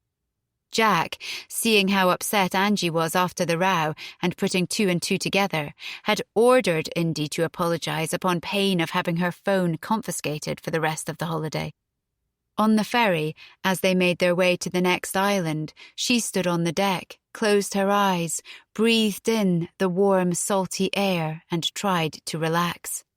She felt a presence beside her and looked over to see Jack standing next to her. He put his hands in hers. "I am happy, Angie, very happy," he had said. She had smiled. At least one of them was. Angie had returned from holiday determined to make a change. She couldn't go on like this any longer. She'd arranged a meeting with her superior at work and told him that she wanted to work more flexibly. From September, she said, she would be coming in later and working from home a couple of days a week if she wasn't in court. She could see the surprise on his face, but he agreed, realizing that, as with all things Angie, it was a statement, not a request. As she left the meeting, she suspected that she had just blown her chance of becoming partner, but it was the sacrifice she had to make. She needed her career, but she needed her family to need her too. For how could she blame the children for loving Jack more than her when he was the one who was always there for them, mopping up their tears, making their dinner, sharing laughs with them? And how could she blame Jack for feeling neglected when she was never around for him? She was going to make herself indispensable to her family again, she vowed. Once her mind was made up, she was certain that this was finally the solution to all her problems. But Jack had seemed put out when she first told him of her plans, and she realised how much he enjoyed being a part-time stay-at-home dad, and how much pleasure he took in being the one that the children turned to. She had, perhaps naively, assumed he'd be delighted by her change of priorities, but it quickly became evident that she'd misjudged him. "I'm not trying to oust you, Jack," she said, "but you and the children are what matter the most to me, and I feel like I'm missing out. So, do I have to up my hours at work again?" Jack was petulant. "I'll still be working full-time. My income won't change. So, really, it's entirely up to you, Jack. Do whatever you like, whatever makes you happy." To him, this had all come out of the blue. The only Angie he had ever known was a workaholic who ran her life and her family with military precision. But she would show him, she'd show them all, that she really could find the perfect balance between the two, that she did deserve the title of Superwoman after all. When she told the children she was planning on being around more, Indy and Benji barely responded. Ellie and Freddie, still wonderfully sweet and optimistic, jumped up and down with excitement at the prospect of their mum taking them to school. She hugged her younger two children tightly to her and prayed that they didn't grow up too quickly. In any event, a week later, the company that Jack worked for had landed a contract to produce a major new documentary, and they asked him to be on the team, which meant he'd be busy, so it had all worked out rather well. She put the prospect of Jack working and socialising away from home again to the back of her mind. "He adores me, he adores our children, I have nothing to worry about, it's all in my head," she told herself over and over again, until she believed it. Sophie was surprised when she saw Angie leaving the house with the kids. In the 2 years since they'd lived next door to each other, she'd never seen her do a morning school run. But it was quickly replaced with delight at the prospect of seeing her. They had barely talked since the holiday, and Sophie had been absolutely bursting to tell her the exciting news. "It's so lovely to see you," she said to Angie when she finally caught up with her. "It's my new school year's resolution," Angie explained. "I've decided to work a bit more flexibly so that I can be more involved with the childcare." "Good for you," Sophie said. "I've made a new school year's resolution too." "Oh yes, what's that?" "I'm going to train as a swimming instructor." The seed had been planted in Greece. All the way home, Sophie had thought about how much she had enjoyed being back in the pool and the pleasure of doing something physical again. She had loved teaching Tom and Katie to swim and wondered, for the first time, whether she could make a living out of it. She'd competed at a high level when she was younger and had won a number of competitions which she knew would look good on applications. She had tentatively broached the idea with Alan, interested to see how it felt when she said it out loud, and in typical Alan style, he had been great about it. "It sounds like an excellent idea, love," he said. "You'd be a brilliant teacher." "Are you sure it's all right, though?" Sophie asked. "The training itself isn't that expensive, but I'll probably have to work evenings and weekends, and I doubt I'll earn my fortune." "Nothing ventured, nothing gained," Alan said. "I think you should go for it." Alan's reaction had spurred her on, and the next person she'd been desperate to tell was Angie. She waited in anticipation now for her reaction. "Well, that's quite a change of career," Angie finally said. "I know, but I've been thinking about it non-stop since Greece, and I'm really excited about it. I'm going to look for training courses this week and take it from there. What about your writing?" Sophie felt like a teenager again, trying to persuade her parents that she was making the right decision. Was it her, or was Angie sounding disapproving? "I fell out of love with that a long time ago," she said. "There's no point in trying to flog a dead horse. It's time for a new challenge, a new career start. I know it's not going to win me a Pulitzer Prize, Ange, but I'm really excited about it, okay?" Why was she getting defensive? What was it about Angie that made her feel like she had to impress her? But then Angie turned to her and beamed. "I think it's wonderful," she said. "If you need any practice, you can always borrow Freddie. He's a really nervous swimmer and he's not enjoying the group lessons at all." "I'd love that," Sophie said, relaxing again. "Any time, you just let me know. Anyway, everything okay your end? I haven't even heard about the rest of your holiday." "It was lovely, thanks. Not as fun as our glorious week in the villa, but we had a nice time." Did Indy cheer up in the end? Angie winced at the memory. "In the end? I take it it's all off with the boyfriend." "Oh, yes. There's a new one on the scene now. Young love, eh?" "Indeed." They walked to school side by side, watching the children nattering away happily, thrilled to be in each other's company again, and Sophie had an idea. "I was thinking, Ange," she said, "we've never been out, just the two of us. How about we get dressed up and hit the town on Friday evening, you and me? We can celebrate our new school year's resolutions." "That sounds lovely. Fabulous. Shall I book somewhere hip and cool where we'll feel terribly old?" "Perfect."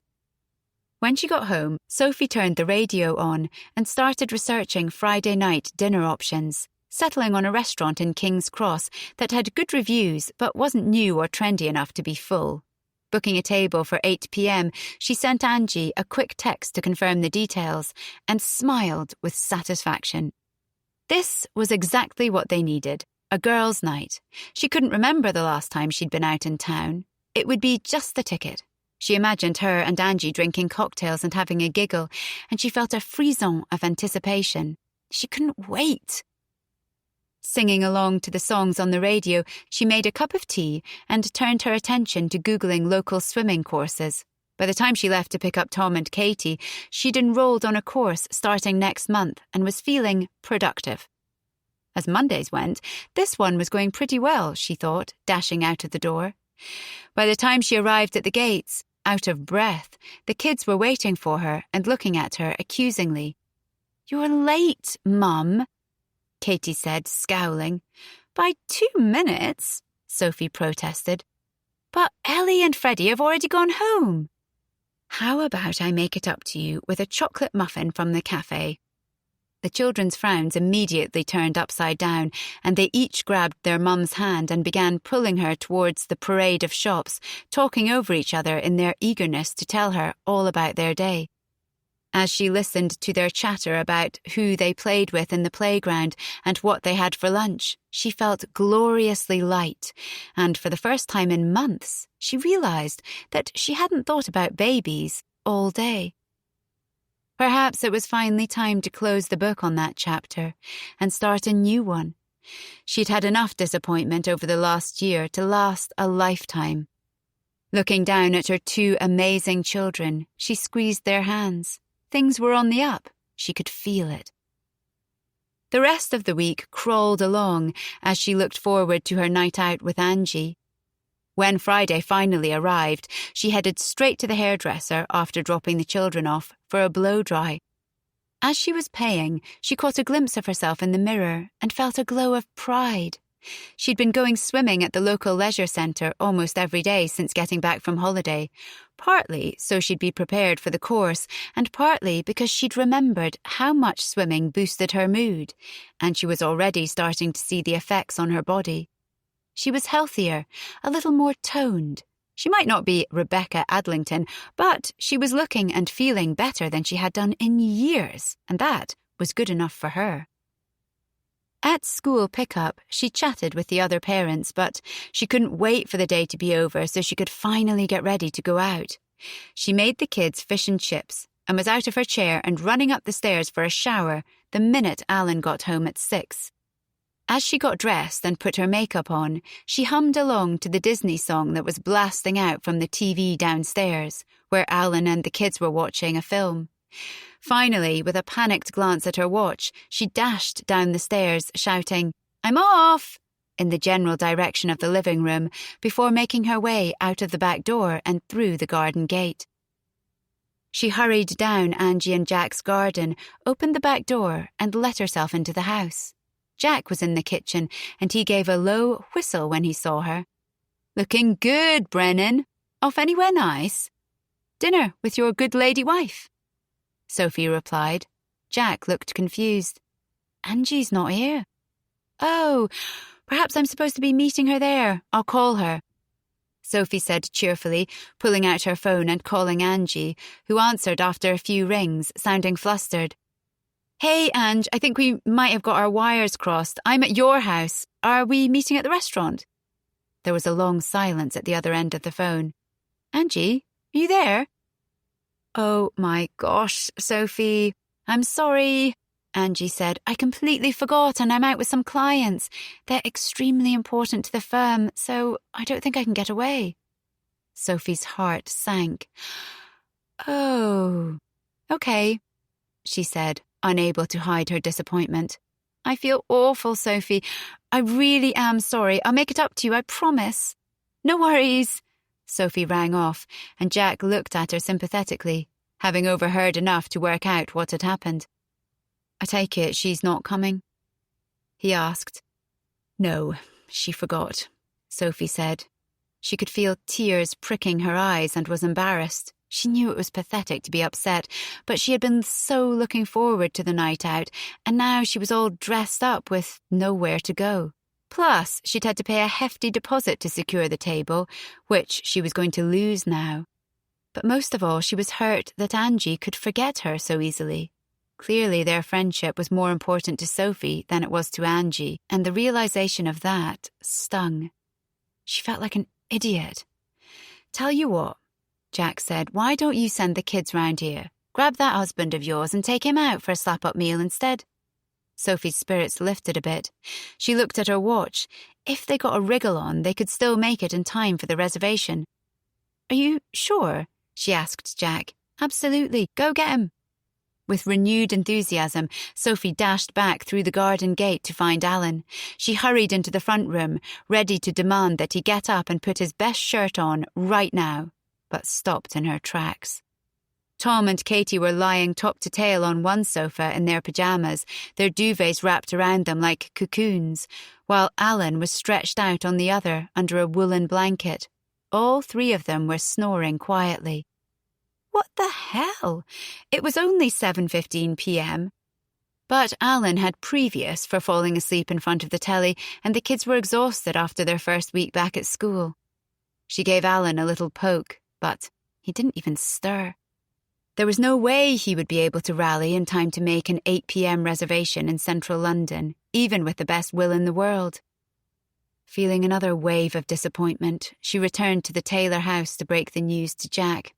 He's fast asleep and not going anywhere, she told him, now utterly deflated.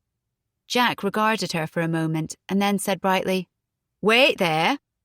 He dashed off up the stairs, leaving Sophie alone in the kitchen, miserable and wondering how long she should hang around for before going home and making some beans on toast. 5 minutes later, he emerged, wearing a dinner shirt and tie over his grey jogging bottoms. Jack, why are you half-dressed for a formal? If you can't go to the restaurant, I'm bringing the restaurant to you, Jack said. He opened a kitchen drawer and rifled through some takeaway menus. We've got Indian, Chinese or pizza. Take your pick. Jack, you don't have to do this. I know, but I want to. Now sit down and I'll fix you a cocktail.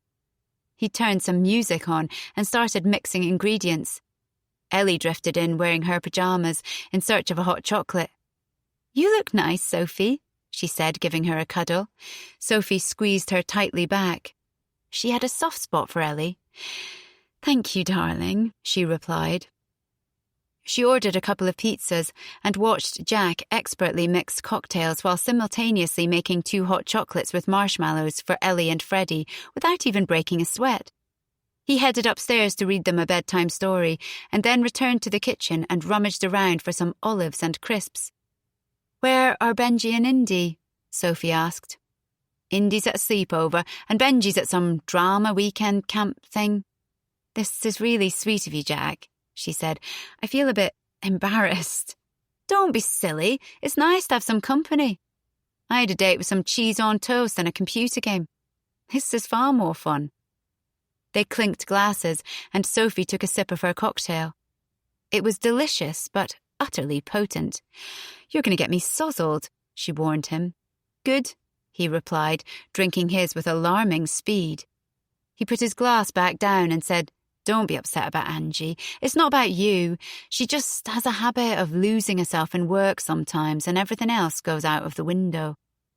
"I thought she was supposed to be addressing that," Sophie said a little snarkily, and felt bad straight away. "Sorry, Jack, I didn't mean that. I'm just a bit grumpy about being stood up." "I know, I've been in your shoes myself."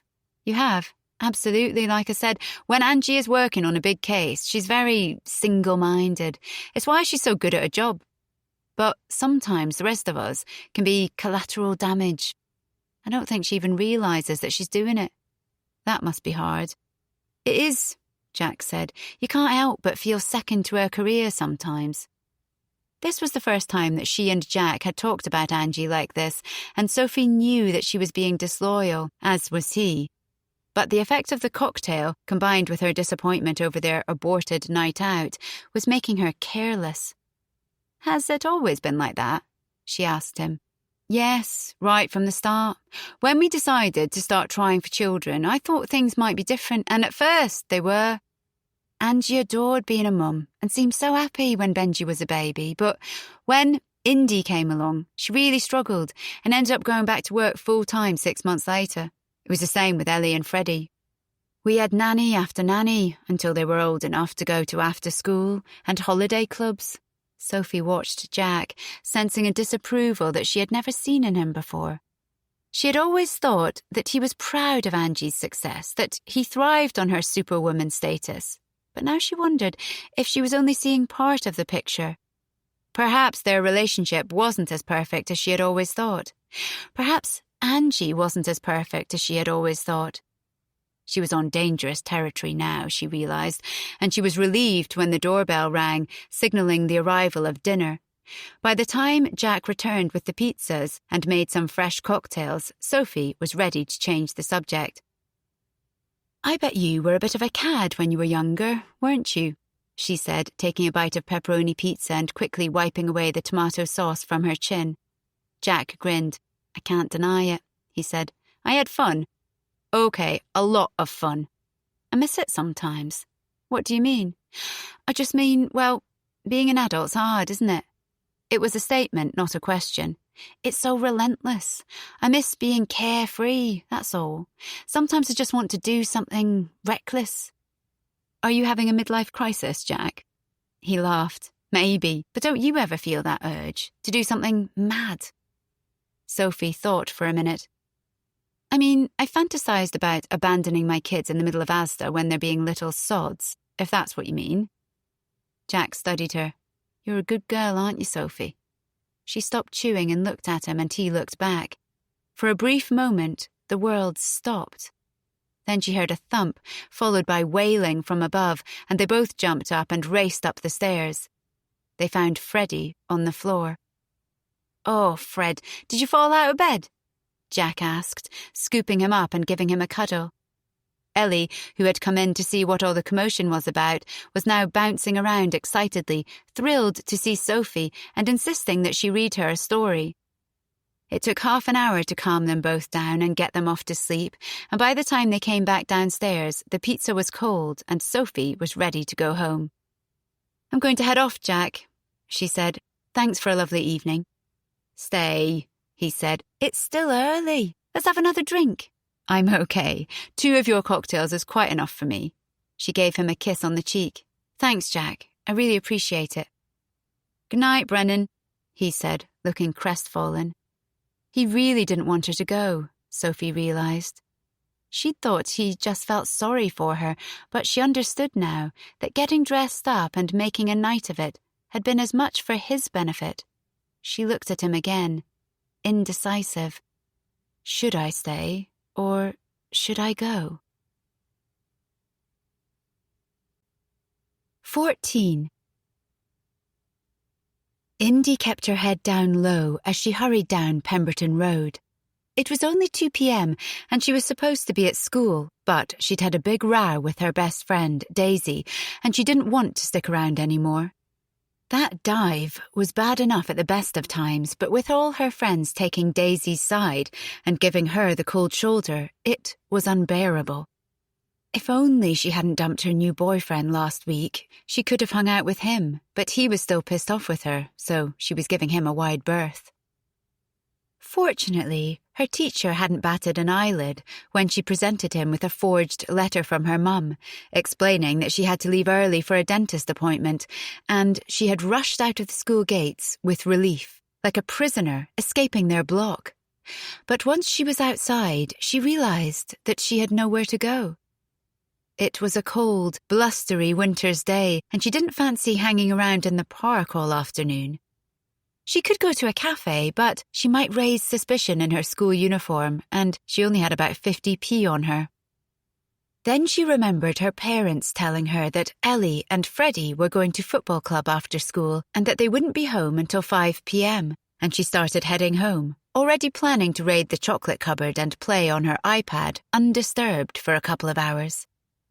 Benji would probably guess that she'd bunked off when he found her at home already, but he'd cover for her. He was all right like that. There were only a few weeks to go until Christmas, and many houses in Pemberton Road had their decorations up already. Some of them had tacky, light-up penguins and Santas outside, and Indy always pretended to cringe when she saw them, but secretly she loved them. Christmas was one of her favourite times of the year. It made her feel excited, like a little girl again, although she'd never admit that to anyone. But seriously, what was there not to like? She got loads of cool presents, pigged out on chocolate, and hung out with her older cousins, who were a right laugh. Plus, no school, which meant no Daisy for 2 weeks as well. Result. As she walked past the Brennan's house, she glanced at the illuminated reindeers in the front garden. As neighbours went, the Brennans weren't too bad. Their kids seemed to live at her house, but they kept Ellie and Freddie busy, which, in turn, meant that they didn't pester her. Sophie was a bit mumsy, but she'd always been good to Indy. She'd bought her an awesome present for her 13th birthday, a coveted bag that was sold out in most shops and had been the envy of all her friends. She had no idea how Sophie had managed to get hold of it. Perhaps she was cooler than Indy had given her credit for. But, as nice as she was, she doubted that Sophie would keep quiet about her bunking off school. Indy pulled her hood down over her head, self-consciously, lowered her eyes and picked up the pace, walking past the Brennan's house as quickly as she could and quietly letting herself in through the front door of her own home. The house was warm and comforting, and she took off her shoes and coat, sighing with the relief of being safely inside. A noise from upstairs made her stop. Was someone home? She listened again but heard nothing. Perhaps it was just her imagination, or a noise coming from next door. She crept up the stairs as quiet as a mouse and peered through the open doors of her siblings' bedrooms and the bathroom, but there was no one there. She relaxed and was just about to go back downstairs when she heard the noise again. It was coming from her parents' room in the loft. She panicked and froze on the spot, trying to decide whether to do a runner or face the problem head-on. If she left the house, where would she go? It was freezing outside, and what if Sophie had seen her come in and told her mum? Then she'd be in huge trouble. She had a brainwave. She'd pop upstairs, tell her mum or dad, whoever it was, that she had awful period pains. Then hopefully they'd give her a hot water bottle and leave her to it. Feeling calmer now that she had hatched a good plan, she made her way up the stairs, ready to announce her arrival, but stopped dead when she reached the doorway. Inside were 2 adults, completely naked, writhing around on the bed, clearly having sex. And only one of them was her parent. She stared in silent horror at the sight in front of her and then backed away slowly before they saw her. She crept back down the stairs, tugged on her shoes, and let herself silently out of the house, rushing back down Pemberton Road as fast as she could. She shivered in the cold and cursed herself for not picking up her coat on the way out, but she'd been desperate to leave. What the actual fuck? She felt sick to the bone. It was literally the most disgusting, horrifying thing she had ever seen in her life. How could they do this? They were vile, horrible, selfish bastards, and she hated them. They had ruined everything, and they were meant to be the parents, the role models to their children. What an absolute joke. Now here she was, out in the cold, all alone with no coat and nowhere to go. They'd done that to her. Tears were falling down her cheeks and she wiped them away angrily. She crossed her arms tightly in front of herself to keep warm against the December chill and marched towards the park. Once she was inside the park gates, she stopped and looked around, trying to decide where to go. She glanced at the children's playground. Thank you for allowing us to share this story with you. Let's enjoy a quiet interlude before the next chapter begins. This audiobook is yours. Freely given.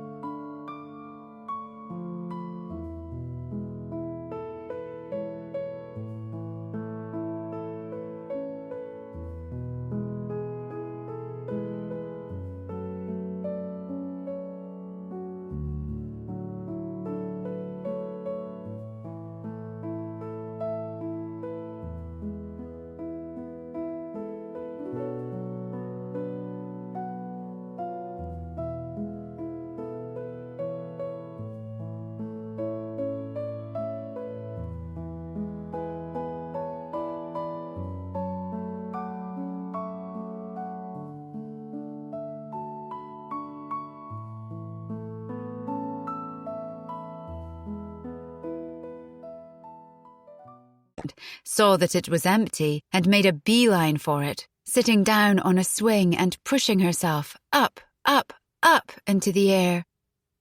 She had loved the swings when she was a little girl. She used to beg her parents to keep pushing her, wailing so hard whenever they stopped that they would immediately start up again just to avoid the drama. She could have stayed on them for hours, soaring through the sky, feeling weightless and free. But her childhood was over now, she realized. She could never take her life back to the way it was after seeing what she had just seen. The soothing to and fro movement of the swing calmed her down a bit, and she considered her options. She could send a text now, revealing what she had just seen, and it would all be out in the open. But something was stopping her. It was too easy. They'd be let off too lightly. She was apoplectic with rage, and she would never, ever, ever forgive them for this. She wanted revenge. But the question was, what was she going to do? She wasn't sure yet, but she knew one thing for sure. They were going to pay for what they'd done. She would make damn sure of it. The problem was, once she'd opened the can of worms, it was impossible to close it again. After years of blindly trusting that Jack would never cheat on her, an idea had come to Angie and planted itself in her mind. Perhaps she'd got it wrong this whole time, and once she'd allowed that single, solitary thought to become a possibility, it opened the floodgates for more. Was this paranoia or realization? She didn't know anymore. She suspected everyone. A pretty girl from Jack's work, who had never been anything but lovely to Angie, suddenly became enemy number one when she called the house asking to speak to him. The waitress in the coffee shop, where they went for brunches on weekends, whose face always lit up whenever she saw Jack. "It's because I'm a good tipper," he said. Angie now saw in a different light. All the mums who asked where Jack was when she took Ellie and Freddie to school were now suspects in a crime of passion. At least she'd cleared Sophie of any wrongdoing. That was one step too far, even for Angie. Still, she had never felt so out of control in her life. It was like she was going mad. One minute she was unraveling, imagining implausible scenarios in her head. The next, she was talking herself off the ledge, reminding herself that she had no proof of any of this, that it might all be in her head. She considered confronting Jack, having it all out with him once and for all, but she was worried he would think she was crazy. She had always been so cool, so measured. She couldn't let Jack see what was happening to her. It was shameful. No, she decided she couldn't talk to Jack until she had some evidence. She had started covertly checking his phone and emails whenever she could, but she hadn't found anything suspicious yet. Each time she checked and found nothing, she felt a wave of relief, but it never lasted longer than a few hours before she was working herself up into a state again. Day by day, she was oscillating between suspicion and disbelief, and she was exhausted. Jack had been asking her what was wrong. She tried to behave as though everything was fine, but it was becoming harder to hide her feelings. Sometimes she found herself staring at him with fury or flinching from his touch, and he would look at her, hurt. "Have I done something to upset you?" he would ask. "No, it's not you, I'm just tired." She always said, "I'm worried about you, Angie. I don't think this new working pattern is helping. You're trying to squeeze the same amount of work into less hours and it's stressing you out. Perhaps you should consider going back to the old routine." "I can't do that. It's not fair on the children. They've just got used to having me around. And anyway, I'm enjoying the school runs. And you're busy on the new documentary." "Look, I know you want to do everything, Angie, to please everyone, but sometimes you have to let things go. You're not superhuman. None of us are." "I do know that, Jack. But do you really? It's very easy to spread yourself too thinly, you know." "Jack, I'm fine." She could tell he wasn't convinced, but he didn't challenge her further. And on top of that, her work, her haven, was causing her problems too.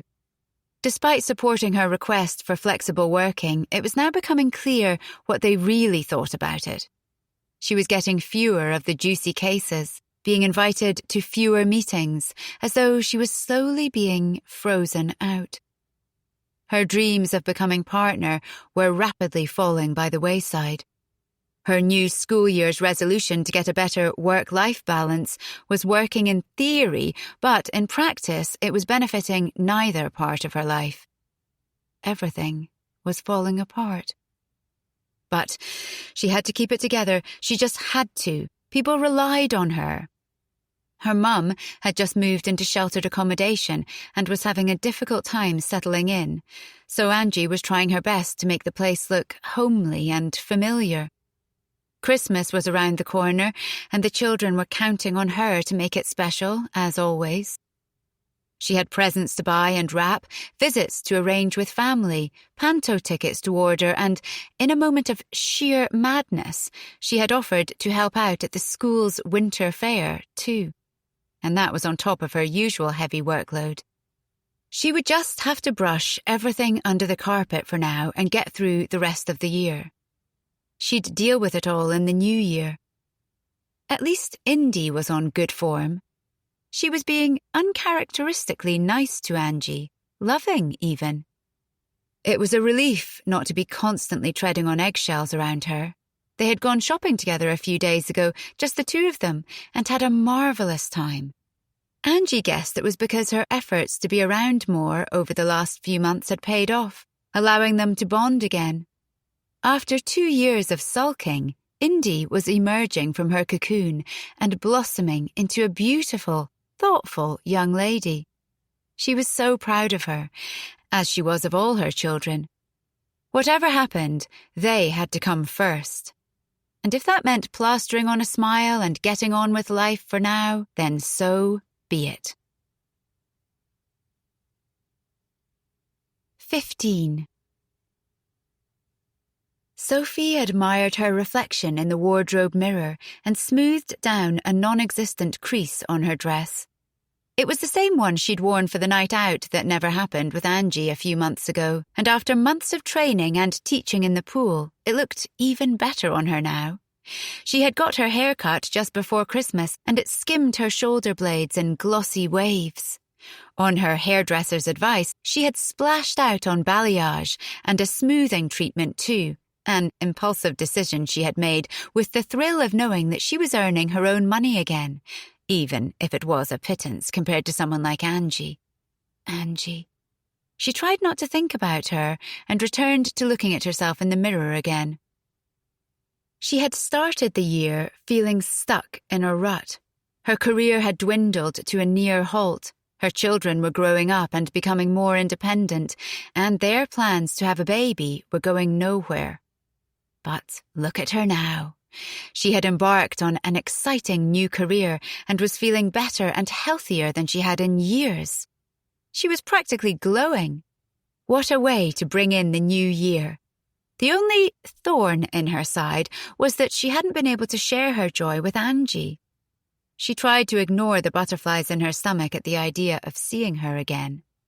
There had been no row, no huge blowout, which would explain the shift in their relationship, just a subtle pulling away from each other. One day they were the closest of friends, going on holiday together and spending their weekends in each other's homes, and the next day they were barely communicating at all. They both had their reasons, perhaps one more than the other. Now she couldn't remember the last time she had seen Angie, other than the occasional glimpse. She didn't even bump into them on the school run anymore, as she had taken to driving instead on Angie's days, so as to avoid her. Tom and Katie, oblivious to the shift, continued to play next door, but instead of going round to collect them herself, Sophie had started shouting over the fence for them to come home. She couldn't reconcile her feelings about it all. She had enough going on in her life to distract her, though. She had passed her swimming instructor training in October and had immediately signed up to a more advanced course. She had got a new job teaching at the local leisure centre and was thoroughly enjoying it. Although she was about 20 years older than most of the other teachers, they had welcomed her warmly, and she had already earned a reputation for having a gift with nervous swimmers. They'd all gone out for a meal together just before Christmas, and she had loved feeling part of a team again. When she wasn't teaching, she was often swimming herself, powering up and down the pool until her mind finally shut out the messiness of life and focused singularly on the job at hand. It was addictive, that feeling of clarity in a world of chaos. A few weeks ago, she had gone to the doctor and asked for a prescription for the pill, closing the chapter on her baby-making days for good. Her life had changed over the past few months, and so had she. Having a baby with Alan no longer felt like the right thing to do. She didn't know what the next year held for her yet, but she knew that it was going to be very different. When Jack had invited her over for a New Year's Eve party, as they were walking home from school together one day, she had been surprised. Her initial reaction was to say no. "I'm not sure about that," she told him. "Why?" "You know why, Jack." "You mean Angie?" "Yes, of course I mean Angie." Jack looked pained. They rarely talked about Angie, ignoring the elephant in the room whenever they saw each other. "I think this party is what we all need, actually," he told her. "A chance to clear the air." Sophie was still unconvinced, but Jack looked at her pleadingly. "Come on, Soph. It's been such a strange time. I think Angie's having some sort of burnout, but she refuses to talk to me about it, and life at home is not the most fun at the moment. I've not been out in weeks. I'm knackered, and I need to have a laugh. And I really want to spend New Year's Eve with you." "And Alan," Sophie reminded him. "The whole Brennan brood, if it means you'll come." Sophie thought about it. Her instincts were still screaming at her to turn down the invitation, but Jack was looking at her like an adorable little puppy, making it impossible for her to refuse. And there was a small part of her that still hoped she and Angie could find a way back, no matter how unlikely that seemed.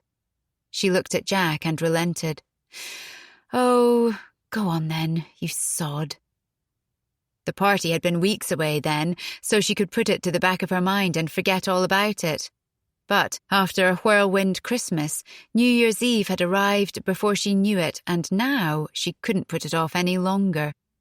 It was time to face the music, or Angie at least, and she was feeling horribly nervous. She gave her hair one last smooth over, took a deep breath, and made her way downstairs, where Alan and the kids were waiting for her. "What do you think?"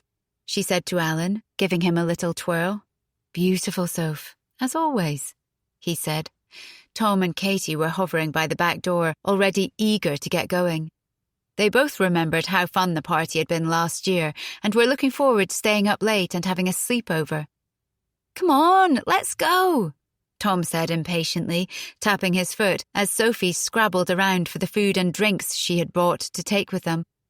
With a final glance in the mirror, she nodded to Tom, and he was out of the door and racing up the garden, with Katie on his heels before she'd even put her shoes on. By the time she and Alan arrived, the children had already made themselves at home with the easy confidence of guests who knew they were welcome. Sophie shrugged her coat off and saw Jack making up drinks in the kitchen while wearing a headband with sparkly balls bouncing around on top. She couldn't stop a grin from escaping.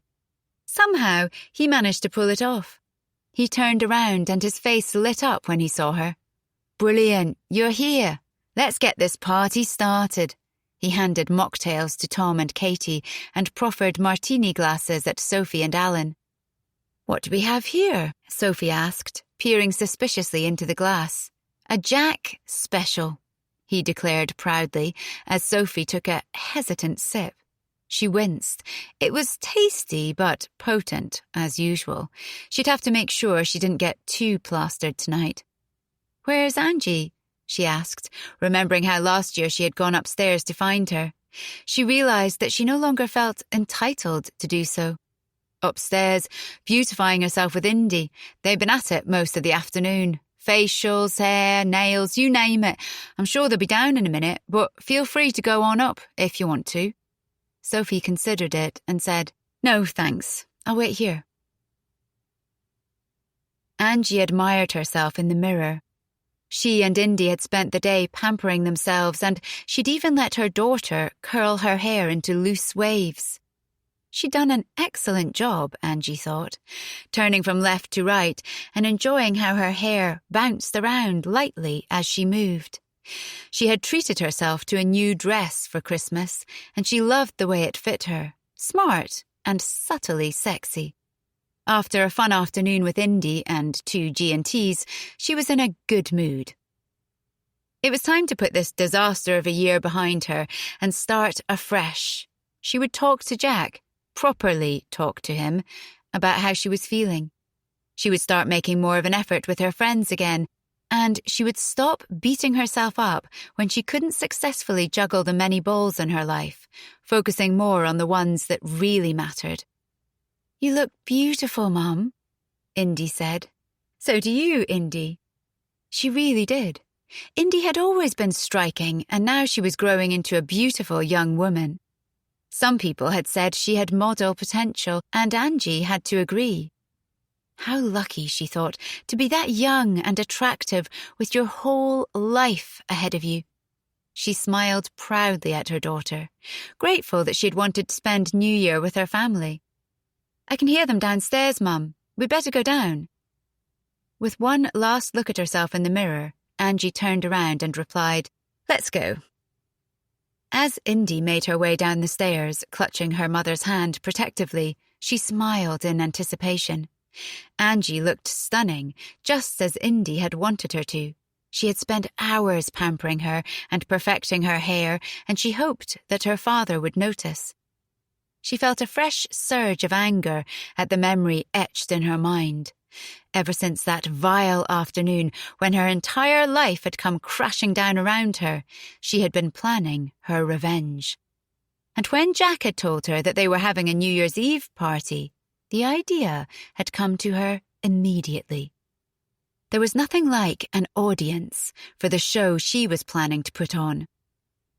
Of course, if she went ahead with it, there would be some collateral damage, and she did feel really bad about that, but that was life. People always got hurt. She knew that more than anyone. She felt like a coiled spring. Tonight was the night when the shit was going to hit the fan. Big time. And she was ready for it. Angie and Indy entered the kitchen looking like some sort of supermodel dream team. Sophie felt instantly inferior, despite her earlier confidence. They were both wearing little black dresses which showed off their long legs, their hair loose and curled, and long gold chains around their necks. Sophie braced herself as Angie came over and hugged her. "Sophie, it's good to see you. I'm so sorry I've been useless recently. I've just been absolutely snowed under. I don't know where the days go. But it's inexcusable." Sophie hugged Angie back. "No worries," she replied. "I completely understand." She felt like they were both lying to each other. Angie stood back and looked her up and down. "You look absolutely gorgeous, Sophie. Have you changed your hair?" "Yes, a few weeks ago." Sophie couldn't help feeling delighted that Angie had noticed. "It really suits you, and that dress is beautiful." Angie smiled at her again before moving away to greet Alan, and then picking up the champagne that Jack had poured for her. "Cheers," she said brightly, raising her glass, and they all clinked glasses, including Indy, who was clutching a champagne flute filled with lemonade. Sophie caught her eye, and the teenager stared back at her. Was it just her, or was Indy looking at her a little strangely? Feeling uncomfortable, Sophie looked away. When she glanced back, Indy was smiling sweetly. "Mummy says I can stay up until midnight," she announced. "Of course, darling. You're 13 now," Angie said, putting her arm around her daughter. "Old enough for some champagne?" Indy asked hopefully. "Nice try," Jack replied, "but you know the answer's no." Indy sighed theatrically and drifted off to see what her older brother was up to. Sophie looked at Angie. "How are things?" she asked. "Oh, fine. Nothing to report," Angie said. "But never mind me. Tell me about you. I'm dying to hear about your swimming course." Sophie started filling Angie in on her training and her new job, hesitantly at first and then more enthusiastically as she relaxed.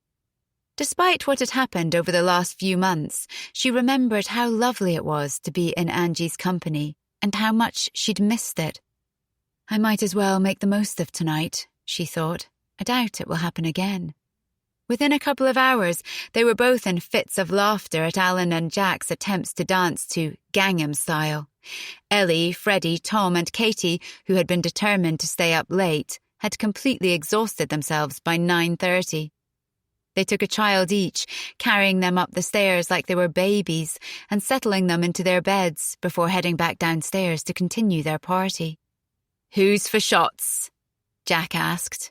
"Christ, Jack, we're not 21, Angie replied. "Oh, come on, Ange, it's New Year's Eve. One little shot won't hurt." "Not for me," Angie said. Jack looked at Alan. "Al, mate?" "Not a chance." Finally, he looked at Sophie. "Come on, Brennan, don't let me down." "Why not?" she thought. "The children are asleep. After a momentous year, why shouldn't I go out with a bang?" She looked at Jack conspiratorially and grinned. "Go on, then." Jack beamed and dashed off to get the tequila. Sophie watched him as he diligently prepared lemons and salt before ferrying everything over to the table and passing a shot glass to her. "1, 2, 3, cheers!" he said as they both lifted a glass to their lips. Sophie swallowed it in one go and winced, almost gagging. "Jeez," she said, wiping her eyes. "There's a reason why I don't do this anymore." "I'll get us another one," Jack announced, heading back to the kitchen. Before she could protest, Sophie got the sensation of being watched again and saw Indy staring at her from the corner of the room. She looked around at the others, but they were chatting away and didn't seem to have noticed. When she glanced back at Indy, she was looking down at her phone. Had she imagined it? The tequila sloshed around her stomach, and she felt queasy, but then Jack hijacked the stereo and put Gangnam Style on for the 3rd time that evening, and everyone got up to dance. She joined in and tried to forget about Indy. By midnight, she was half cut and declaring to anyone who would listen that she hadn't had this much fun in ages. As the amount of alcohol she consumed increased, her anxiety about being around Angie decreased. They made their way unsteadily to the den so that they could watch the countdown and fireworks on television. Benji and Indy, who had disappeared to text their friends, rejoined them. Sophie smiled, enjoying her drunken buzz. Change lay ahead, but everything was going to be okay. More than okay. She couldn't wait. She started counting down. 10, 9, 8, 7. Happy New Year! She turned to Angie and hugged her first before moving on to Alan. Happy New Year, Al, she said, giving him a quick peck on the lips. You too, Soph, he replied. She looked for Jack, who grabbed her and picked her up, spinning her around. Happy New Year, Brennan, he said. She laughed with delight and pulled away from him to wish Benji and Indy a Happy New Year. But just as she was about to move towards them, Indy stepped forward. I'd like to propose a toast, she said, looking around the room at each adult, one by one. When her eyes fixed on Sophie, her hairs stood on end as she realized what no one else had yet. Indy was about to do something bad, very bad. Lovely, Angie exclaimed, beaming. I'd like to toast to the new lovebirds. Everyone looked confused. Sophie glanced at Jack, who was looking at Angie, who was watching Indy. The atmosphere shifted, and their smiles started to falter. Indy, Jack began, but Indy simply looked at him and shook her head. I'm sorry, Dad, she said. Indy, what's going on? Angie asked urgently. Indy looked at her mother and raised her champagne glass of lemonade. To Mum and Alan, who have been having it off behind everyone's backs, Indy announced with a flourish. I hope you'll be very happy together. 16. Angie stood frozen with terror. This had not just happened. Surely this had not just happened. How did Indy find out? How much does she know? The silence was deafening. Angie looked at her daughter and she stared defiantly back. She looked positively triumphant. Angie realized with alarm that Indy's warmth towards her over the past few weeks had been entirely false. She felt like she'd been slapped in the face. Someone turned the TV off. What the fuck is going on? Jack asked, looking at Angie. Mum? Benji asked, looking between his sister, mother and father in confusion. Kids, out, Jack said. Benji obediently turned to leave, but Indy hesitated. Out! Jack roared. I'm sorry, Dad, Indy said again, before turning to Sophie. I'm sorry, Sophie. You're a nice person. You don't deserve this. Angie observed her daughter as she walked past. The look of contempt on her face was something that she knew she'd never forget. I'll ask again, what the fuck is going on? Jack's confusion had turned to fury. Angie risked a glance at Alan, who had sunk down onto the sofa with his head in his hands. There's no getting out of this, she thought. There's nothing I could possibly say to make this go away. She looked away. Alan was going to be no good to her at all. The man could barely hold it together. It was, as usual, down to her to take control of the situation. The first few minutes of the new year ticked on by. It was meant to be the new start that Angie had been waiting for, a chance to sort her life out and put everything behind her. But the past had come back to haunt her, and now all that was left to do was to find the words to explain why she had betrayed all of the people she loved in one fell swoop. With a final glance at Alan, she said, Look, can we all just sit down and I'll explain? No, we can't sit down, and you'll explain everything right now. Angie closed her eyes and tried to imagine herself at work, attempting to summon the calm control she felt when she was representing a client. This is not my life.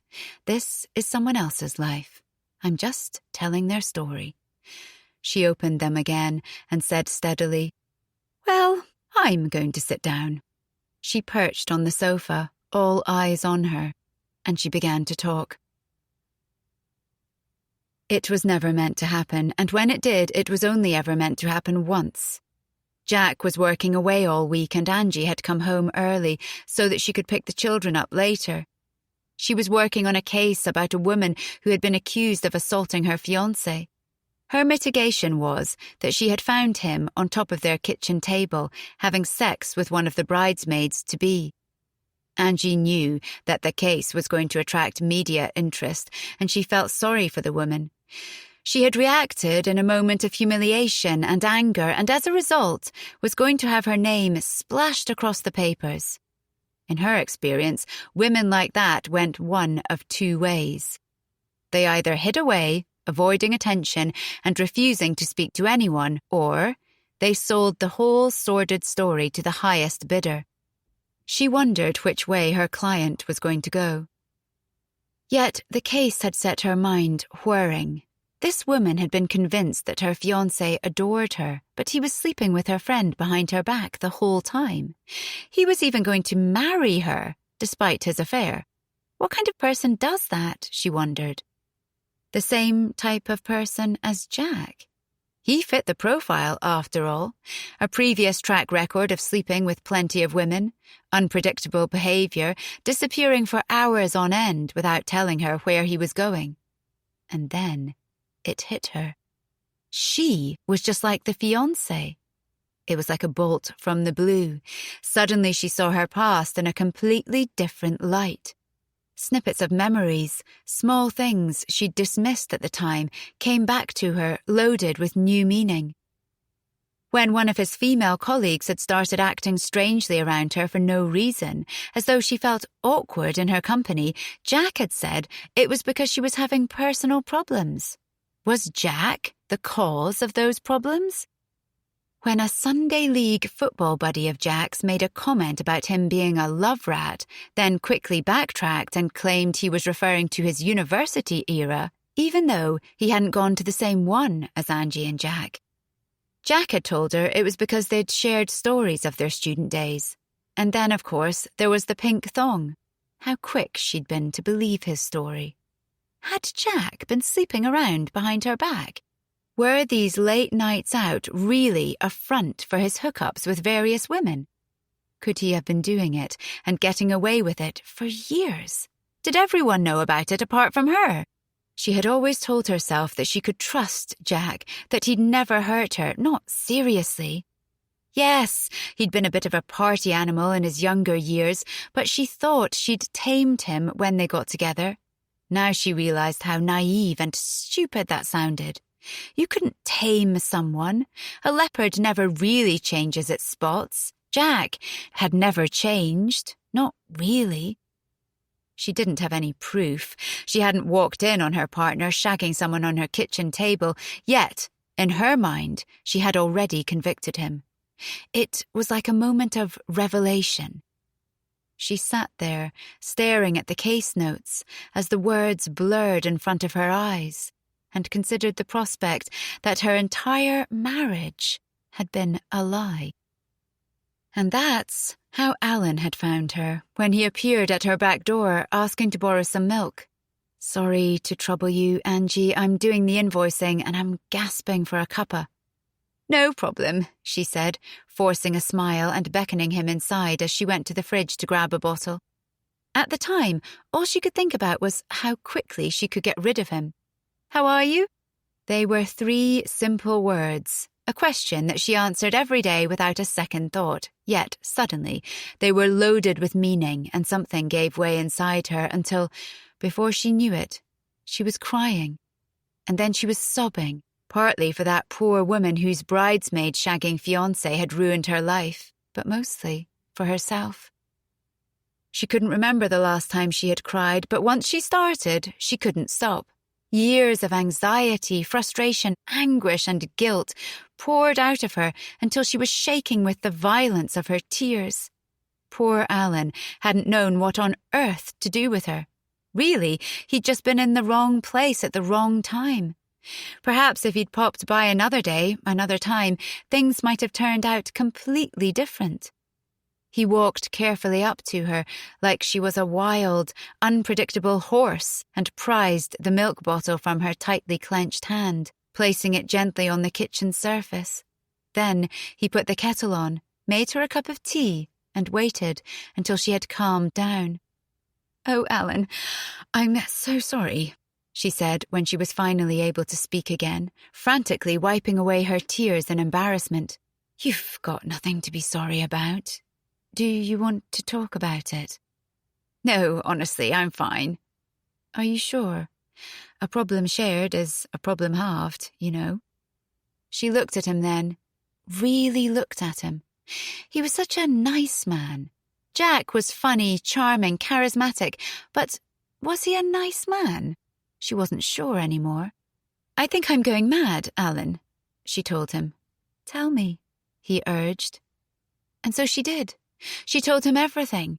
About Jack, her suspicions, the pink thong, and then about how she felt like a failure, how her children loved their father more than her, and she hated it, but didn't know how to make it better, and, finally, how she hated herself. As she talked, he sat beside her and listened, and when she was finished, he put his arm around her and held her close to him for a long time. She leaned into him, and a feeling crept over her, one that she hadn't felt in years. She realized what it was. She felt safe.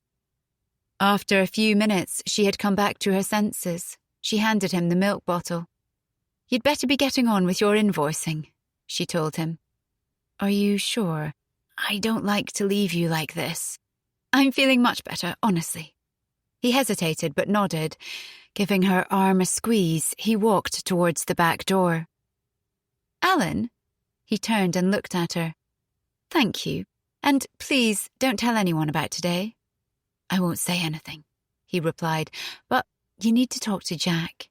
You won't feel better until this is all out in the open." She nodded. "I know. I will. Thank you." She really had intended on talking to Jack that evening, but then something or other had happened to distract her.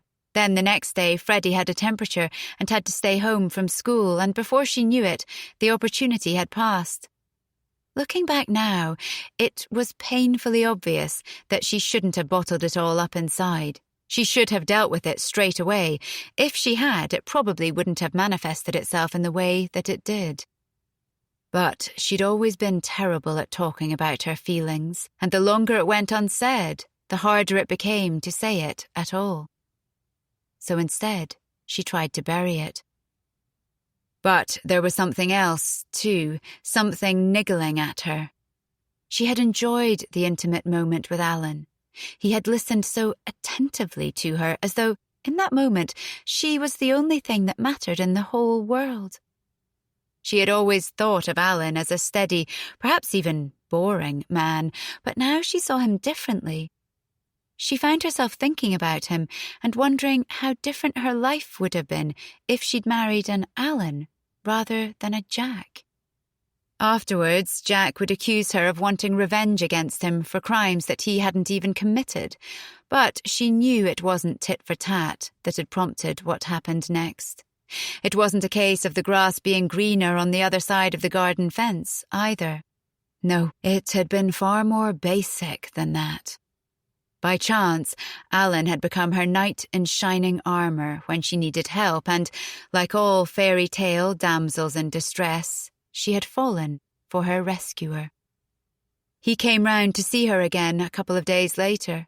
She had just got back from court and was opening up her laptop when he appeared at the back door, and she rushed to open it and ushered him inside. "Come in! It's freezing out there." "I hope you don't mind me coming by," he said as he took off his dirty shoes and rubbed his arms up and down his jumper to warm up. "I saw that you'd come home early again, and I've been waiting for an opportunity to catch you on your own and see how you are." "Not at all. It's lovely to see you," she said. "I'm still horribly embarrassed about what happened the other week, though." "You have nothing to be embarrassed about. Don't give it another thought." She smiled at him, and a warm sensation crept over her body. He had checked up on her. He cared about her. Suddenly, she didn't want him to leave, and she was relieved when he accepted her offer of a coffee. He sat down on one of the bar stools and watched her as she made the drinks. She felt his eyes on her and subconsciously smoothed down her hair. "Have you spoken to Jack?" he asked. "No," she admitted, handing him his coffee and sitting on the stool next to him. "Why not?" "Well, that's the million-pound question, isn't it?" Alan regarded her, waiting for a better response, until she was compelled to say more.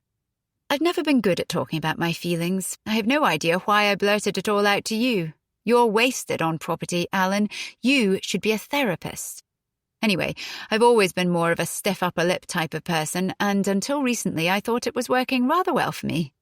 But it's not." "Well, clearly not. But every time I think I should say something to Jack, I convince myself that it's all in my head and that if I tell him, then at best he'll think I'm a paranoid, jealous wife, and at worst, that I've actually lost my mind. No man should ever make you feel any of those things." "Are you saying I deserve more?" The words were out of her mouth before she'd even processed them in her head. As soon as she said it, she realized it sounded like an innuendo. But Alan didn't seem fazed. "You definitely deserve more." "Do you think I'm losing my mind?" "No, I don't, and I think that anyone who makes you feel like that isn't good enough for you." "So, you don't think Jack is good enough for me?" She was challenging him now and perversely enjoying herself, but he still seemed unruffled. She was quite impressed, actually. "Not if he makes you feel like this. No. From what you've told me, he's acted like a bit of an arsehole in the past, so it's understandable that you feel anxious. He's done that to you, but you're not being fair to him either if you don't tell him how you feel.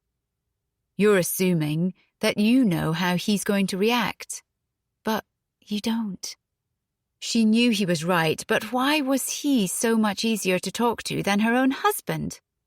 "I just feel so guilty," she admitted. "I feel like it's all my fault. I put my own needs before those of my husband and my children, and now I'm being punished." "I don't like to hear you talking like this, Angie," Alan said. "None of this is your fault. You're an incredible person. Come on now, you know that. You've achieved so much. Most women worship you, and the men, well, you know the effect that you have on men." They were embarking on dangerous territory now, but she was not inclined to stop it. How long had it been since she'd had a conversation like this with a man? Since someone had admired her the way that Alan was doing? Oh God, she'd missed this feeling of power. She knew in that moment she could have him if she wanted him. Did she want him? She reached out and took his hand, stroking it with her own. He looked at it, and then at her, in surprise. "Do I have an effect on you, Alan?" He looked terrified at first. He was so easy to read, and she could see that he was torn between desire and loyalty. She was the type of woman that someone like Alan would consider way out of his league. Most men saw her like that. Jack was one of the only ones she'd ever met who was confident enough to think otherwise. All Alan needed was one small, gentle push in the right direction, and he would be hers. She was finally in control again, and it felt good. She leaned forward and kissed him. Time stood still as she waited for his reaction. And then he put one of his hands behind her head, grabbed some of her hair, and kissed her back. He lifted her up like she was as light as a feather and put her on the kitchen surface, spreading her legs and pushing himself in between them. He was more passionate than she'd been expecting. She had underestimated Alan Brennan. She closed her legs around him and kissed him back. Afterwards, they dressed silently and sat side by side on the kitchen surface next to their tepid coffees. The spark between them that had been so electric minutes before had gone, and they were Angie and Alan again, two neighbours who had committed an unspeakable act. "Angie," he began, and then paused, not knowing what to say. "It's my fault. she said. "I kissed you. I shouldn't have done that. I'm sorry. Can we just pretend it never happened?" "I think that's the best we can do." He left soon afterwards. How could he stick around and make polite conversation after something like that? The aftermath was a total anticlimax. She was just alone, again, cleaning the kitchen surface and wondering what in God's name she had just done. But somehow she managed to convince herself that it was okay. She and Jack were even now, she told herself. He no longer had one up on her. She was no longer the victim. And as for Sophie, of course she felt bad, but it was a one-off and it hadn't meant anything to either of them. It would never happen again, and telling her would only cause a whole lot of unnecessary pain. Sophie was the best friend she'd ever had, and nothing would change that, not even this. In truth, no matter how selfish it was, she didn't want to lose her. She tried to act normally. On the other side of the fence, she suspected that Alan was doing much the same. There was too much for them to lose to blow their cover. She knew it and he knew it. As time went on, it became easier. Months went by, life went on. No one suspected a thing, and she even began to convince herself that it never really happened at all. But then, that damn summer holiday had thrown everything up in the air again. She had sensed Alan's eyes on her all week. She had splashed out on some sexy bikinis, and as she paraded around the villa or climbed out of the pool, she knew she looked good. She enjoyed knowing that he was admiring her, but she didn't feel guilty. She liked it when any man admired her, and she wasn't sorry for it. All women liked to know they were attractive. It was just a bit of harmless fun, she told herself. It didn't mean anything at all. And anyway, Sophie and Jack were so busy having a laugh together that they barely even noticed. So when Indy took it upon herself to inform her that she was a terrible mother and that her husband preferred the company of other women, bringing her fears and anxieties flooding back again, who could she possibly turn to but her knight in shining armour? The man who had never been anything but kind to her. The man who she knew was attracted to her. She started thinking about him more and more. She remembered how he had made her feel last time. It had faded as soon as it was over, but for a few moments it had been bliss, like a long, dead spark inside her had been reignited. She had felt alive and invigorated again for the first time in so long. She knew it wasn't real. It was a temporary high, just like a hit from drugs, but she wanted to feel it again. She needed to feel it. She tried not to think about Sophie. By the time she got home from holiday, her yearning to see him was so strong that all she could think of was how to engineer a meeting between them. In the end, it was easy. Jack was out working on a new TV series, and Sophie had rediscovered swimming and, creature of habit that she was, went to the leisure centre at the same time every day. She knew that Alan was working on a house renovation up the road in Barnet, so when she sent him a text asking him to come round as a matter of urgency, he was at her door in 20 minutes. "Everything okay, Ange?" he asked as she let him in. "Yes, it's fine. Coffee?" He looked confused. "You said it was an emergency." "It is an emergency. I need to talk to you." "What about? What happened between us?" Alan sat down on one of the kitchen chairs with a heavy sigh. "I thought we'd agreed to pretend that it never happened. It was months ago. Why are you bringing it up now?" "Because I've been thinking about you. A lot." Alan looked up at her in alarm. She started walking slowly towards him, unbuttoning the top of her dress. "Angie," he began, holding up a hand to stop her, but already she could see he was conflicted. He wanted her. He was thinking about her in that bikini on holiday. Perhaps he thought about her at night, too, when he was lying in bed. She'd always had power over men. Well, all men, apart from Jack. She shook the thought of her husband from her mind. "I want you. And I think you want me." "Angie, please," he said. He was almost begging her. She finished unbuttoning her dress. Underneath it, she had put on the bikini she'd worn on holiday as a final touch. She looked at him, and he looked at her, and she knew she'd won. Over the next 3 months, they met up a few more times. She would text him, and he would come. Afterwards, it was always the same. They knew it was wrong, but they both knew they'd be back for more. And then a couple of weeks before Christmas, Alan finally ended it for good. "This has to stop, Angie," he said as he buttoned up his shirt. "I'm serious. I'm done." She considered trying to persuade him otherwise, but she knew he was right. It had already gone too far, way too far. The worst of it, she realised afterwards, was that she didn't even care. Alan was not the answer to all of her problems. If anything, he'd made them so much worse. She nodded. "What do we do now?" "I don't know. I've never been in this situation before." "Look, no one knows about it. Perhaps no one needs to. Why don't we just put it behind us and move on? Too much is at stake otherwise." She could see the relief on his face and knew that she had given him the get-out clause he'd been desperately hoping for. Men were all the same, even the nice ones. "I think that's a good idea," he said. "Okay, so we're agreed." She stood up and started getting dressed too. They turned away from each other, both conscious of their naked bodies, now they had agreed to stop. As he pulled his jumper on, he said, "I want you to know I've never done anything like this before in my life." "I know. I love Sophie." "I know that, too." He nodded. When he was finished dressing, they went back down to the kitchen. He opened the back door to leave and then turned to look at her sadly. "Bye, Angie." "Bye, Alan."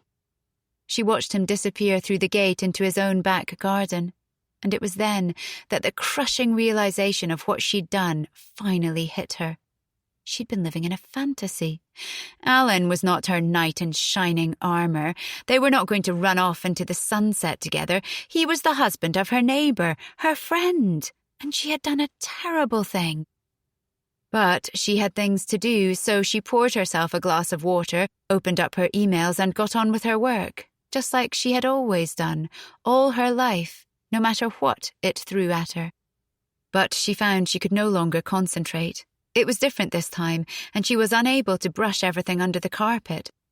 The guilt had started eating away at her, and Jack had noticed and kept asking her what was wrong. She had no idea what to say to him. She could hardly accuse him of having affairs when the only proof she had of any indiscretion was that of her own. And as for Sophie, she could barely look the woman in the eye. So she started avoiding her, finding excuses as to why she couldn't stop for a chat whenever she popped round. Seeing the disappointment on her friend's face, which was later replaced with hurt when Sophie realised she was getting the brush off, Angie felt even more wretched. The fact that they were neighbours was a fitting punishment for her crime, a relentless reminder of what a terrible person she was. For a while, she worried that Alan would crack under the pressure and confess everything to Sophie. She waited for her to appear at her back door, hammering it down and launching herself at Angie like a feral animal. Sometimes she woke up in the night in a cold sweat, thinking that Sophie was in her room, watching her. But as the days, then weeks, went by and nothing happened, she began to breathe. If he was going to do it, he'd have done it by now. Their secret was safe. They had got away with it without hurting anyone but themselves. At least, that's what she'd thought. But then her daughter, her flesh and blood, the girl she had conceived, carried, birthed, loved and nurtured for 13 years, had somehow found out about it and had set out to destroy her. And by the time she realised what she was up to, it was too late. 17. At first, Sophie had laughed. She had actually laughed. When Indy had made her New Year's toast, she had assumed that it was some sort of outlandish joke and had instinctively chuckled in response because that's what you do with jokes. I don't get it, though, she thought. Perhaps Indy was trying to cause a rift between her mother and father. She looked at Angie and Jack, who were gaping at each other. Well, she's certainly done that. Sophie was momentarily cross that the girl had dragged poor Alan into it. She glanced at him for reassurance, but he wouldn't meet her eye. And that's when it hit her. This wasn't a joke at all. What the fuck is going on? Jack asked. She couldn't have put it better herself. She continued staring at Alan in disbelief, but he had his head buried in his hands and refused to look up to look at her. Apparently, he had lost his voice as well as his fucking mind. She turned to Angie, who had sat down on the edge of a sofa. "I can explain," she began. After that, it was a blur of words. It was a mistake. It only happened a few times. It didn't mean anything. We both regretted it. Then silence. Evidently, Angie was done with her confession. "When did it start?" Jack asked. "How long has it been going on?" She saw Angie glance at Alan, but he was still sitting like a useless lump of coal on the sofa, refusing to look at anyone. The cowardly bastard. "Not long. It was over before it began," Angie replied. "That's not an answer," Jack said. Sophie's gaze was flitting between Angie and Alan. She didn't know where to look. She didn't know what to do. She wanted to do something, anything, yet she couldn't move. "Tell them, Angie." It was Alan. Finally, the man spoke. "Tell them the truth." Angie looked momentarily irritated, like Alan was a wayward client ignoring her advice and ruining her well-laid plans. Then she sighed with apparent resignation. "The first time it happened was in January." "Jesus Christ, Angie!" Jack exploded. Sophie's mind was racing. She couldn't process it. Alan was supposed to be kind and loyal. How could he do this? And Angie was supposed to be one of her closest friends. This was the kind of mad, crazy stuff she used to write about for magazines, and now it was happening to her. "I'm so sorry," Angie said to Jack. Then she turned to Sophie. "I'm so sorry." Sophie still didn't know what to do with herself. Should she leave? Should she stay? Should she slap Angie? Should she punch Alan? This is the worst moment of my life, she thought. Then something clicked into place. "When you thought you were pregnant, you were in a right state," she said. Angie looked at her with wide eyes. "Sophie," she began, "I couldn't work it out at the time. I mean, I knew you were done having children and didn't want any more. I got that, but it seemed like more than that, like you were terrified." "What's she talking about, Angie?" Jack demanded. "And then you were funny with me for a while afterwards," Sophie continued. "Nothing major. I could just tell something was off. I remember asking you at the Easter party, but you wouldn't talk to me." She paused. "You didn't know who the father was, did you? Before you realised it was a false alarm, you didn't know whether it was Alan's or Jack's." Angie lowered her eyes. "Angie?" Jack was staring at her in horror. So was Alan. Angie looked like she was in hell. Now she knows how it feels, Sophie thought. "Angie!" Jack shouted. Slowly, Angie shook her head. "No," she replied. Jack moved towards Alan. "I think you'd better leave." Sophie still hadn't moved. "You too, Sophie," Jack said. He looked at her apologetically. "I need to talk to Angie." "What about the kids?" Sophie said suddenly. "They're still upstairs." "I'll bring them round tomorrow," Jack assured her. "I don't want them in this house." Sophie was starting to panic now. "I don't want them sleeping under her roof." Jack put a hand on her arm. At least one of them was managing to stay calm. "Let them sleep, Sophie. You'll only confuse and upset them if you wake them up now, in the middle of the night, especially in the state that you're in. They'll be fine here. I'll look after them. I'll bring them round myself, as soon as they wake up." Sophie still didn't move. "I promise," Jack said. "Trust me." She nodded and went to follow Alan out of the room. Just before she left, she turned to Angie. But although she had a million things that she wanted to say to her, she was momentarily speechless. She turned away again in disgust and left. They walked back round to their own house in silence. Alan put the kettle on while Sophie sat down at the kitchen table and flicked absent-mindedly through some pictures that Tom and Katie had drawn earlier that day. She had been pottering about in the kitchen while they did them, listening to the radio and singing along while she did chores. When they had proudly presented their artwork to her, she had exclaimed in delight, grabbing them both and pulling them to her for a hug. Just a few hours ago, her life had been so blissfully normal and uncomplicated. Now she was struggling to process a seismic shift. It all made sense now. Why Angie had been so funny with her. She had been keeping her distance because she'd been sleeping with her husband. And there was Sophie thinking, fretting that she had done something to upset her. At least Angie had acted like she'd done something wrong, though.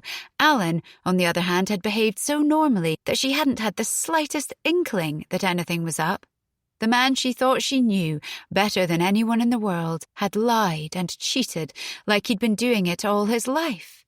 How could he do it? She clutched tightly onto a picture that Katie had drawn of the four of them, Alan, Sophie, Tom and Katie, holding hands and smiling underneath a rainbow. Their perfect family of four. Her hands were shaking. She looked up at Alan, who was putting tea bags in mugs. "I don't want a cup of tea, Alan," she said. He paused, not sure what to do. "Get me a whiskey."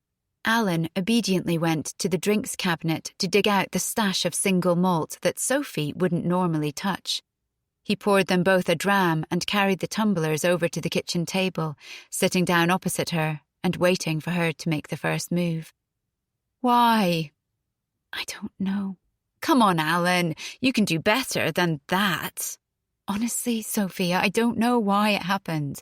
I didn't plan it, and I've regretted it ever since. It was a moment of complete madness." "More than one moment," she corrected him. He looked pained. "Yes, you're right.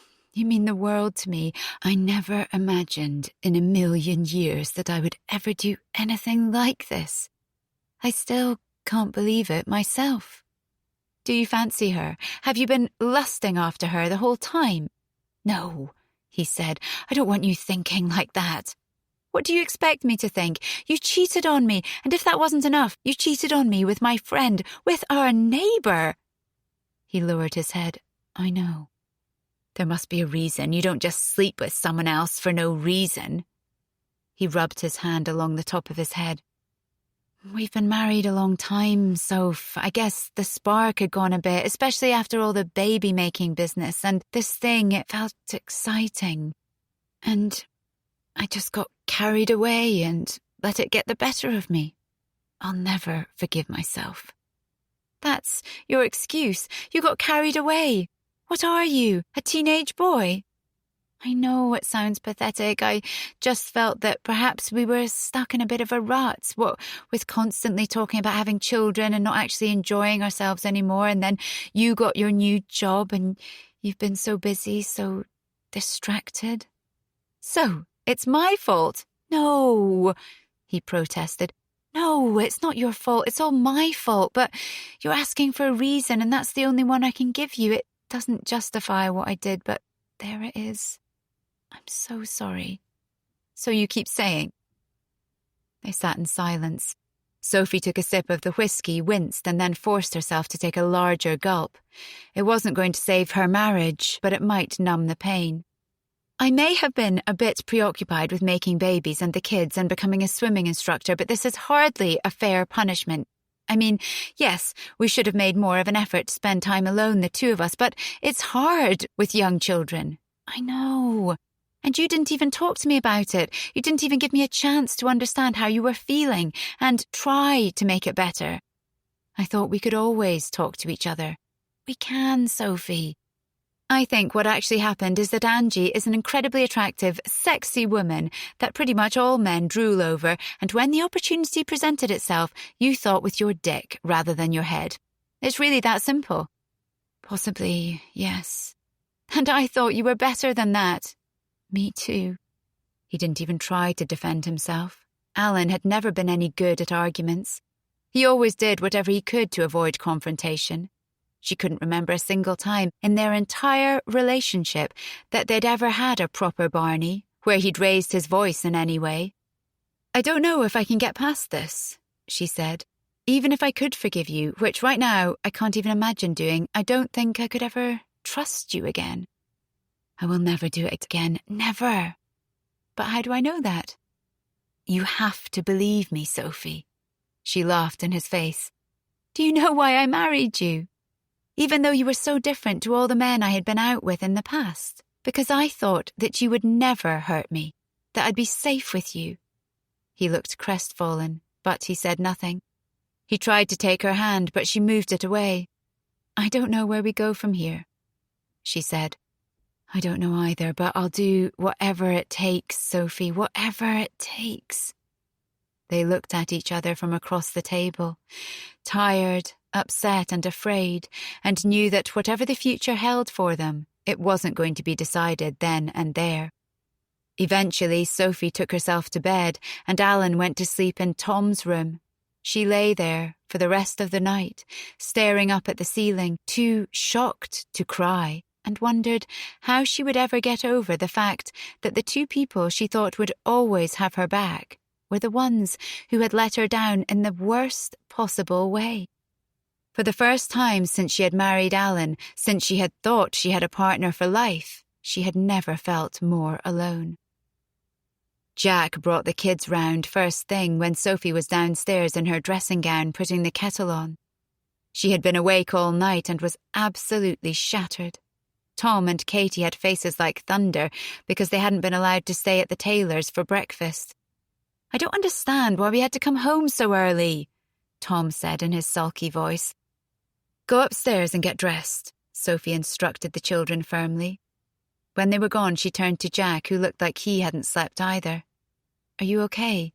she asked. "Not really. How about you?" "Not really." "Did you have any idea at all?" "No," Sophie said.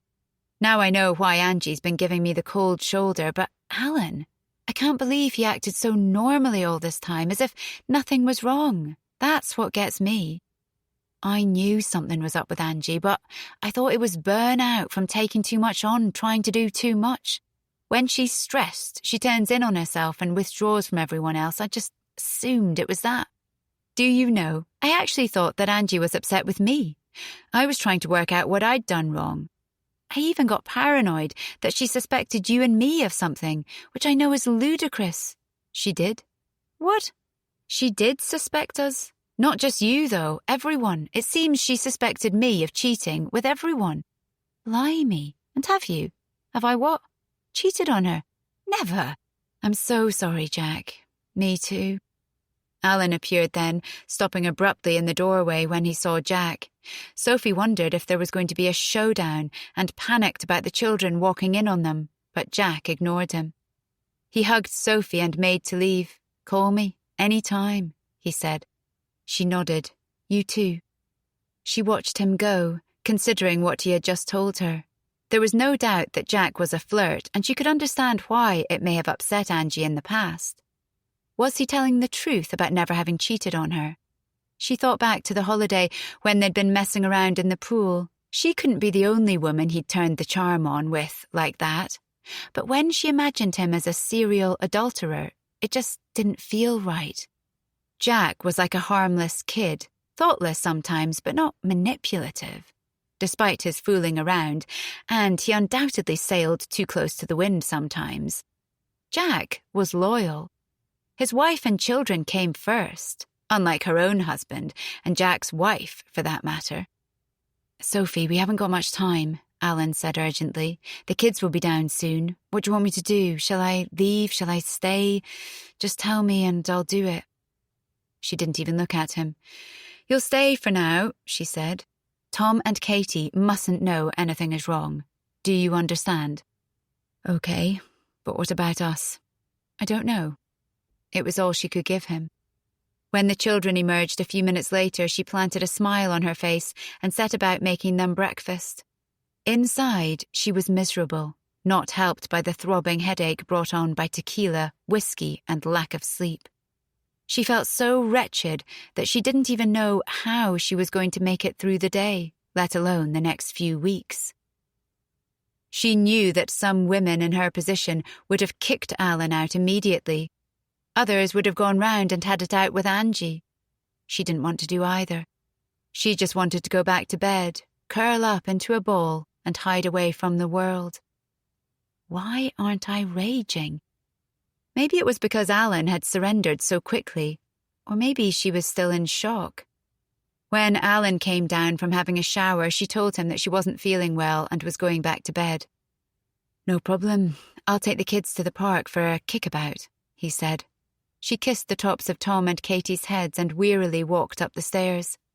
As she climbed into bed, she heard them moving around, gathering coats, hats, and gloves, the chattering in the hall, followed by the front door slamming, and then, finally, silence.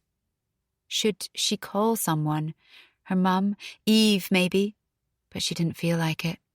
She wasn't ready to talk to anyone about what had happened. She started Googling pointless things on her phone, typing in, "Should I forgive my cheating husband?" and "Why do people cheat?" None of the results brought any comfort or answers. Only she could decide what happened next, and the truth was, she didn't know. She loved Alan. She hated Alan. She couldn't imagine ever forgiving him. She couldn't imagine ever being without him. She thought of Tom and Katie and the effect it would have on them if they split up. It was just too much to process. For the first few days, she operated on autopilot. Every morning she woke up and for a few blissful seconds, she had no memory of what had happened. But then, it all came flooding back, and the feeling of dread would engulf her again. At night, she and Alan lay side by side like strangers. They rarely spoke to each other when they were alone, and she knew Alan was waiting for her to be ready before they talked, but she still hadn't found the right words to say to him. He had cheated on her. He had betrayed her. He said he wouldn't do it again. What was there left to say? She continued to wait for her anger to come, assuming that once it had sunk in, she would be furious and would lash out at him. But she remained numb. She was too afraid to leave the house in case she bumped into Angie. She became a hermit, hiding away at home while Alan took the kids out on his own.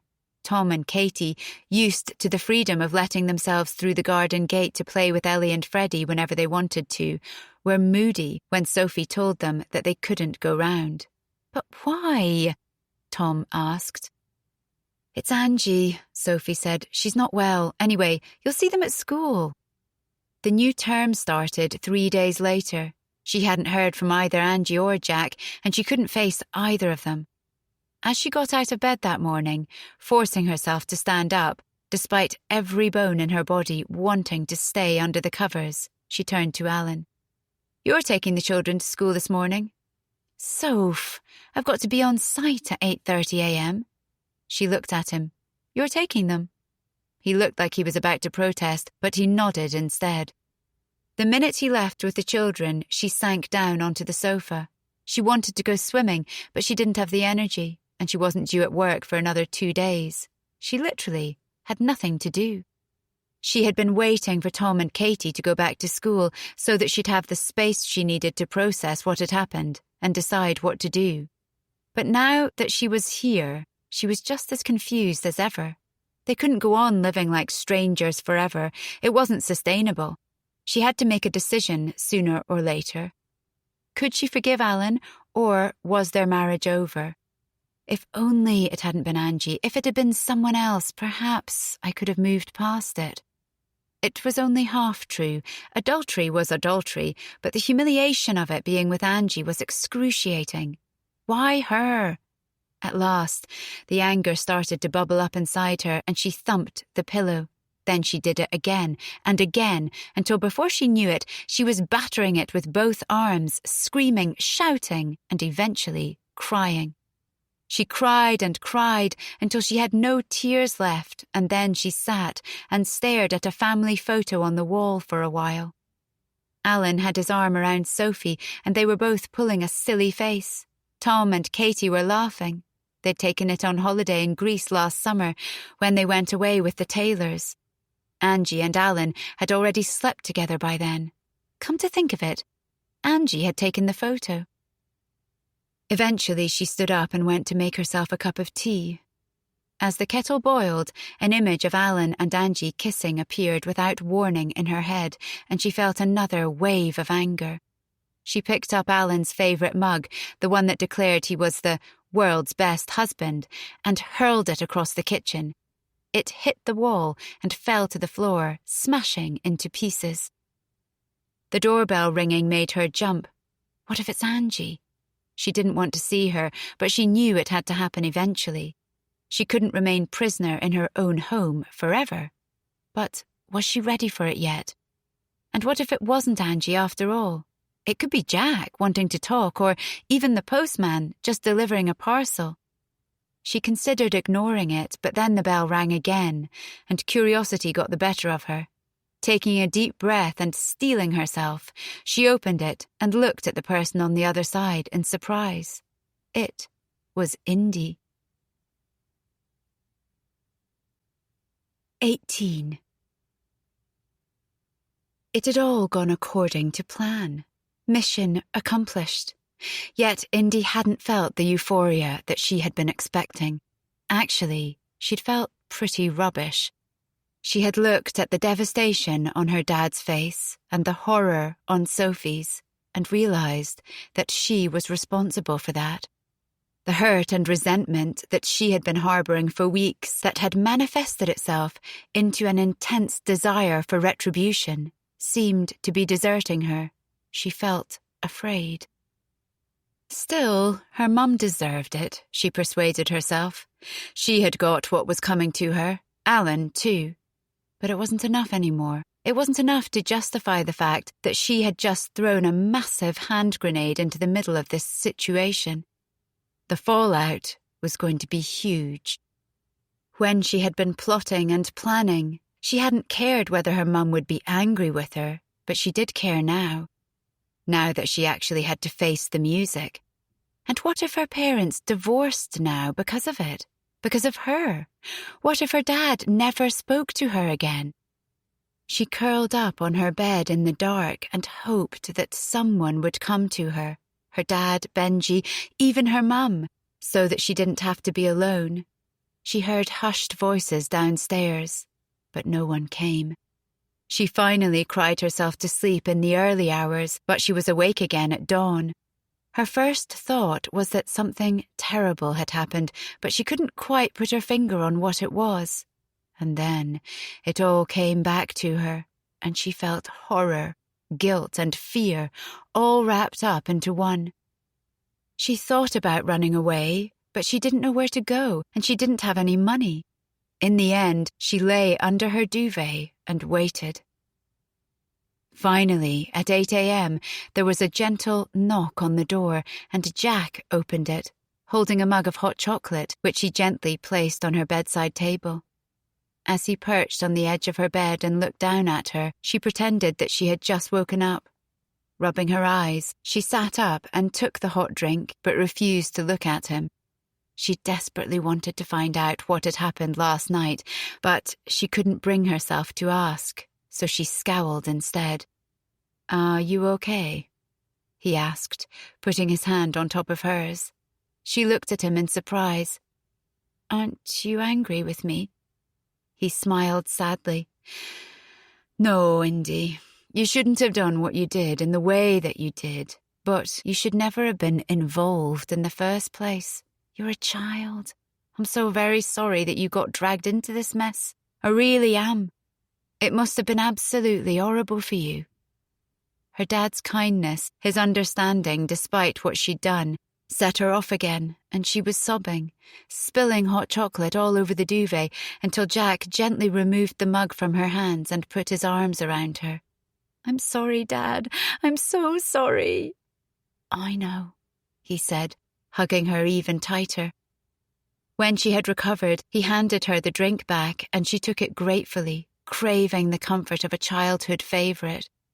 When they were younger, Angie used to make hot chocolate for them every Friday before their baths. A little treat to celebrate the weekend, she would say.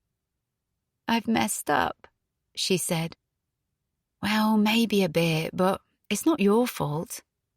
What's going to happen now? I'm going to be moving out for a while. Indy looked at him in horror. Dad, no, you can't leave. She should go. She's the one who caused all of this. I know it's hard for you to understand, Indy, but Mum needs to be here, with you. No, she doesn't. Make her move out. You stay here and look after us. I'll be round to see you all the time. Don't worry. No. Indy was getting desperate now. Dad, you can't leave me here with her. It's just temporary, Indy, until we work out a long-term solution. You must remember that your mother loves you very, very much. Please take me with you, Dad. I'm begging you. He looked briefly torn, but then his expression hardened. I'm sorry, Indy, but you need to stay here. You need to be able to get to school every day. And anyway, your brothers and sister need you. And you've got to make it right with Mum. I'll never make it right with her. Jack looked thoughtful, and Indy prayed that he was about to change his mind about making her stay. But then he said, Mum hasn't been well, Indy. She's not been well for a while. But we brushed it under the carpet. We shouldn't have done that. I'm not justifying her behaviour, but I'm saying that she deserves your understanding. She loves you so very much. So you keep saying. That's because it's true. Are you going to get a divorce? As soon as she'd said it, the question brought back memories from the past, hazy memories of having asked it before. Had they been here before? A vague recollection of Jack going to stay with Uncle Sam came slowly back to her. Yes, she remembered now. It was a few years back, not long before they put the house on the market and moved up here. I don't know, darling. It's too early to talk about things like that. If you don't take me with you, I'll run away. Indy, I need you here. I need you to look after your brothers and sister, to keep an eye on Mum and make sure she's okay. It's an important job, and I'm trusting you to do it. Please. She looked at her father's pleading face and knew that she probably owed him one now.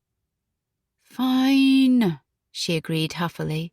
But if anything kicks off, I'm out of here. Okay, deal? She took a sip of her hot chocolate and then said, How's Benji? Confused, upset. I've already been in to see him. I'm sorry, she said again. I know. I don't want to come downstairs to face Mum. I understand, but you can't live in your room forever. She smiled despite herself. Why not? Come on, Indy. You might as well rip the plaster off. I'll come with you if you like. Or I could pack a bag and leave with you instead, she asked hopefully, even though she already knew what his answer would be. Come on, Indy. I'll be with you the whole time. He reached out a hand. Promise you won't leave me alone with her? I promise. She climbed out of bed and walked reluctantly down the stairs, sick at the prospect of seeing her mother. She was angry with her and terrified of her, and she wasn't sure which emotion was going to win in a confrontation. At the bottom of the stairs, she almost bolted out of the front door in her pyjamas, but Jack kept a firm hold of her hand and gently pulled her towards the kitchen.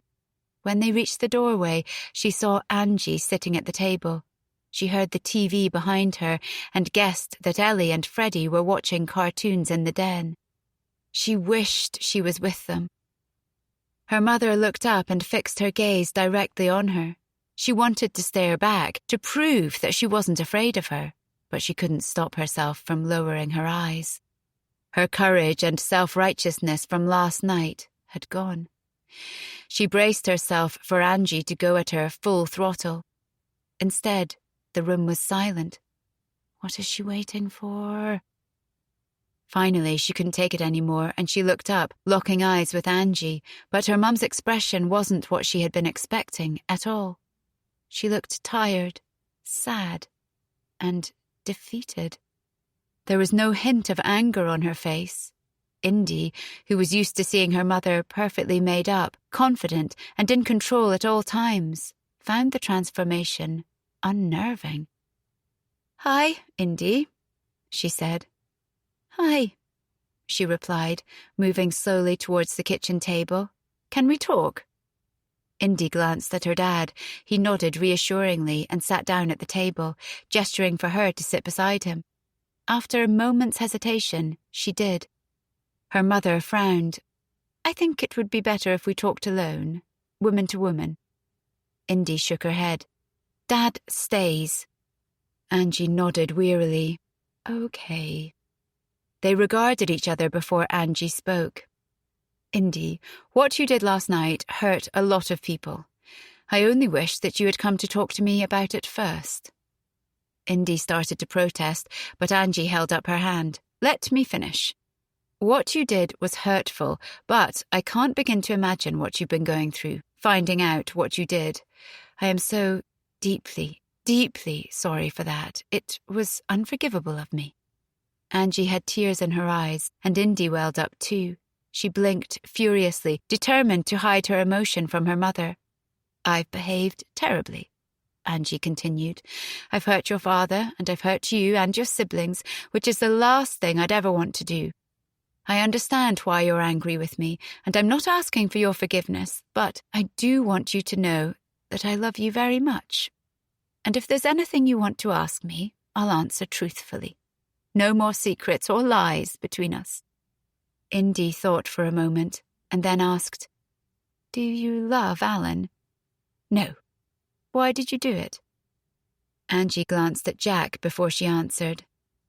"I've been trying to work that out myself," she said carefully.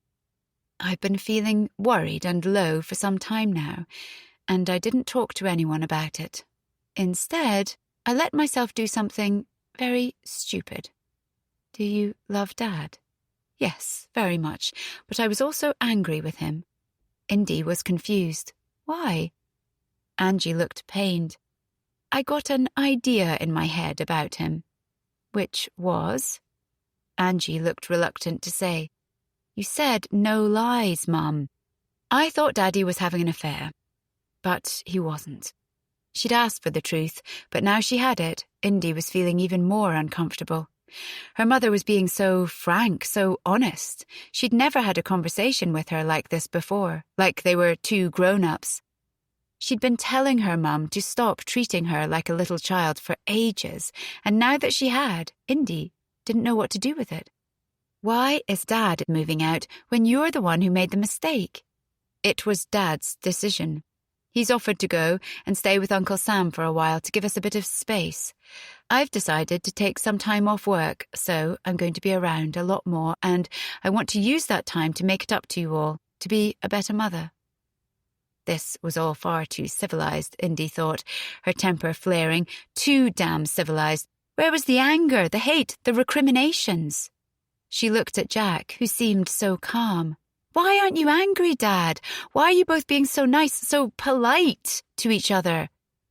She heard a noise behind her and swung round to see Benji standing in the doorway. She had no idea how long he'd been listening to the conversation. She glanced at her brother and smiled in what she hoped was a conciliatory way, but he didn't look at her. "I am angry," Jack replied, "and I'm hurt. But right now, you and your siblings are our #1 priority. There's plenty of time for Mum and me to talk things through, but first, we need to make sure that you're okay." "Can I go and live with Dad?" Indy asked, directing the question at her mother. "We've discussed it, and we've decided that it's better if you all stay here, in your own home. Dad will be over all the time to see you." "But I want to be with Dad." "I understand, but there's not enough room at Uncle Sam's, and it's too far to go to school every day. It's just for now, Indy, until we work out something more permanent, like a divorce." She saw her parents looking at each other before Angie replied, "I don't know." Indy opened her mouth to speak and then shut it again. What was there left to say? She wanted to shout and scream at her mother, to tell her that she was an absolute cow, but her calm, brutal honesty had taken the wind out of her sails. She had another thought. "Have you spoken to Sophie?" "No." "Are we going to have to move house again now?" "I hope not." "Bit close to home, Mum, your lover living next door." Shouting erupted from the den, and Jack stood up and dashed off to investigate. As he left the room, Benji sat down beside Indy in his empty seat. Angie looked at them both and then leaned forward and said urgently, "Obviously Ellie and Freddie don't know anything about this, and it has to stay that way, okay? They're too young to understand." "What are you going to tell them then? About Dad moving out?" "Just that he's staying with Uncle Sam for a while." "What about Tom and Katie, though? They're like best friends. Are they still going to be allowed to hang out?" Angie looked crushed. "I don't know, Indy." Jack returned to the kitchen with Ellie and Freddie in tow, and Angie plastered a bright smile on her face and stood up to start making breakfast. Indy remained seated for a moment, watching as her mum cracked eggs into a bowl, and Jack set the table. And it was so horribly fake and wrong that she couldn't bear it any longer. "I'm going to have a shower. I don't want breakfast," she said. No one stopped her. As she turned on the shower and waited for it to heat up, she grabbed her phone and sent a quick message to Daisy. "SOS, can I come over? Family gone mad." The sooner she was out of this madhouse, the better. 19. Sophie's first instinct when she saw Indy standing on her porch was to slam the door in her pretty little face. But then she took in the teenager's terrified expression and took pity on her. "Come in," she said. Indy followed her into the living room and sat down on the sofa, fidgeting nervously with her hands. For a while, nobody spoke, until Sophie said impatiently, "Come on then, out with it." "I've come to say sorry," Indy said, looking down at her nails. "Did your mum send you round?" "No." "Your dad?" Indy looked guilty and Sophie nodded. "How is he?" "He's moved out." This was a development. Sophie wasn't particularly surprised to hear it, but she wondered why Jack hadn't told her himself. She hadn't heard from him since New Year's Day. "How's your mum?" Sophie couldn't help asking. "Not great," Indy said. "In a bit of a state, actually." Sophie nodded. She should be pleased to hear it, but she wasn't particularly. "How are you?" she asked Indy, who, despite her heavy makeup, looked tired and gaunt. Although she had done something pretty shitty, she was still just a child. "Fine," she said, her shaking hands betraying her words. "I'm not angry with you, Indy," Sophie began and then stopped. "Okay, I'm a bit angry with you, but I don't blame you. It wasn't your fault." Indy finally looked at her then, for the first time since she'd arrived. "Thank you," she said. Sophie nodded and began to stand up, assuming that the conversation was over, but Indy seemed reluctant to leave yet. "Was there anything else?" Sophie asked. "Is Alan still here?" "Not right now, no. If you mean, is he still living here, then the answer is yes." "Are you going to get a divorce?" It's none of your damn business, Sophie thought, but she bit her tongue. "I don't know. That's between me and Alan. I think Mum and Dad are going to get a divorce." Indy looked as though she wanted Sophie to disagree, to tell her that she was wrong, but she couldn't do it. She said nothing. "I've been remembering things," Indy continued, "from the past. It's not the first time Dad's moved out. I think they've been having problems for years." Sophie's eyebrows shot up at this revelation. She had always thought Angie and Jack were the perfect couple.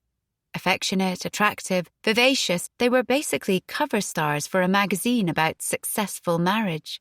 Was it really possible that it had been an illusion?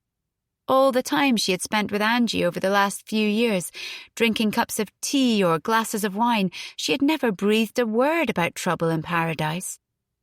Nor had Jack, for that matter. But even if Angie had been unhappy, nothing could justify what she had done. And as for her own marriage, that had definitely been a happy one. Hadn't it? Another image of Alan and Angie together flashed across her mind, and she winced. "Anyway," Indy said, breaking the silence, "I'd better get to school. I'm super late." "Thanks for coming by," Sophie said, walking her to the front door. "Listen, Indy, if you need anything or you want to talk to someone, I'm always here." Indy gave her a small wave and made her way down the road. Sophie stood and watched her until she disappeared around the corner, and then she shut the door quietly, thinking about how interesting it was that the daughter had come to apologize, but not the mother. Angie opened the front door and let herself back into the house, closing it behind her with relief. She'd been feeling sick about the school run, terrified that she might run into Sophie, or that all of Sophie's friends would be huddled together in the playground, staring at her, hating her. She deserved it, but she didn't have to like it. However, with Jack not living at home for the time being, she had no choice but to get on with it. She'd made the children leave earlier than usual to reduce the chances of them bumping into the Brennans, much to their disappointment. "But, Mom, can't we scoot to school with Tom and Katie today?" Ellie had pleaded. "Not today, come on," Angie had replied. In the end, they got to school so early that they didn't see anyone they knew, but on her way home, she saw the Brennan children hurtling towards her in the opposite direction. Her stomach lurched in fear, but then she spotted Alan, not Sophie, dashing after them. Their eyes met and they nodded at each other, but they didn't wave. They hadn't said a word to one another since the party, and she wasn't sure that there was any point in them talking. They'd fucked up big time. There was never going to be any future for them, and now they both had to focus on fixing the damage they had caused in their own lives. It was each man for himself. She felt wretched. How had she let this happen? She had known that sleeping with Alan was a mistake, but for a short while, she just hadn't cared. She had wanted to feel reckless, rebellious, desired. She never gave much thought to the aftermath until she was in it. Now her husband hated her daughter hated her best friend hated her, and she hated herself. She'd thought she'd hit rock bottom before, but she'd been nowhere near. This, right here, was rock bottom. Jack could barely look at her. He put on an incredible performance in front of the children, so much so that he had even fooled her once or twice. But when they were alone, he made sure that she was under no illusion as to what he really thought of her. "You've humiliated me," he said to her after Indy's big reveal. "You've betrayed me, and with him, our neighbour, our friend. How could you have done it, Angie?" She tried to explain it to him, the way his behaviour had made her feel, her growing mistrust of him, the stress of moving away from their old life, trying to be the best at everything, keeping things locked up inside for so long, and how it had all finally got too much for her. But when she said it out loud, it sounded feeble, even to her. Jack had been scathing. "You should have talked to me, Angie. I asked you over and over again what was wrong. Why did you have to bottle everything up all the time, even with your own husband? It's not natural. And as for not trusting me, I've never cheated on you. That was you. You did that." "I know," she said. "You need some help. I know that too." She didn't know if they were going to get past this. Deep down, she wondered if she even wanted to. It was exhausting being married to Jack. He was the only man that she had ever really loved, the father of their 4 amazing children, but did he make her happy? Would she ever trust him or feel secure in their marriage? And would he ever trust her again, for that matter? Did she have the energy to fight for him, to fix the damage? She wasn't sure anymore. And then there was Sophie, who was probably only a few meters away from her now, in her own house, although there was far more than a brick wall dividing them. Her neighbour, her friend, who had never been anything but warm, generous and kind to her. How could she face her after what she had done? She hadn't just destroyed her own marriage, she had destroyed Sophie's too. Perhaps she had been slightly envious of Sophie and Alan's happy marriage in the past, but she felt no pleasure at being responsible for breaking it up. She had to go and see Sophie to get the inevitable confrontation out of the way, but every time she steeled herself, she found an excuse to delay it. They could never be friends again, that much was obvious, but could they survive living next door to each other? They had to find a way to make it work because Angie couldn't bring herself to move house again. She almost laughed at the irony of the situation. She had insisted that they move to Finchley to get away from the bad memories, for a new start. But what Jack had done paled in comparison to what she had done. And when word got out, as it inevitably would, how could she look anyone in the eye at the school gates? Would rumours spread around the school? Would her children find out about it? It didn't bear thinking about. Yet it was the reality that she knew she would probably have to face. Bile rose in her throat, and she rushed to the toilet in case she was sick. After retching a couple of times, she sat down on the cold, tiled floor of the bathroom. She contemplated making a gin and tonic, even though it was only 9:30 in the morning. She almost did it, but stopped herself at the last minute. Instead, she put the kettle on and gave herself a talking to. Her life may have fallen apart, but she still had a family to look after. It was time to start putting herself back together piece by piece. She had already called in sick at work and asked for a meeting with HR to discuss a sabbatical. She was going to look for counsellors today and make an appointment as soon as possible. She would give Jack a few days and then ask him to meet with her so they could start rummaging through the rubble of their marriage and see if there was anything worth salvaging. As for Benji and Indy, she'd make it up to them. She'd make it right. As she made her coffee, she glanced at the crystal fruit bowl, the one that had been a wedding present, and it brought back memories of that hot summer's day when they had first moved into the house. How long ago that seemed now. She had hoped that a fresh start would repair their marriage. Now look at what had happened. I'll find a way through, she told herself, feeling the familiar stirrings of the confident, capable Angie that she used to be so many moons ago. She had always been good in a crisis, one step at a time. But she had to do something important first, and she couldn't put it off any longer. 20. Sophie was staring out of the kitchen window, watching the rain hammer down onto the patio, when Angie burst into the garden. She was rushing through the downpour and clutching onto her hood to keep it from blowing off her head. How dare she use the garden gate, like we're still mates after what she's done? Adrenaline started to course through Sophie, her body preparing itself for fight or flight. Which one, though? She considered moving away into another room, not answering the knock on the back door, which was increasingly imminent. But she remained where she was. This conversation, showdown, confrontation, whatever you wanted to call it, had to happen sooner or later, so she might as well get it over with. Rage, intermingled with nerves, fluttered around inside her, amplifying with every step Angie took towards the house. She peered in through the glass door and spotted Sophie in the kitchen before giving a tentative knock. Sophie watched her, standing outside in the rain, for a few more seconds, and then walked over to unlock the door, moving aside to let her in. "Thanks," Angie said, as she brushed water from her coat before hesitating, perhaps unsure whether to take it off or not. Sophie watched her silently. She doesn't know if she'll be staying, she thought. Eventually, Angie shrugged the coat off.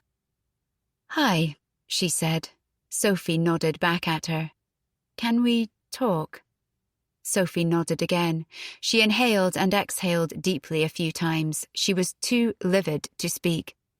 Angie moved towards the kitchen table and sat down, waiting for Sophie to join her, but she remained where she was and leaned back against the kitchen cupboards, arms folded. They regarded each other. Sophie took in Angie's dishevelled, unmade-up appearance and wondered how it was possible to vehemently despise someone you had previously adored. "I'm so sorry," Angie began. "That's what I've come here to say. I know that those words probably mean nothing to you, but I still wanted you to hear them. And now I have." "What I did was unforgivable," Angie continued. "There's no justification for it, so I'm not even going to try. I made a terrible, stupid decision and hurt people who didn't deserve it. I know you hate me and I don't blame you, but I can assure you that I probably hate myself more." "I doubt that." There we must agree to disagree. Passive-aggressive cow. Sophie was almost vibrating with indignation. She looked at Angie, sitting so calmly at her kitchen table, and felt like she might explode. She wanted to run at her, pull her hair, rip it out in strands, scream at her. But she stayed where she was, pushing her folded arms tightly against her body, clenching and unclenching her fists. She used to think that Angie was so beautiful, but now all she saw was a bitter, selfish woman, and she loathed her for it. I don't think you're capable of hating yourself, Angie. You're too narcissistic. You always have been, I think, although I'm only really seeing it now. Angie was looking up at her, perhaps trying to decide whether to defend herself or just sit quietly and let Sophie say what she needed to say. Before she had a chance to make up her mind, Sophie continued. When I first met you, I thought you were a bit of a snob, but I decided to give you the benefit of the doubt. I invited you into my home, into my life. Our children played together. Our husbands drank beer together. As time went on, I began to think of you as the friend I'd never had. But this whole time, you really didn't give a shit about me, did you? I did, Angie began, but Sophie interrupted her. No, you didn't. The only person you care about is you. You even let me comfort you, support you, when you thought you were pregnant, even though you knew the baby could be Alan's. You knew I wanted a baby. How could you do that? How could you be so cruel? I'm so sorry, Angie said, but Sophie was barely listening. Do you know how hurt I was when you started giving me the cold shoulder? I thought, what have I done to upset my lovely friend? I tormented myself, trying to work it out. Even when Jack warned me about you, I still blamed myself. What do you mean, Jack warned you? Sophie felt a short, sharp satisfaction at how quickly Angie had pounced on that. He told me that you were obsessed with your work and that everything else took a back seat, even him and the children. But even then I still defended you. She laughed bitterly. Back then, of course, I thought the worst thing you'd done was avoid me a few times and forget about our dinner. It didn't occur to me that you were sleeping with my husband. I do care about you, Sophie, a lot. No, you don't. You don't care about anyone. Did you even like Alan? Or did you just sleep with him because you could, to make yourself feel wanted? Was he the first person you came across, or was it a calculated decision? I mean, he's hardly your type, is he? It's hard to explain, Angie said. Alan was very kind to me at a time when I needed kindness. I mistook my feelings of gratitude for something else. I didn't plan what happened, and I certainly didn't set out to seduce your husband, believe me, but I take full responsibility for what happened. I just did something incredibly stupid to make myself feel better. And you say you're not a narcissist. Look, I know you don't want to hear this from me right now, Angie continued, but Alan loves you very much. I've always thought it, ever since I first met you both, and if I'm being honest, which I really want to be with you, I always felt a bit jealous. I would love to be adored. But you are adored. Jack adores you. It's complicated, Sophie. All I can say is that Alan is a genuinely nice man. Well, I certainly used to think he was, and he cares about you more than you know. I don't really want to talk to you about how Alan feels about me, thanks. Angie fell silent. Her whole demeanour is different, Sophie thought. She looks defeated. Jack's moved out, Angie said. I don't know if he's coming home. I can't say I blame him. I know, Angie said sadly. I've messed everything up. Yes. If I could take it all back, I would. But you can't. No. So, I think you need to get the fuck out of my kitchen. Angie nodded and stood up. The conversation could never have ended any other way, and they both knew it. Ellie and Freddie are asking to see Tom and Katie, she said tentatively. Perhaps we could sort something out for the sake of the children. I don't think so. We don't have to see each other. I could send them round and you could send them back at an agreed time. Angie sounded desperate. Perhaps this was her attempt to fix what had happened. It would never be fixed between the adults, but maybe she thought she'd feel better if she managed to stop the children from becoming collateral damage. The problem was that Sophie didn't want Angie's children playing in her house like nothing had happened, no matter how innocent they were in all of this. And she certainly didn't want her children in Angie's house. There was no way that the kids could continue to hang out as normal, having sleepovers at each other's houses, as if the two families were still the best of friends. How could she even think that was possible right now? No, Angie. Okay, Angie nodded again. I understand, I'll leave you to it. She put her coat on and began walking towards the back door. Sophie considered asking her to use the front, but knew that it would sound petty. Just before she opened the door, Angie looked back at her. I know we'll never be friends again. I don't deserve your forgiveness, but for what it's worth, I think that Alan does. That's none of your business. You're right, it's not. And with that, she was gone. Afterwards, Sophie sank down onto a chair, exhausted. Her marriage was in tatters, and she had lost her close friend to boot. Where did she go from here? Perhaps in a different world, under different circumstances, she might have found herself walking across to Angie's house in search of a listening ear. But that was impossible now, and would never happen again. She thought of Jack, who had moved out, and wondered if she should do the same, but she knew that she couldn't do that to the children. They needed her, and she needed them. She was stuck here, living next door to the woman who had seduced her husband. The question was, did she let Alan stay, or did she kick him out? It was the hardest decision she had ever made in her life. And as she tried to work out what to do, she started sobbing.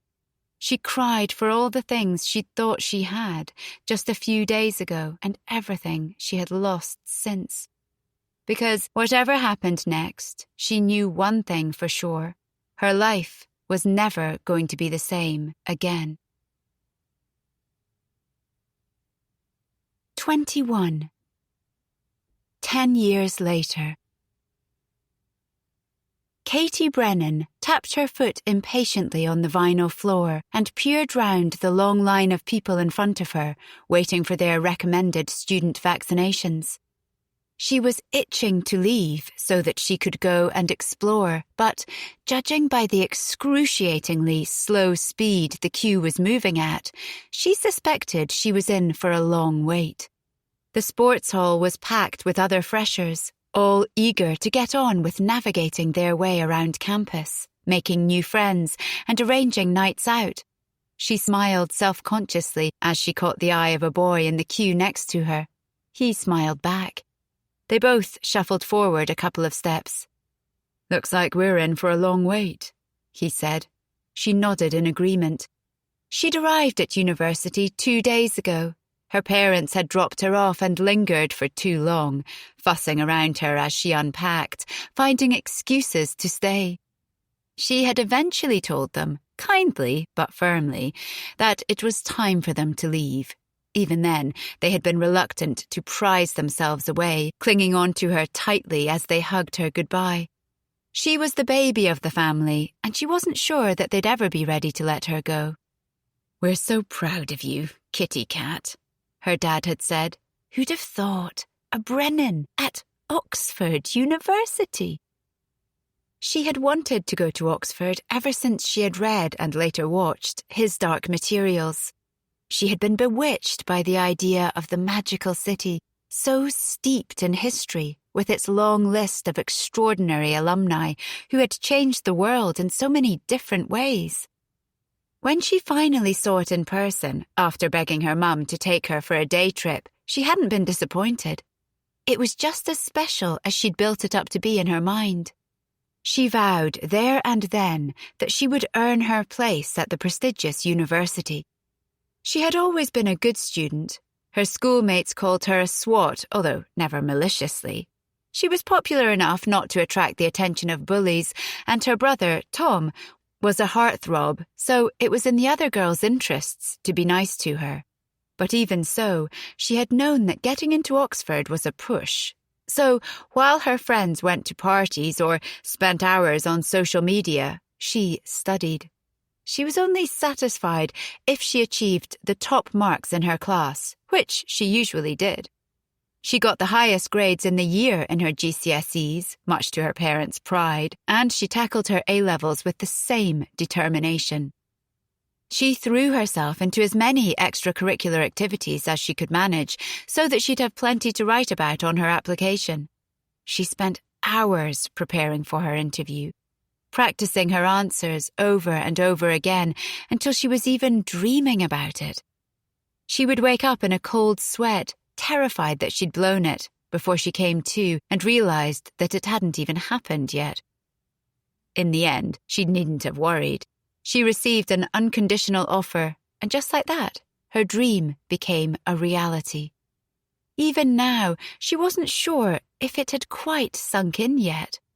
Still, when the day came, she had been ready. It was time to fly the nest and begin the next chapter in her life. She knew the sacrifices that her parents were making to enable her to go to university. They did okay, but they were hardly swimming in cash. Katie had offered to get a job so that she could pay her way, but they would not hear of it. It was nothing, they insisted. They could manage just fine. She should concentrate on her studies. Her big brother Tom had left for Manchester University 2 years before her, and he'd had no qualms about taking their parents' money and spending most of it on booze. He came home in the holidays, regaling her with stories about crazy nights out, and she listened to it and wondered if he did any studying at all. She wanted to make new friends and have fun, but more than anything, she wanted to immerse herself in university life, to smell the dusty books in the library, to gaze at the architecture of the university buildings, to be inspired and to learn. Her phone pinged and she fished it out of her pocket. It was a message from her mum. "Just checking in to see you're okay. Have you had your jabs? Kiss, kiss, kiss." She typed out a quick reply. "Just waiting now. Call you later. Kiss, kiss." Her mum called and texted her several times a day. They had always been close, the two of them, and Katie knew that she was struggling with empty nest syndrome, so she was trying to be patient with her. As she pocketed her phone and moved forward another inch in the queue, she spotted a girl from her college. She caught her eye and gave her a little wave, and the girl waved back, mouthing, "Coffee after this?" Katie nodded her agreement. Everyone had been so friendly. Her dad had been worried that Oxford would feel like a private school club and that his beloved daughter would feel excluded from the clique, but she hadn't experienced that so far. It seemed that they were all just a bunch of young people trying to make friends and settle into their new digs. She had been invited on a pub crawl with a few people from her college that evening, and she was looking forward to it. She considered what to wear. Jeans and a smart top, she decided. She didn't want to overdo it. Finally, after 45 minutes, she reached the front of the queue and got her vaccinations. As she was pulling her sleeve down afterwards, she looked around for the girl whose name she had completely forgotten and saw her waiting by one of the exits. She smiled and walked up to her. "Katie, right?" the girl said. "I'm Freya." Katie grinned with relief, grateful to Freya for reminding her of her name, and they walked together towards a coffee shop that Freya knew. After ordering their drinks and finding a table, they sat down opposite each other and began the usual pattern of small talk, where they were from, what they were studying, whether they knew anyone else in Oxford. As they talked, Katie suddenly got the feeling that she was being watched. She turned her head slightly and saw a boy, about her age, sitting a few tables away. He was studying her intently. She looked away and tried to switch her attention back to Freya, who was still chatting, oblivious to the interruption. "So, Mum was trying to persuade me to go to Exeter for ages, so that I could live at home." I was like, no thanks, Mum. I couldn't wait to get here. Katie smiled and nodded, but she was distracted. She glanced quickly back over at the boy and saw that he was still looking at her. He was exceptionally good-looking, with olive skin, dark hair, and an intense stare that was currently fixed directly on her. "Do you know that boy?" Freya asked, following her gaze. "I don't know," Katie replied, confused. "I don't think so." "He's really looking at you. Freya confirmed. He's fit. Hang on, he's coming over. She felt a presence by her side and glanced up to find him standing over the table, looking down at her. He was tall and quite broad. He looked like someone who did a lot of sport, a captain of the football team type, the type of boy who didn't normally talk to her. "Do we know each other?" he asked. "I'm not sure," she replied. Now that she was looking at him properly, she felt a jolt of recognition, but she still couldn't place him. He definitely hadn't gone to her school. Was he from her hometown? Maybe a friend of a friend or someone she had seen out and about? "Where are you from?" he asked. "Cambridge," she replied. "That's not it," he said, rubbing his face as he tried to work it out. "Perhaps she just looks like someone you know?" Freya suggested. "Maybe," he agreed and then shrugged. "Anyway, nice to meet you. I'm Freddie." "Katie," she said, firmly shaking the hand that he had held out to her. "Katie Brennan!" he suddenly exclaimed. "That's it, you're Katie Brennan." Katie was perplexed. "Have we met?" she asked. "We used to be neighbours in Pemberton Road," he declared triumphantly. "I never forget a name. You were in the same year at me at school. We played together all the time." "Oh my God!" Katie exclaimed, putting her hand to her mouth as the penny finally dropped. "I remember. You've got a sister, haven't you? Emma?" "Ellie," Freddie said, pulling out a chair and sitting down without waiting for an invite. "That's it, Ellie. Bloody hell. How are you? Do your parents still live in Pemberton Road?" "Oh, they've been divorced for years, after you-know-what, but Mum still lives there." Katie had no idea what he was talking about, so she just went for a sympathetic look. "I'm really sorry to hear that." "It's fine. They get along pretty well, actually. Dad remarried about 5 seconds after the divorce, some blonde ex-model. What about your folks? Are they still together?" What an odd question. Yes," she replied. "Well, props to them for being able to get past it all," Freddie said. "I'm sorry, Freddie. I'm a bit confused. I've got no idea what you're talking about," Katie said with a nervous laugh, starting to feel unsettled by the odd conversation with this blast from the past. Freddie frowned at her, and then his expression changed. "You don't know," he said. "Don't know what?" Katie was getting exasperated now. Freddie shifted in his seat, looking uncomfortable. "Forget I mentioned anything."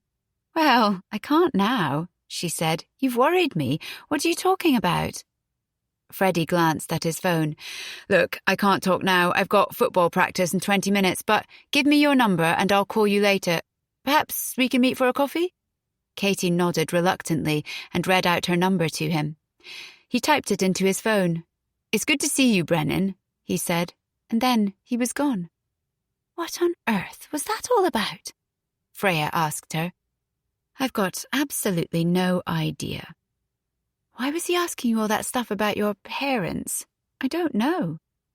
Katie was starting to get a bad feeling. She tried to think back to when they lived in London, but she remembered so little of her life before Cambridge. They had moved there when she was 8, and it was the only place she had thought of as home in a very long time. It was only now, after seeing Freddie again, that she remembered long-forgotten memories of her life in London, of playing with the neighbours' kids. They had a treehouse and a really cool den with a big TV and loads of toys, she thought. Yes, it was starting to come back to her now. There were some older siblings too, a boy and a girl. Was there a gate? A gate between the gardens? Yes, there was. They had been such good friends, she remembered now. Her mum had been really close with their mum, whose name she couldn't recall. Why hadn't they kept in touch when they moved away? She'd have to call her mum and ask.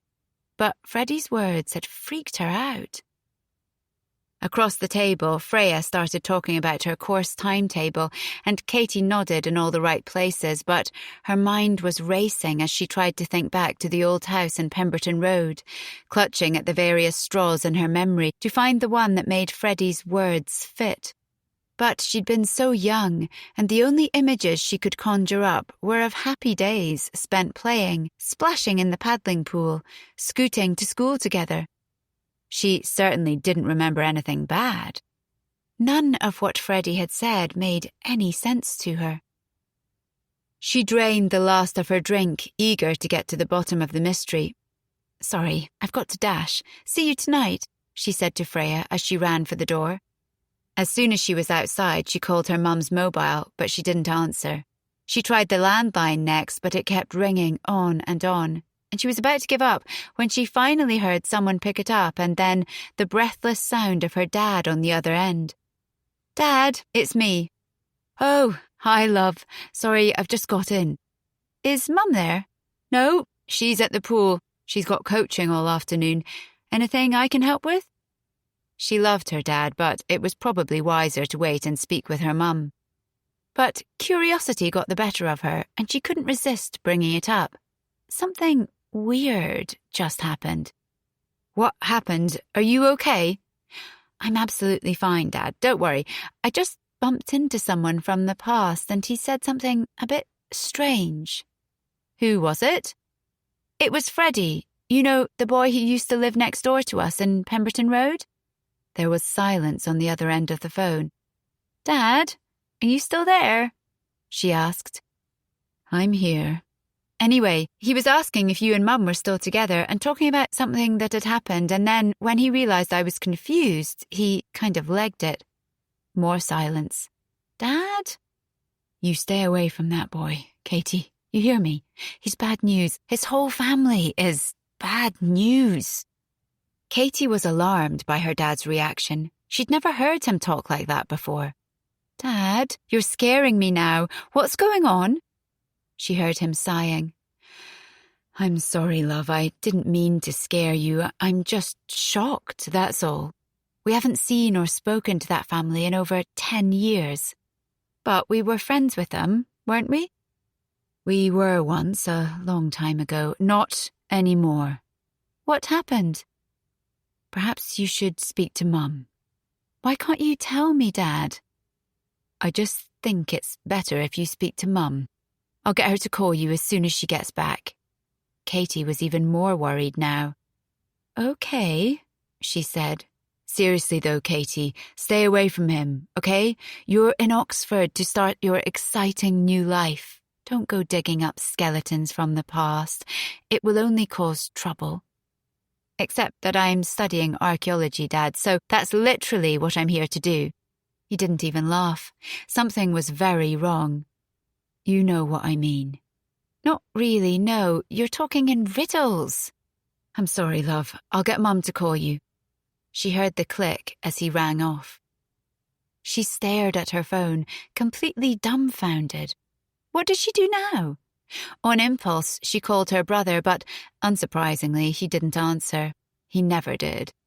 She had no choice. She'd just have to get on with her afternoon and wait for her mum to call back.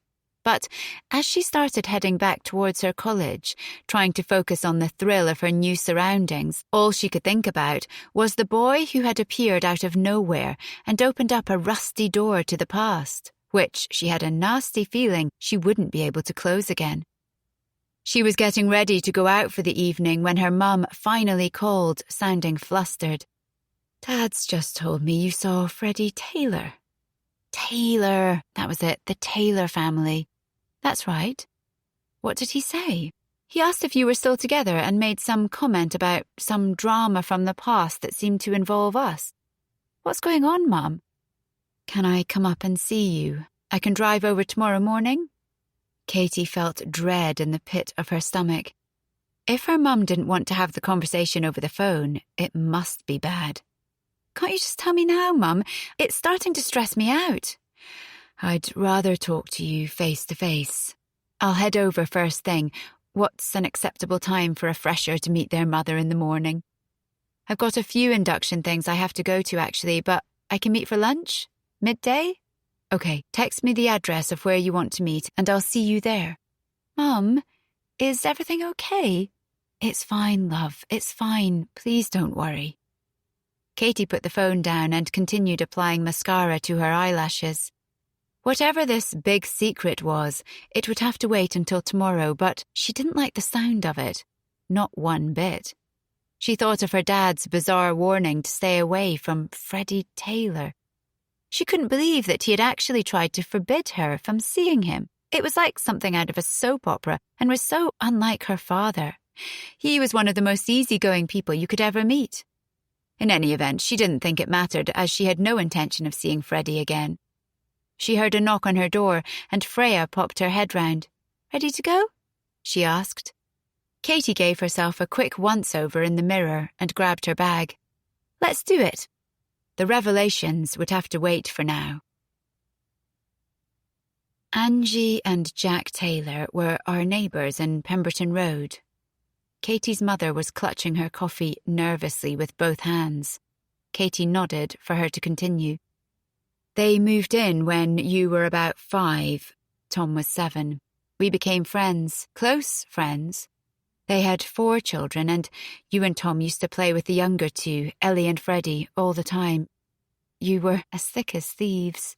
She smiled at the memory. "We even had a gate put in between the 2 gardens. Do you remember? We used to wander in and out of it all the time. It was one of the happiest times of my life." Her mum took a deep breath. Then, one day, it came out that Dad and Angie had been having an affair.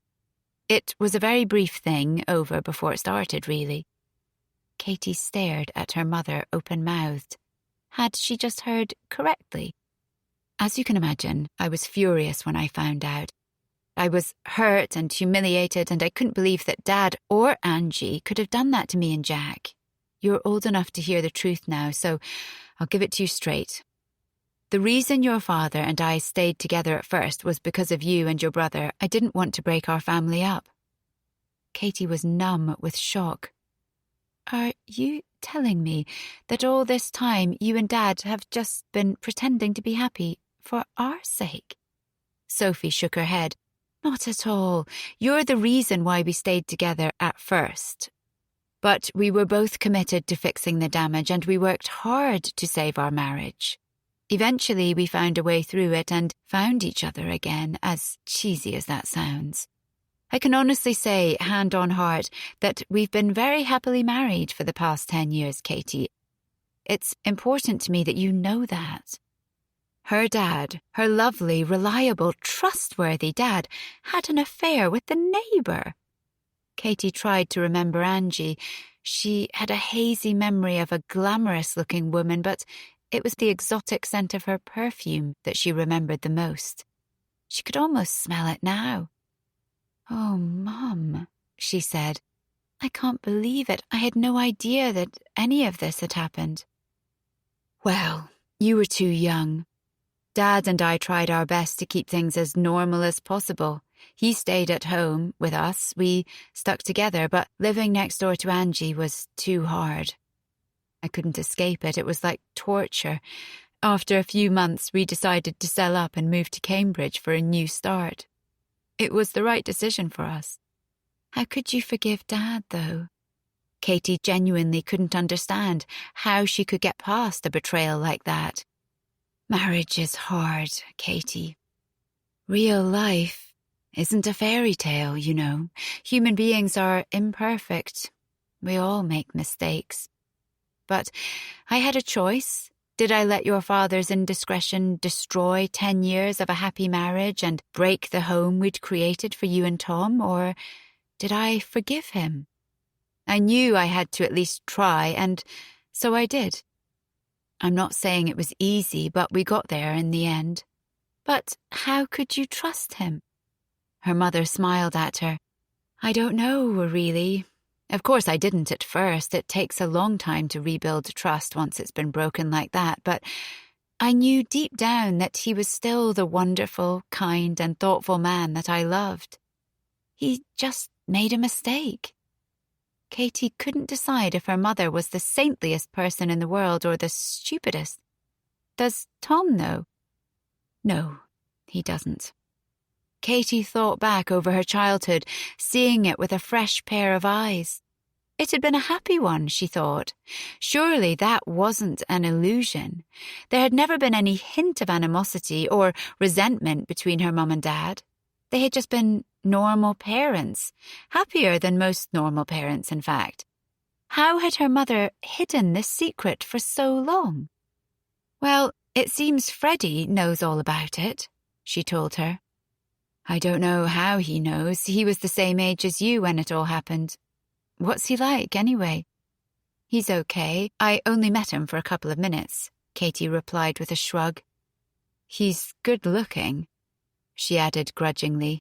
That doesn't surprise me one bit, knowing the gene pool that he came from.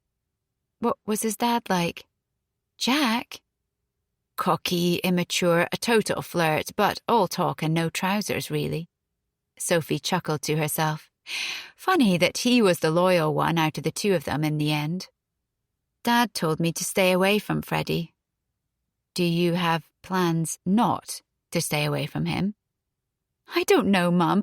I literally bumped into the boy in the coffee shop yesterday. Dad's upset because it's opened up a whole can of worms after we'd put it all behind us. But he has no right to order you to stay away from anyone. Only you can make that decision. I doubt I'll see him again anyway, Katie said. I don't think he's in my college. Listen, Dad's really upset about all of this. You know he loves you so much. Perhaps you could give him a call, just to clear the air? Katie thought about it. Maybe, but not just yet. I need some time to get my head around it all. I feel like he's not the man I thought he was anymore. Oh, but he is, Katie. He is. Trust me, he is exactly that man. Not to me, Mum. Tears pricked at her eyes, and she tried to wipe them away. Oh, Katie. Sorry, Mum, I'm just a bit shocked, that's all. I understand, love, but please remember what I said. Your father and I love each other very much, and we love you even more. This all happened so very long ago. It's ancient history. Katie nodded through her tears.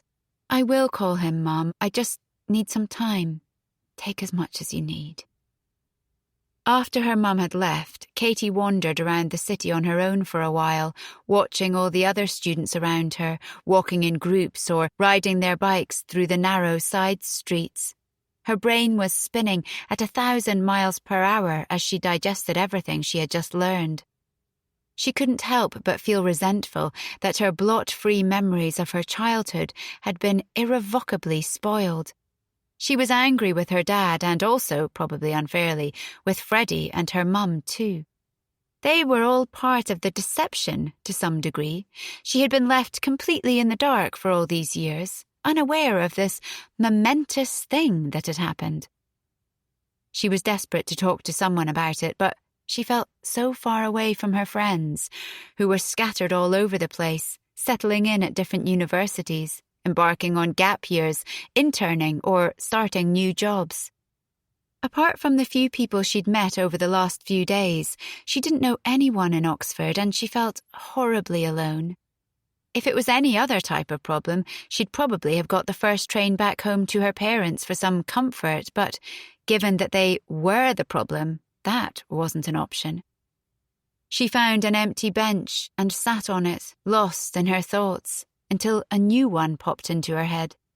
She did know someone in Oxford, someone who might actually be the only person in the world who could understand what she was going through. She reached for her phone, pulling it out and going to her missed calls. There it was, at the top of the list, Freddie's number. He had called her, letting it ring once, so that she could save the number, but she hadn't bothered. She had assumed at the time that she'd never see him again. She looked at the number, knowing that if she went ahead with what she was considering, she would be going against her father's wishes and digging up things that were probably best left in the past. Was it really worth the trouble? Before she could stop herself, she pressed dial. 22. They met in a city centre pub. Freddie put his pint and her white wine spritzer on the table and sat opposite her. They smiled at each other and she wondered if he was as nervous as she was. He He certainly didn't look like it. He had an easy confidence about him that suggested he would be comfortable in any situation, even the odd one that they found themselves in. "Cheers," he said, raising his glass, and she lifted hers up to clink it. She wondered whether they should start with the usual small talk before deciding to cut straight to the chase. "I've spoken to Mum now, so I know what you were talking about yesterday." His smile faltered. "I'm really sorry, Katie. I just assumed you knew, which was stupid of me. I felt like such a douchebag afterwards." "How did you know?" Katie asked. "We were so young."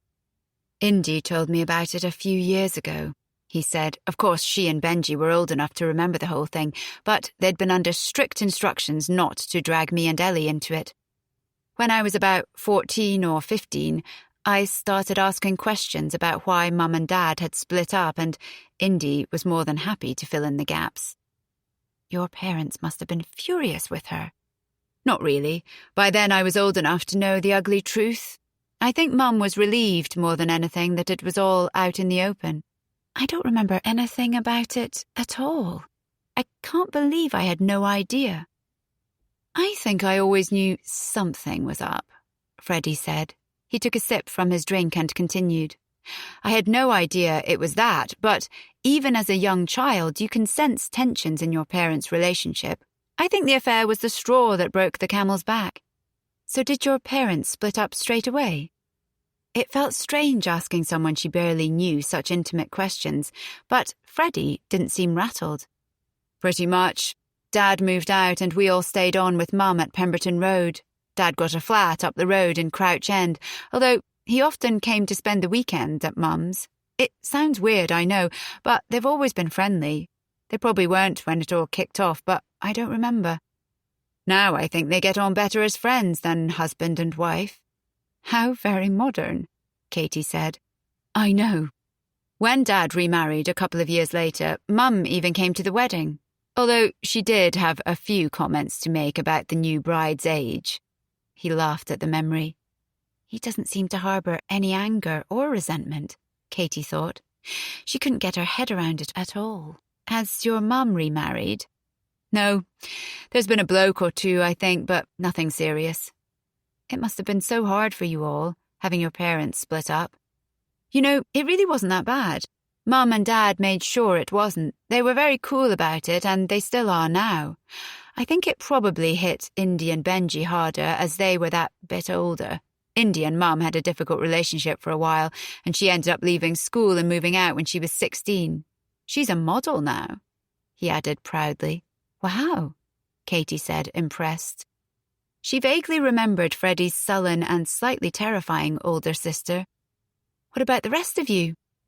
"Benji's an actor. He's currently in that BBC drama, The Boys. Have you seen it?" When Katie shook her head, he shrugged. "It's quite good. Ellie lives in New Zealand and works for a conservation charity, and here I am, the baby of the family. A model, an actor, a charity worker, and an Oxford University student. What a family of high achievers." Katie braced herself for the inevitable question that she knew was coming. "How about you?" "Well, Mum and Dad stayed together," she began. "We moved to Cambridge. That's where Dad's family is from.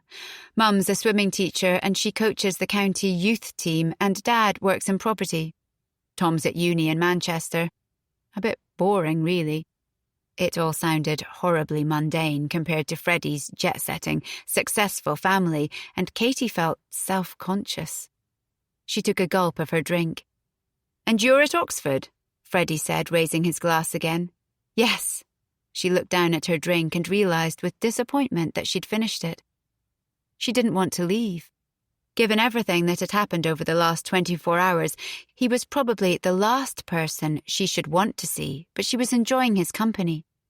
There was something about him that made her feel at ease. "Another round?" she asked hesitantly. He nodded, and she stood up and made her way over to the bar. When she returned, he was flicking through his phone. "Here," he said, showing her a photo. "Here are Indy, Benji, and Ellie. We took this photo a couple of months ago when Ellie came back for a holiday." Katie looked at the photo and felt another jolt of recognition. It may have been more than a decade since she'd seen the Taylors, but looking at their faces brought back vivid memories. And here's Mum and Dad. He showed her another photo of Angie and Jack looking at each other and laughing. They definitely didn't look like divorcees. It's unusual, I know, Freddie said again, reading her mind. Fair play to them. Anyway, how are you feeling? Freddie asked. I've had years to get my head around all of this, but you've only just found out. It must have been a shock. I'm not really sure how I feel, Katie confessed. I'm upset, I'm angry, with Dad, of course, but also with Mum for keeping it from me. And even a bit with her for standing by him after he betrayed her like that. I don't know, I feel like my whole life has been a complete lie. Freddie nodded sympathetically. I get that. But for your mum to forgive your dad for something like that, to be able to move past it, that takes strength, not weakness. He has a point, she thought grudgingly. I know, it's just, well, it's a bit messed up. Have your parents always seemed happy to you? I've never really thought about it before, Katie said. They were just normal parents, but yes, thinking about it now, they have always been happy, as far as I know. And have they been good parents to you? Katie thought back over the last few years, to her mum spending hours each evening helping her prepare for her university interviews, making her endless cups of tea while she studied, comforting her when she was feeling sad, tired, or overwhelmed. Supporting her 100% without ever putting any pressure on her. And to her dad, picking her up from parties at midnight without so much as a murmur of complaint about having to stay up so late for her. Ferrying her to and from friends' houses, working extra hours to pay for her university tuition, crying when she got the unconditional offer from Oxford. The best, she said. So, from where I'm sitting, you've had a happy upbringing with parents who adore you and each other, and now you're at one of the best universities in the world, about to start the most exciting chapter of your life. Fuck the drama and move on. You're not studying psychology by any chance, are you? Medicine. Oh, excuse me, Dr. Taylor. Quite right. If you call me anything else, I simply won't respond. She looked across at him. Thanks for listening. I appreciate it. Any time, Brennan. No one had called her Brennan before, and she liked it. She smiled at him, feeling shy. He really was incredibly attractive, and easy to talk to, and not as cocky as she'd assumed. There was a connection between them, she felt, maybe because of their shared history. Or was it something else? She wondered if he had a girlfriend. What am I thinking? I barely know the boy, and whichever way you look at it, he's bad news. And anyway, a boy like him would never go for a girl like me. She drained her spritzer and stood up. I'd better be off. No worries, he said. I'll walk you back to your college. There's no need, she protested. I'll be fine. I insist. It's getting late. Okay, thanks. Just a walk home. Then I'll never see him again. He was a nice enough boy, but no good could come of having anything to do with Freddie Taylor. Too many lives and hearts were at stake. Right there, as they made their way out of the pub and onto the pavement outside, she made a promise to herself that she would forget all about him and get on with her life. Hi, love. Just me. How's it going? Did you get that paper finished in time? Mum. Kiss, kiss, kiss. Katie looked at the message and then put her phone down. She'd reply later. Her mum was still texting her all the time, even more so, if that was possible. She was worried about her, Katie knew, but there was no need. She was absolutely fine. More than fine. She had just completed her first university assignment and was feeling great about it. She'd worked all hours researching, writing, and polishing the paper until she knew that it couldn't get any better. She'd almost felt a bit emotional when she submitted it earlier that afternoon. The past few weeks had been a whirlwind. She had immersed herself in learning and had loved every second of it. This was what she was here to do, to study and to challenge herself. Nothing else mattered.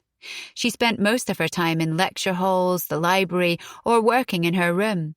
But tonight she was going out with Freya and some of the other students from her college to celebrate handing in her paper, and she was looking forward to letting her hair down. She grabbed her things and made her way downstairs to the quad, where they were all gathering to go out. She spotted Freya and made a beeline for her. The two girls had become good friends, saving each other a seat at breakfast, meeting for coffee between lectures, and generally looking out for each other.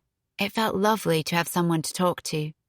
She had even told her about the whole affair thing, and Freya had listened to it all, wide-eyed with disbelief. So, let me get this straight. That hot boy who we saw in the cafe is the son of the woman who had an affair with your dad? Yes. And you didn't know about any of this? No. Christ, Katie. And what about the hot boy? Have you heard from him again? She had. Freddie Taylor had texted her twice, asking if she wanted to meet up, and she had ignored both messages. No good could come of seeing him. It would distract her from her studies, cause unnecessary distress to her parents, and probably end in heartbreak when she fell madly in love with him and he just wanted to be friends. It was altogether just a bit icky. But late at night, when she was alone in her new room, trying to get used to the unfamiliar surroundings, smells and sounds, she thought about him. She couldn't stop thinking about him. Katie didn't believe in fate. She was too pragmatic, but even she had to admit it was pretty freaky that they had bumped into each other after all this time, that they were studying at the same university. Why was it that when she was finally leaving home to start her new life, the past had decided to catch up with her? It made no sense. She could only hope he had finally got the message that she wasn't interested in seeing him again and would leave her alone. Once everyone had assembled, they slowly started making their way to a nearby pub to start their evening. As they walked, Katie chatted easily with Freya and a couple of the other girls. She was feeling light with the anticipation of a well-earned night out, and her face lit up with the pure joy at being here with these people in this amazing city. When they reached the bar, a few of them broke off to see if there was a table free, and she headed to the bar to get the first round in. The queue was 2 people deep, and she waited patiently for her turn. Finally, she saw her opportunity and squeezed her way through to the front, propping her elbows on the bar and looking absent-mindedly across to the other side.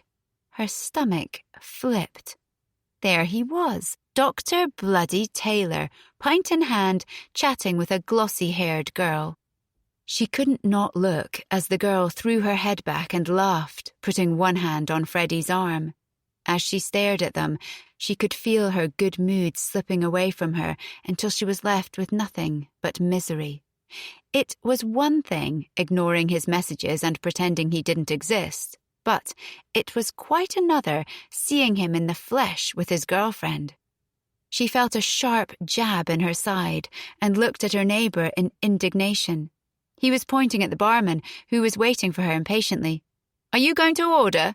he asked her. "Sorry," she said, leaning forward to give her order. As she paid and piled the drinks onto a tray, she risked one last glance across the bar, but Freddie had gone. She took a deep breath and turned around, making her way through the crowd, drinks balanced precariously on the tray. She scanned the room, looking for her friends, trying to perk herself up again. It can still be a good night, she told herself. Don't ruin it by getting into a funk. Need some help with that? She swung round to see Freddie standing inches away from her, holding out his hands. "No thanks," she said, holding the tray protectively to her. He rolled his eyes and gently took it from her. "Come on, Brennan. Where are we going?" Finally spotting her mates in a far corner, she beckoned for him to follow her, and they made their way over to the table. Freya raised an eyebrow when she clocked Freddie, but Katie pretended that she hadn't seen. Freddie put the drinks down, passed her white wine spritzer to her, and then studied her for a long time, until she was feeling thoroughly uncomfortable. "Hello, Brennan." "Hello, Dr. Taylor." "So, I'm starting to get a bit of a complex." "Why's that?" "The unanswered messages." "I'm sorry, I've just been really busy, what with the course starting and having lectures and so on. She knew he didn't buy it, but he didn't push her either. Fair play. How's it all going? Wonderful, she said, grinning with pleasure. I love it here. How about you? Yeah, it's great, he said. They shuffled around a bit, unsure what to do next. She didn't want him to leave, but she knew that she had to hold firm. She remained resolutely silent. Eventually he said, It was nice to see you. I'll leave you to it. Have fun with your girlfriend. She cringed as soon as the words were out of her mouth. He smiled at her, a frustratingly smug smile, as if he could see into her mind and knew exactly what she was really thinking. Not my girlfriend. Well, if you play your cards right, she might be by the end of the evening. Why on earth had she said that? What was wrong with her? She wanted the ground to swallow her up. Well, in the unlikely event that does happen, I'm pretty sure I'll end up with a punch in the face. She's my friend Noah's girlfriend. Oh, indeed. I'm sorry, she said, rubbing her face self-consciously. For what? For not replying to your messages, for this horrific awkwardness. He grinned. I've had worse. It's just a bit much, really. What is? Seeing you again after all this time, hearing about what happened to our parents, not speaking to Dad, barely speaking to Mum. Ah, I see, he said. So I bring back bad memories, right? No, it's not that. Well, it is a bit, I guess. She glanced at her friends who were all watching her curiously. Freya gave her a thumbs up and a wink. Freddie noticed it too, and she groaned inwardly as he made an unsuccessful attempt to suppress a smile. Look, he said, if you don't want to hang out, I totally get it. But I like you, Brennan. I enjoy spending time with you. So, I guess the ball is in your court. She looked at him, and she looked at her friends, and in that instant, she made her mind up. If she couldn't take a risk at university, when the hell could she? Do you want to get out of here? He grinned. I thought you'd never ask. 23. Brennan, wake up. You'll be late for lectures. She groaned and put a pillow over her head. No, it's too early. Katie! He was shaking her gently now. It's 8:45. Shit! She leapt out of bed and started rummaging around for her clothes. Why didn't you wake me before? I've only just woken up myself. He was brushing his teeth, wearing nothing but his boxers, and her tummy gave a little flip, as it always did when she saw him. But there was no time for any of that. She was going to be late for class, and she had never been late for anything in her life. Well, not until recently anyway. Freddie Taylor had floored her. He had broken down every one of her protective barriers, piece by piece, until she was completely helpless. She couldn't keep away from him, even if she tried. She was completely in love with him. All of the teenage crushes and brief relationships she'd had in the past seemed silly and juvenile now, as though she'd been wearing learner plates, just practicing for the real thing. This, here, was the real thing. For the last 6 weeks, they had been inseparable. When she was with him, nothing else mattered. When she wasn't with him, he was the only thing she could think of. Even when she was walking down the street, she was looking for him, searching the crowds for his face, hoping to bump into him, even though it had only been a few hours since they had parted. Leaving him in the morning to go to lectures was torture. She had aced her first assignment, but she knew that she had been distracted since. She was off her game when it came to her studies, and it couldn't go on for much longer. But she was infatuated with Freddie, and it thrilled and terrified her. She had only just started speaking to her dad again, and the ceasefire was delicate. She couldn't even imagine the fallout if he found out who she was sharing her bed with almost every night. She hadn't even told her mum, and it was probably the first time she had kept a secret from her. If you didn't count the time when she stole a mascara from Boots and felt so wretched about it that she snuck it back into the shop. It didn't feel right, keeping something this important from her, yet she tried to reconcile herself with it by reminding herself that her mum had kept an even bigger secret. It was always there, the elephant in the room between them. They were in the shouting from the rooftop stage of their love, yet neither of them had told their families about the other. Sometimes it was easy to forget about it as they strolled hand in hand through the streets of Oxford together, or wrapped themselves around each other in bed, listening to music and drinking cheap wine. But then one of their phones would ring, and they'd look at it guiltily before tucking it away under a pillow, and it was always obvious who had called. One of them would change the subject, but by then it was too late. The mood in the room had changed. Occasionally it was thrilling, this illicit affair between them, but the thrill was always replaced with dread in the end. The secret was fast becoming a burden that she was struggling to bear, and what was even more frustrating was how annoyingly blasé Freddie was. They'd had a row the previous evening about it, their first ever, and it had left a bitter taste in her mouth, even after they had cleared the air. They had been discussing going home for Christmas, and Katie had finally spoken the words that had been on her mind since they first got together. "Are we going to tell our parents?" she asked, as they had a pint together after lectures. "I don't see why we should." His dismissiveness irked her. "Does our relationship not mean enough to you to bother telling your parents? Is this just a bit of fun for you, while for me it is my whole entire world?" He saw her expression and looked confused. "Have I said something wrong?" "I just wonder why you don't think we should tell them." "I don't think it's any of their business." "Are you ashamed of me?" "Of course I'm not ashamed of you. Where's this come from?" She wanted to tell him the truth, but she was twisting herself into knots, getting herself into a pickle for no reason. "Well, we spend all our time together, but how often do we go out with your friends? And you won't even tell your parents about me?" "How often do we go out with your friends?" he asked. "Hardly ever. I thought you liked spending time, just the two of us. I've got no problem taking you out with my mates, if that's what you want, Katie." He had called her Katie, not Brennan, which meant that he was annoyed with her. She was furious with herself for causing conflict that didn't need to be there, but she was on a roll now. "So, you're just going to go home for Christmas, return to your old life, act like nothing has happened, perhaps hook up with your old girlfriend from school and forget all about us?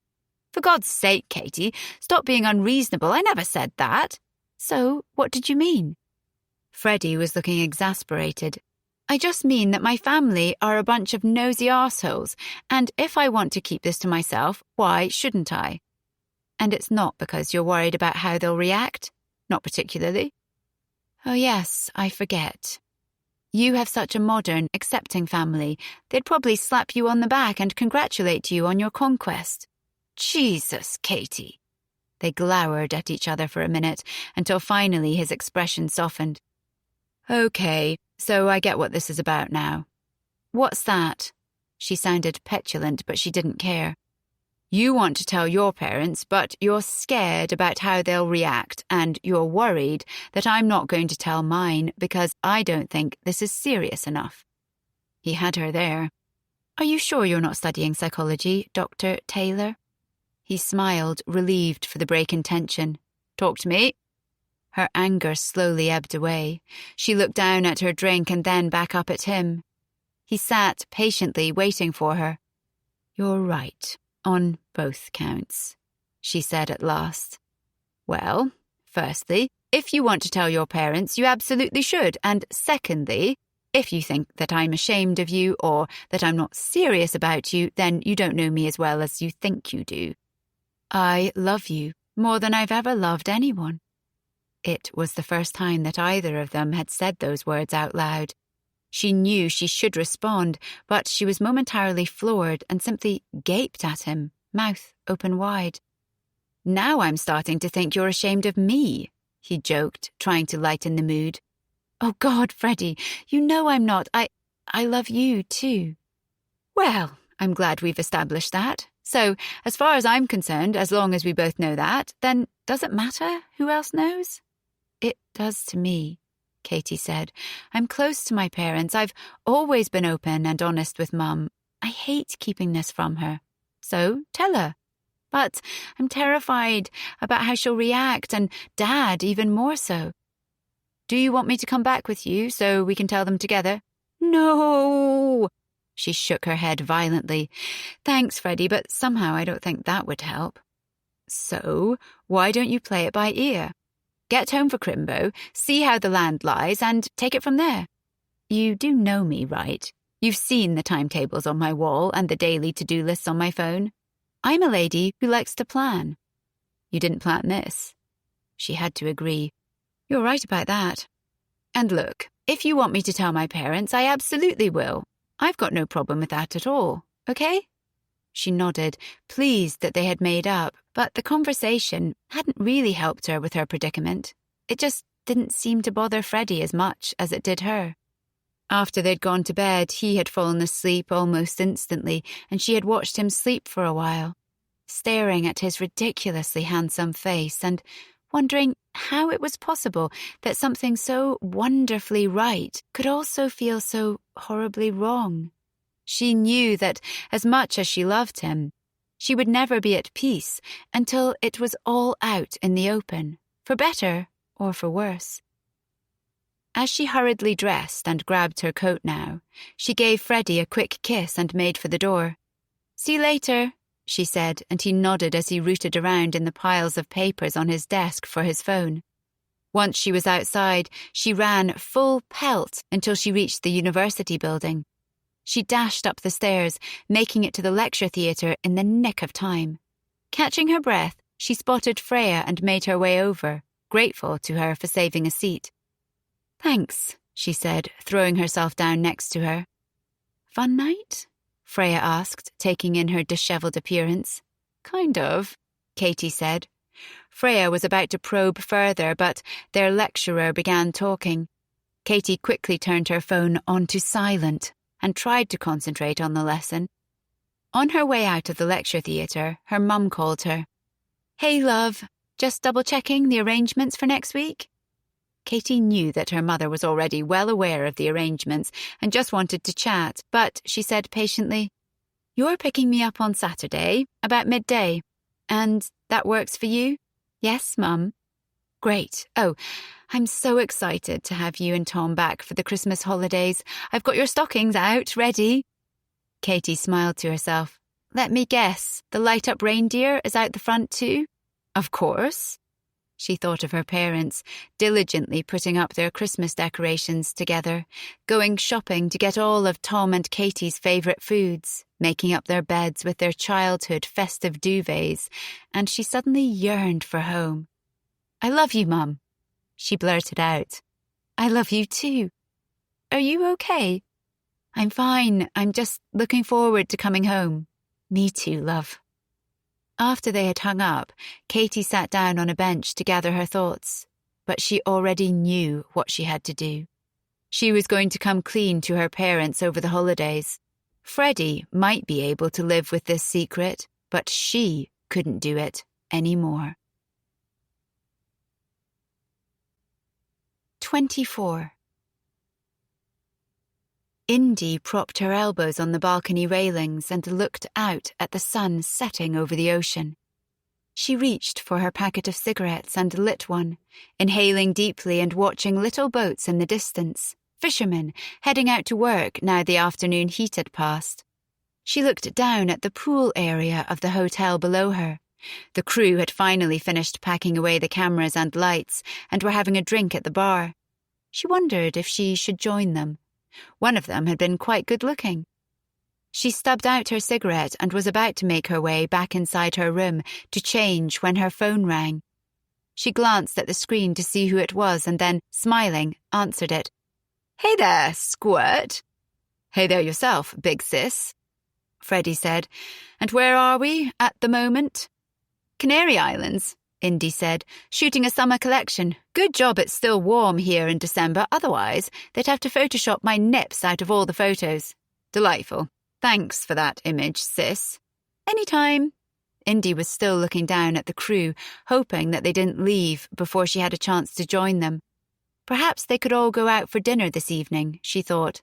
She'd had enough of bland hotel food and would kill for some patatas bravas. Mum says you're not coming home for Christmas.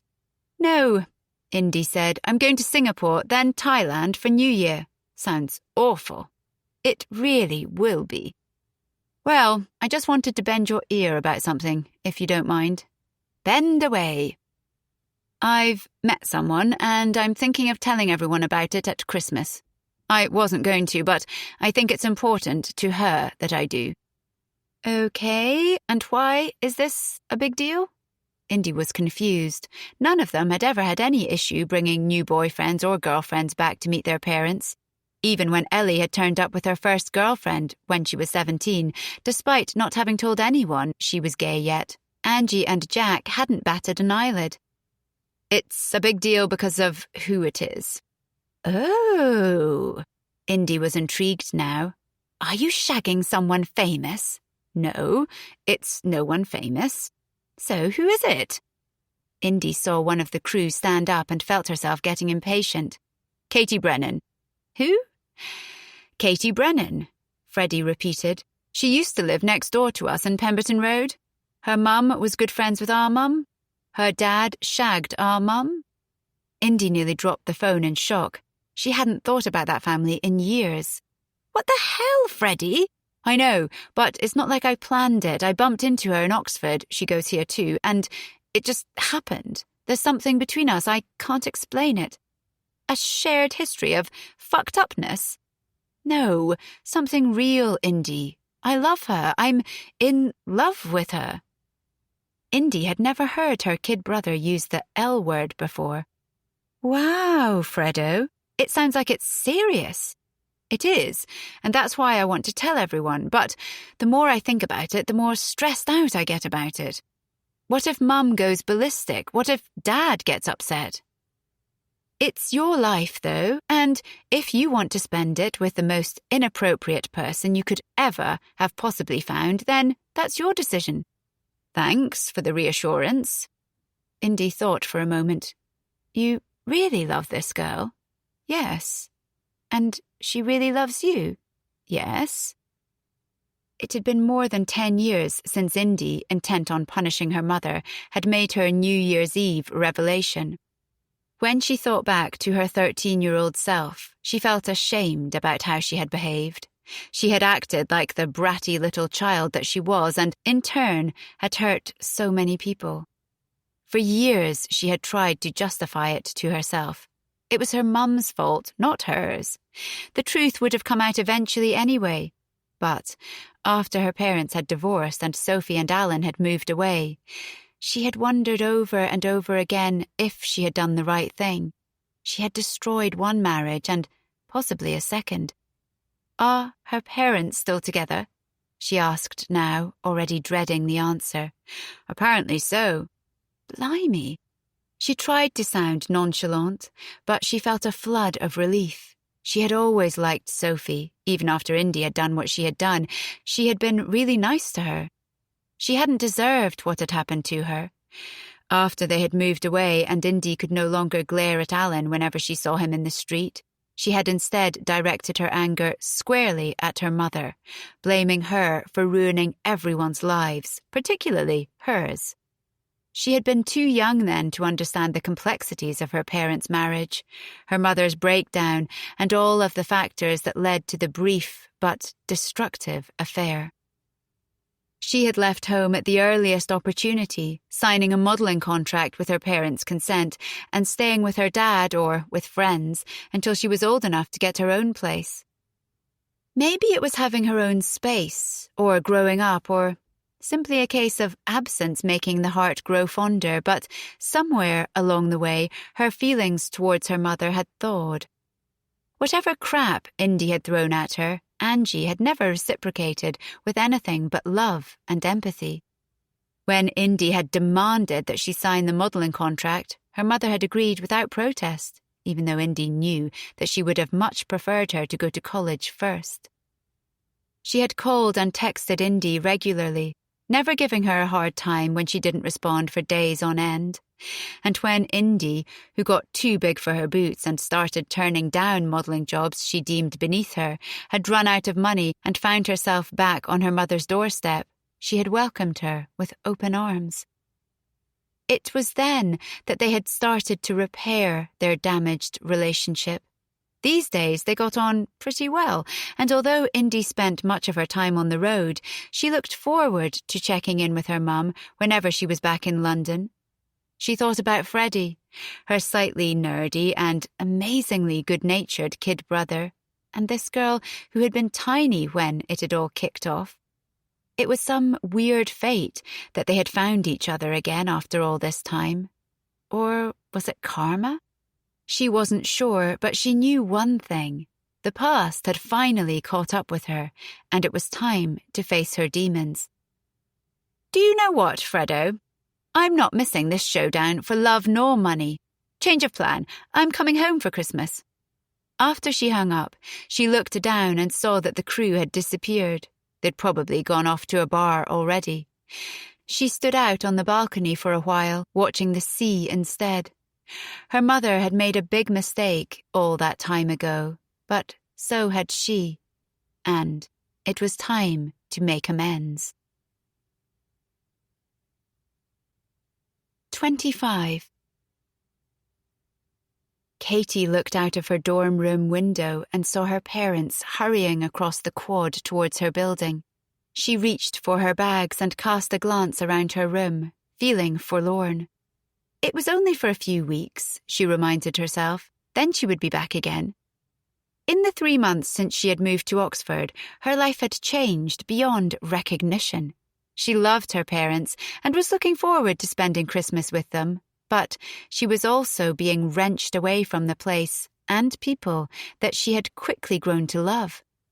And going home also meant telling her parents about Freddie, which she was dreading. She had to resist the urge to barricade herself inside and refuse to leave. With one last glance around her room, she let herself out, locked the door, and made her way down the stairs to meet her parents. Her phone beeped, and she took it out of her pocket and read the message. It was from Freddie. "Just got on the train. Your parents arrived yet? Kiss, kiss, kiss." She slipped it quickly back into her pocket as she caught sight of her parents. Her mum's face lit up when she saw her. "Oh, Katie, look at you. You're so grown up." "Mum," Katie protested, laughing. "You only saw me 2 weeks ago." "I know, but it feels like forever." Katie kissed her mum and then stood back and looked at her dad. He looked like he'd aged about 10 years in 3 months. He stood awkwardly, unsure about whether he was allowed to hug her or not. They had spoken on the phone a few times, stilted conversations at first, which gradually eased into their normal patter as time progressed. But although her mum had visited several times, she hadn't seen him since she left home. Watching him now, looking so nervous and indecisive, broke her heart, and she threw her arms around him. "Hi, Dad." "Hi, kitty cat." "Come on, Alan, help Katie with her bags," her mum said, fussing. He took them off her and threw them easily over his shoulders, and they made their way to where the car was parked. "Tom's getting in at 5, Sophie explained. "He's already made plans to go out tonight, but I've told him we're having a family dinner first, whether he likes it or not. What about you? Any plans to see your old friends?" Katie didn't want to admit that she'd barely spoken to any of her school friends, that she'd been too absorbed in her new life to even think about her old ones. "Not tonight, but I'm sure I'll catch up with them at some point over the holidays." In the car on the way home, her mum chattered away constantly, trying to fill any awkward silences between father and daughter. Her dad, as always, said very little but chimed in every so often with an anecdote or two. Katie looked out of the window at the countryside rushing past and thought about Freddie. She wondered if his train had arrived in London yet and who would be there to greet him. She pictured him returning to Pemberton Road, the street where she had spent the first 8 years of her life, of him walking past her old house and thinking of her. She thought about the prospect of telling her parents about him and felt nauseous. And more than anything, she thought about how soon she could be with him again. Indy climbed out of the taxi in Pemberton Road and stood outside her mum's house. She glanced briefly at the house next door before quickly looking away, and then she took a deep breath, walked up the steps, and let herself in through the front door. "Hi, honey, I'm home," she yelled, slamming the door closed with a satisfactory bang. "Indy?" Her mum appeared from the kitchen, tea towel in hand. "Indy! My goodness, what are you doing here? I thought you were going to Singapore." "Change of plan," she said, shrugging off her coat and giving her mum an air kiss. "Thought I'd spend Christmas with you lot of losers instead." "I haven't got your room ready," her mum began, but Indy stopped her. "It's fine, Mum. Don't worry." "Oh, I'm so delighted to see you. We'll have the whole family back together for the first time in... Golly, how long has it been?" Ellie and her girlfriend, Chrissy, came down the stairs. Ellie's face lit up with delight when she saw her sister. "Bloody hell, Indy! We didn't know you were coming." Ellie looked behind her and shouted over her shoulder, "Fredo, come down here. You'll never guess who's just rocked up."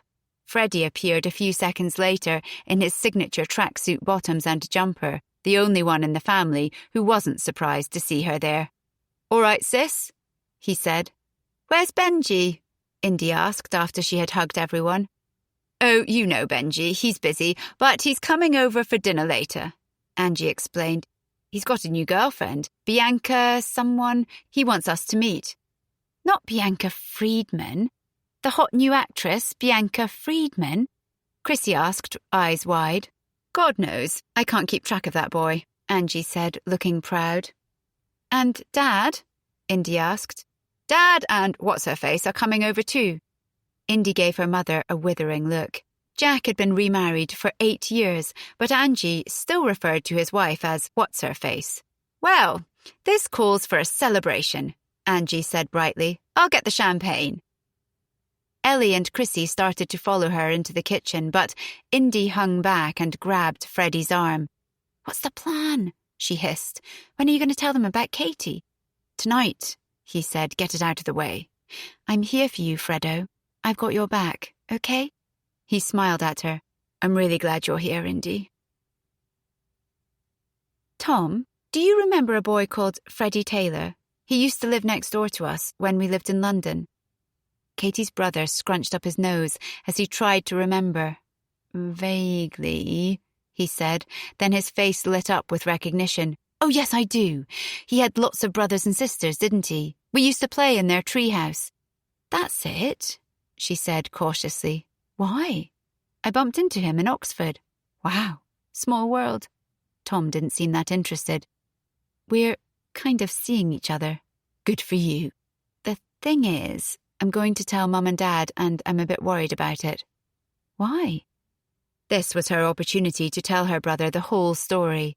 Up until now, she had urged her mum not to burden him with the truth, but she knew that if she and Freddie were for keeps, there was no way they could keep it from him. In any case, it wasn't fair on him to be the only one in the dark. She looked at her brother, who was sprawled across the sofa, legs thrown over one of the arms, playing a game on his phone, and she just couldn't bring herself to do it. "Don't worry about it. I'm just being silly. You know, I do remember him now. He used to wet his pants all the time. Fresh Pants Freddy, that's what we used to call him." Katie groaned. "Thanks for that, Tom. I'll be sure to remind him." "Fresh Pants Freddy." Tom was chuckling away to himself. Katie threw a cushion at him and went to make herself a cup of tea. He was still laughing when she came back. "So, Mr. Smarty Pants, how's university going?" 8 pairs of eyes looked at Freddie expectantly from around the kitchen table. Indy watched her brother closely as he thought carefully about how to respond to Benji's question. "Yeah, really good, thanks," he said. "The course is really interesting, the digs are pretty tidy, and I've met a good bunch of people. I'm in the university football team." "Good for you," Jack said. "I'm so proud of you."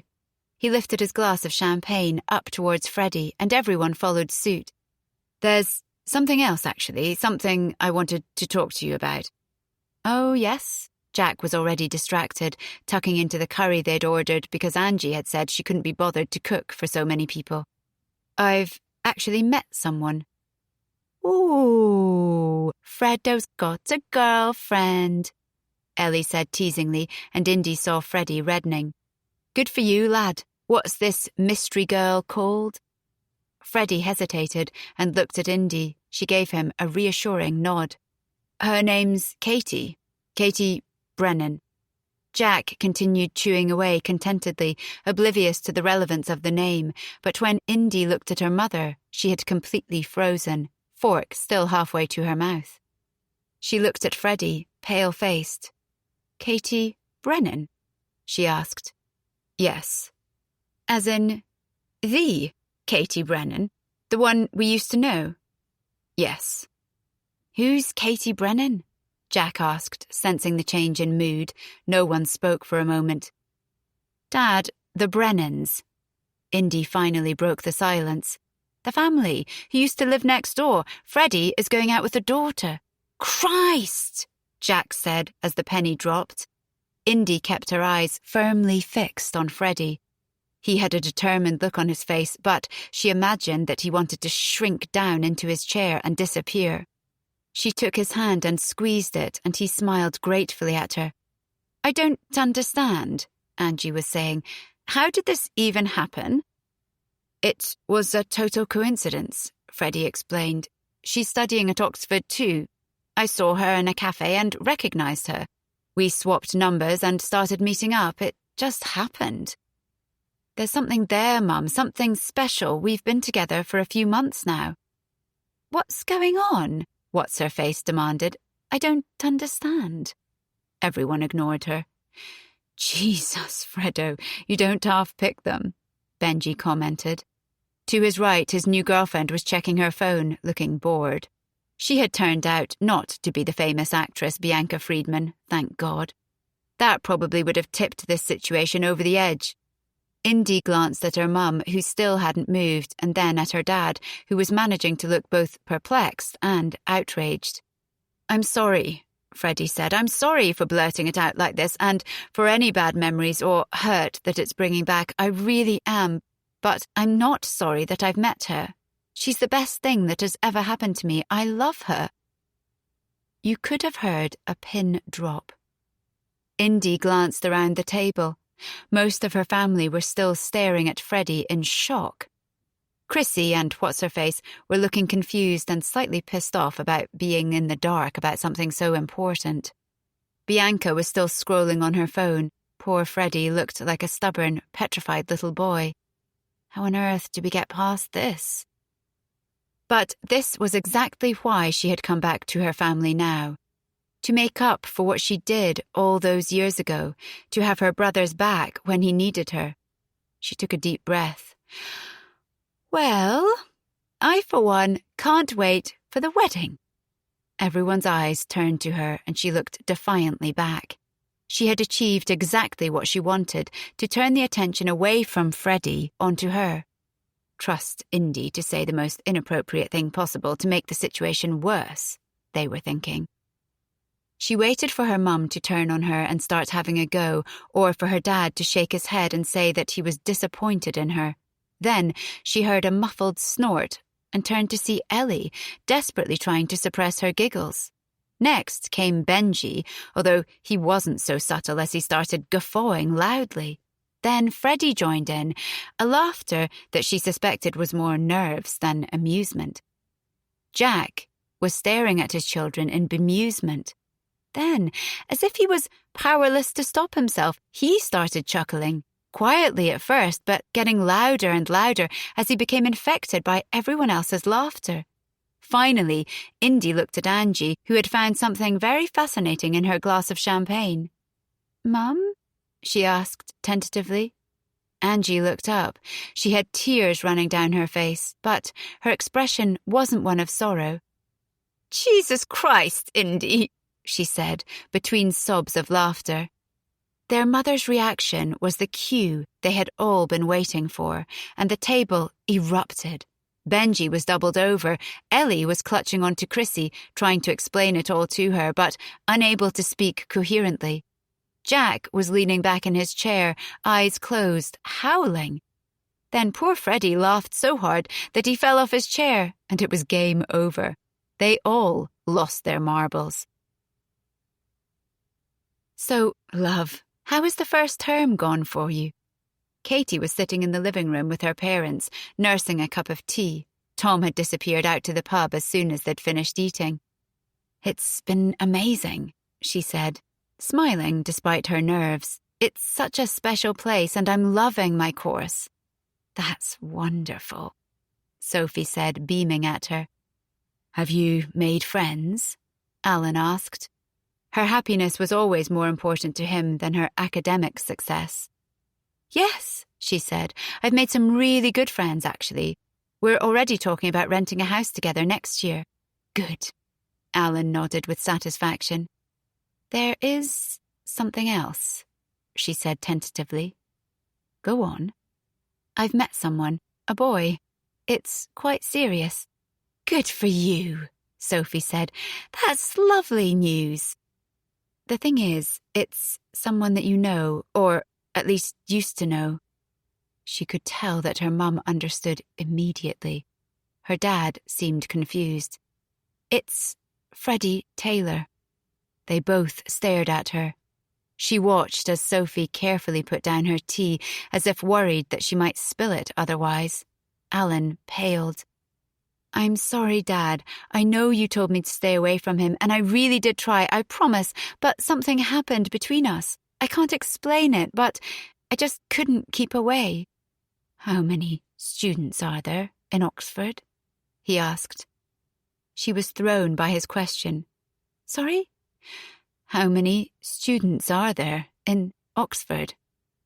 I don't know, 20,000? 20,000 kids, and you chose to go out with this one? He was incredulous. Alan, Sophie said quietly, but he ignored her.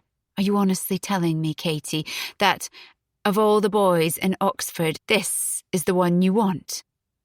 Yes, she said, not looking him in the eye. And you've got no problem with the effect this will have on your mother? Alan, Sophie said again, but he wasn't listening. You've known this boy, what, a few weeks? Hardly long enough for it to be serious. You need to call it off right now, Katie, do you hear me? But, Dad, I love him. Don't be ridiculous, you hardly know him. He had never spoken to her like this before. I do know him, Dad, and he's a good person, a really good person. What happened in the past is not his fault, and it's not mine either. So, it's all my fault, is it? Well, yes, it is. Katie's anger was rising to match her father's now.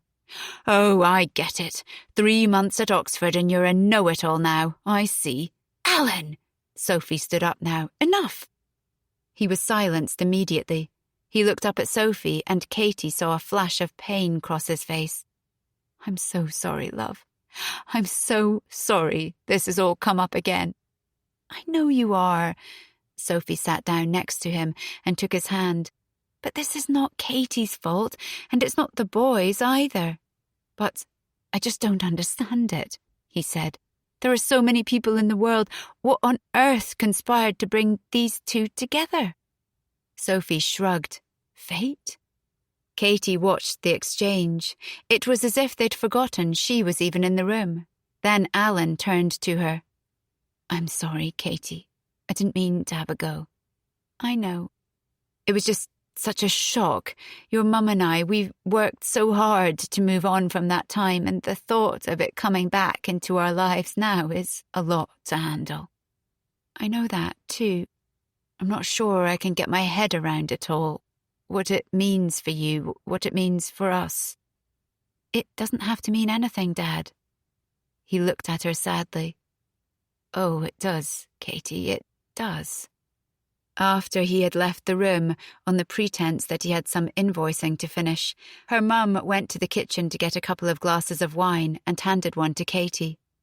I'm so sorry, Mum. Katie was on the verge of crying now, as she realised, probably for the first time, the hurt that her relationship might be causing her mother. You don't need to be sorry. You've done nothing wrong, except fall in love with public enemy number 1. Well, yes, except that. I did try to stay away from him at first, I honestly did, but there was just something there, Mum, and I couldn't get him out of my mind. I Never meant to cause any upset. I know that, love. What do we do now? Sophie looked thoughtful. Leave your dad to me. He'll come round. But what about you? Don't you worry about me, Katie. Your happiness is all I care about, and if Freddie Taylor makes you happy, then that's the most important thing. Do you really mean it? Katie sagged with relief. Of course I do. But are you upset, Mum? Have I upset you? I'm shocked, certainly. I'd be lying if I said it hadn't brought up some bad memories from the past. And there's no doubt that it's going to be a tricky path to navigate, Katie. I mean, the usual meet the parents is going to be a bit different for us, isn't it? But we'll make it work. Do you think Dad will ever forgive me? Sophie looked at her sadly. It's not about forgiving you, love. It's about forgiving himself. 26. Sophie turned the car engine off and gazed out of the window at the house that had once been hers. It looked like it had been recently repainted, and the old front door had been replaced with a contemporary one, blue, with stained glass panels and a large chrome knocker. Outside, a 4x4 was parked in the driveway, and she could see that their old curtains had been taken down and replaced with white shutters. The house, just like her, had moved on. Next, she looked at the house next door. In contrast, it wasn't that different to how she remembered it. The SUV had been replaced by something smaller, presumably now all the Taylor children had grown up and moved out, and there were some new flowers in the beds. But other than that, it seemed untouched, the last vestige of a former life. It was 11 years since Sophie had last been in Pemberton Road, and the prospect of returning to her past had haunted her. But this visit wasn't about the past, it was about the future. It was time to make things right, for the sake of the children. Katie and Freddie were coming up to the end of their first year of university, and they were still madly in love. She had never seen her daughter like this before. She had been such a bookworm at school, never particularly interested in boys. At first, she had worried that it might distract her from her studies, that she would waste the opportunity she'd worked so hard for. But, in typical Katie style, she was still getting top marks in almost everything she did. With the summer holidays approaching, she knew that Katie was keen to invite Freddie to stay with them, and Freddie had asked Katie to spend the weekend at Pemberton Road. But it didn't feel right to any of them when there was such animosity between the two families.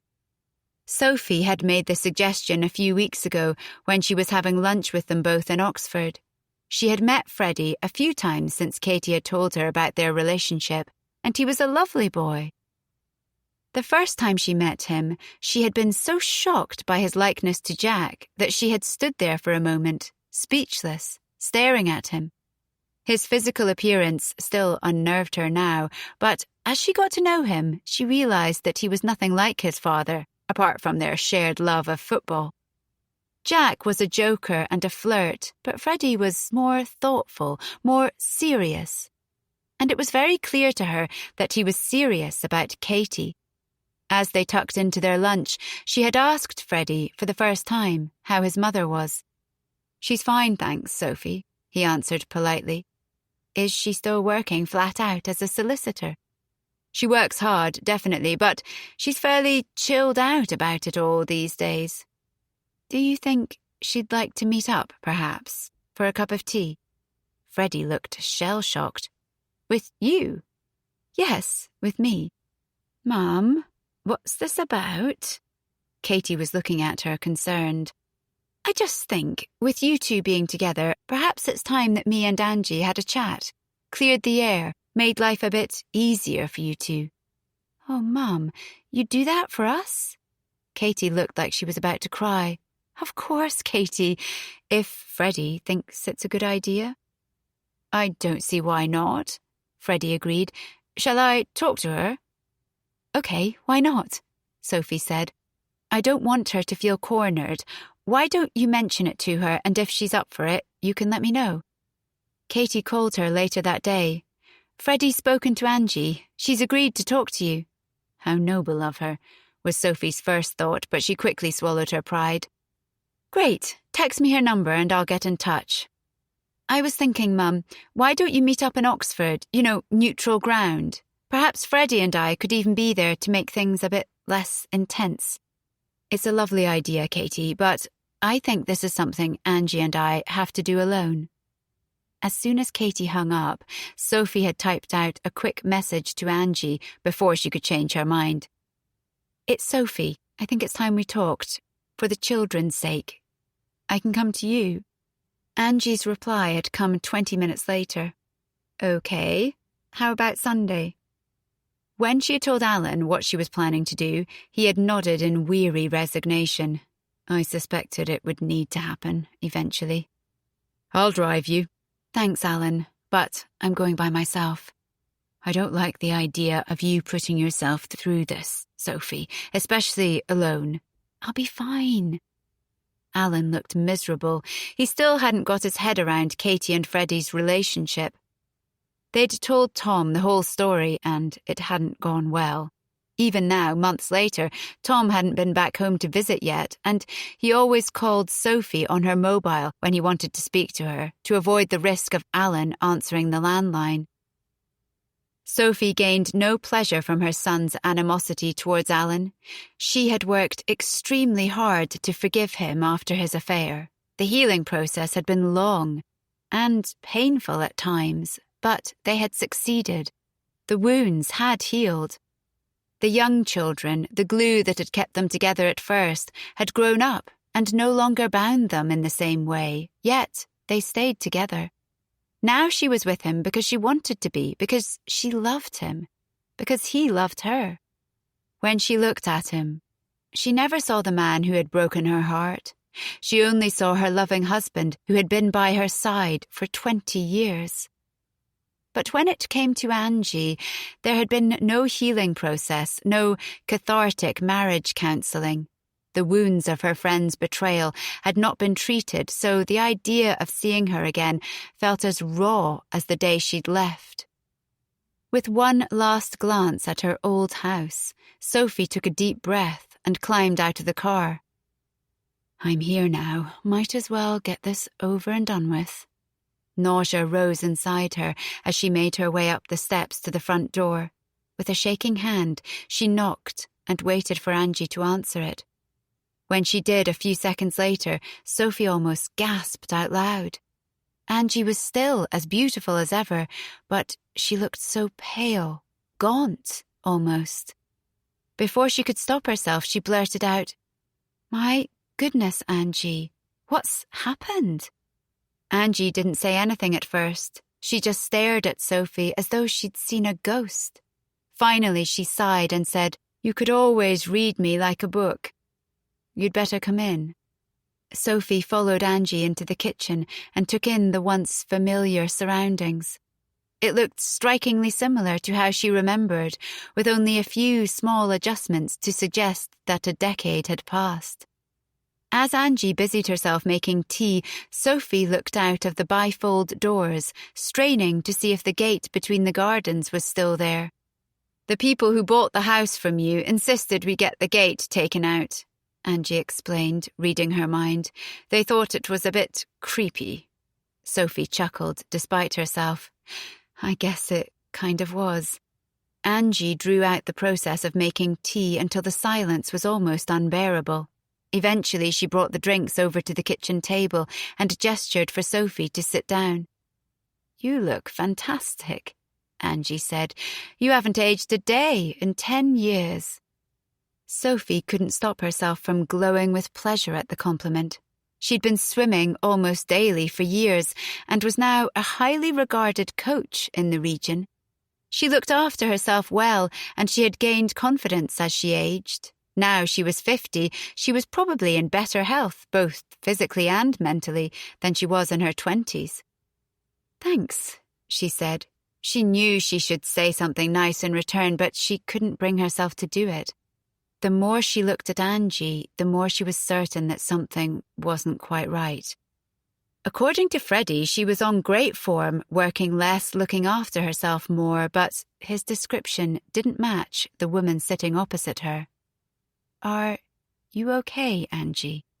Shouldn't I be asking you that?" "Maybe, but nothing about this is conventional, is it?"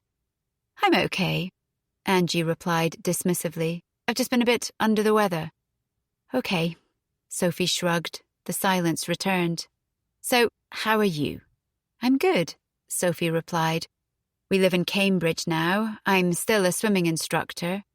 Alan still works in property. Tom's at uni in Manchester and, well, you know about Katie." Angie nodded. "I hear she's a wonderful girl, but I've not had the pleasure of meeting her yet." "How did you and Jack feel when you found out?" Sophie asked. "We laughed hysterically for about half an hour and then got pissed as farts." Sophie looked at her in surprise. "Really? Really? Are you and Jack, still friends?" Angie smiled. "Yes, actually we are. At first we forced it for the sake of the children, but over time it became easier.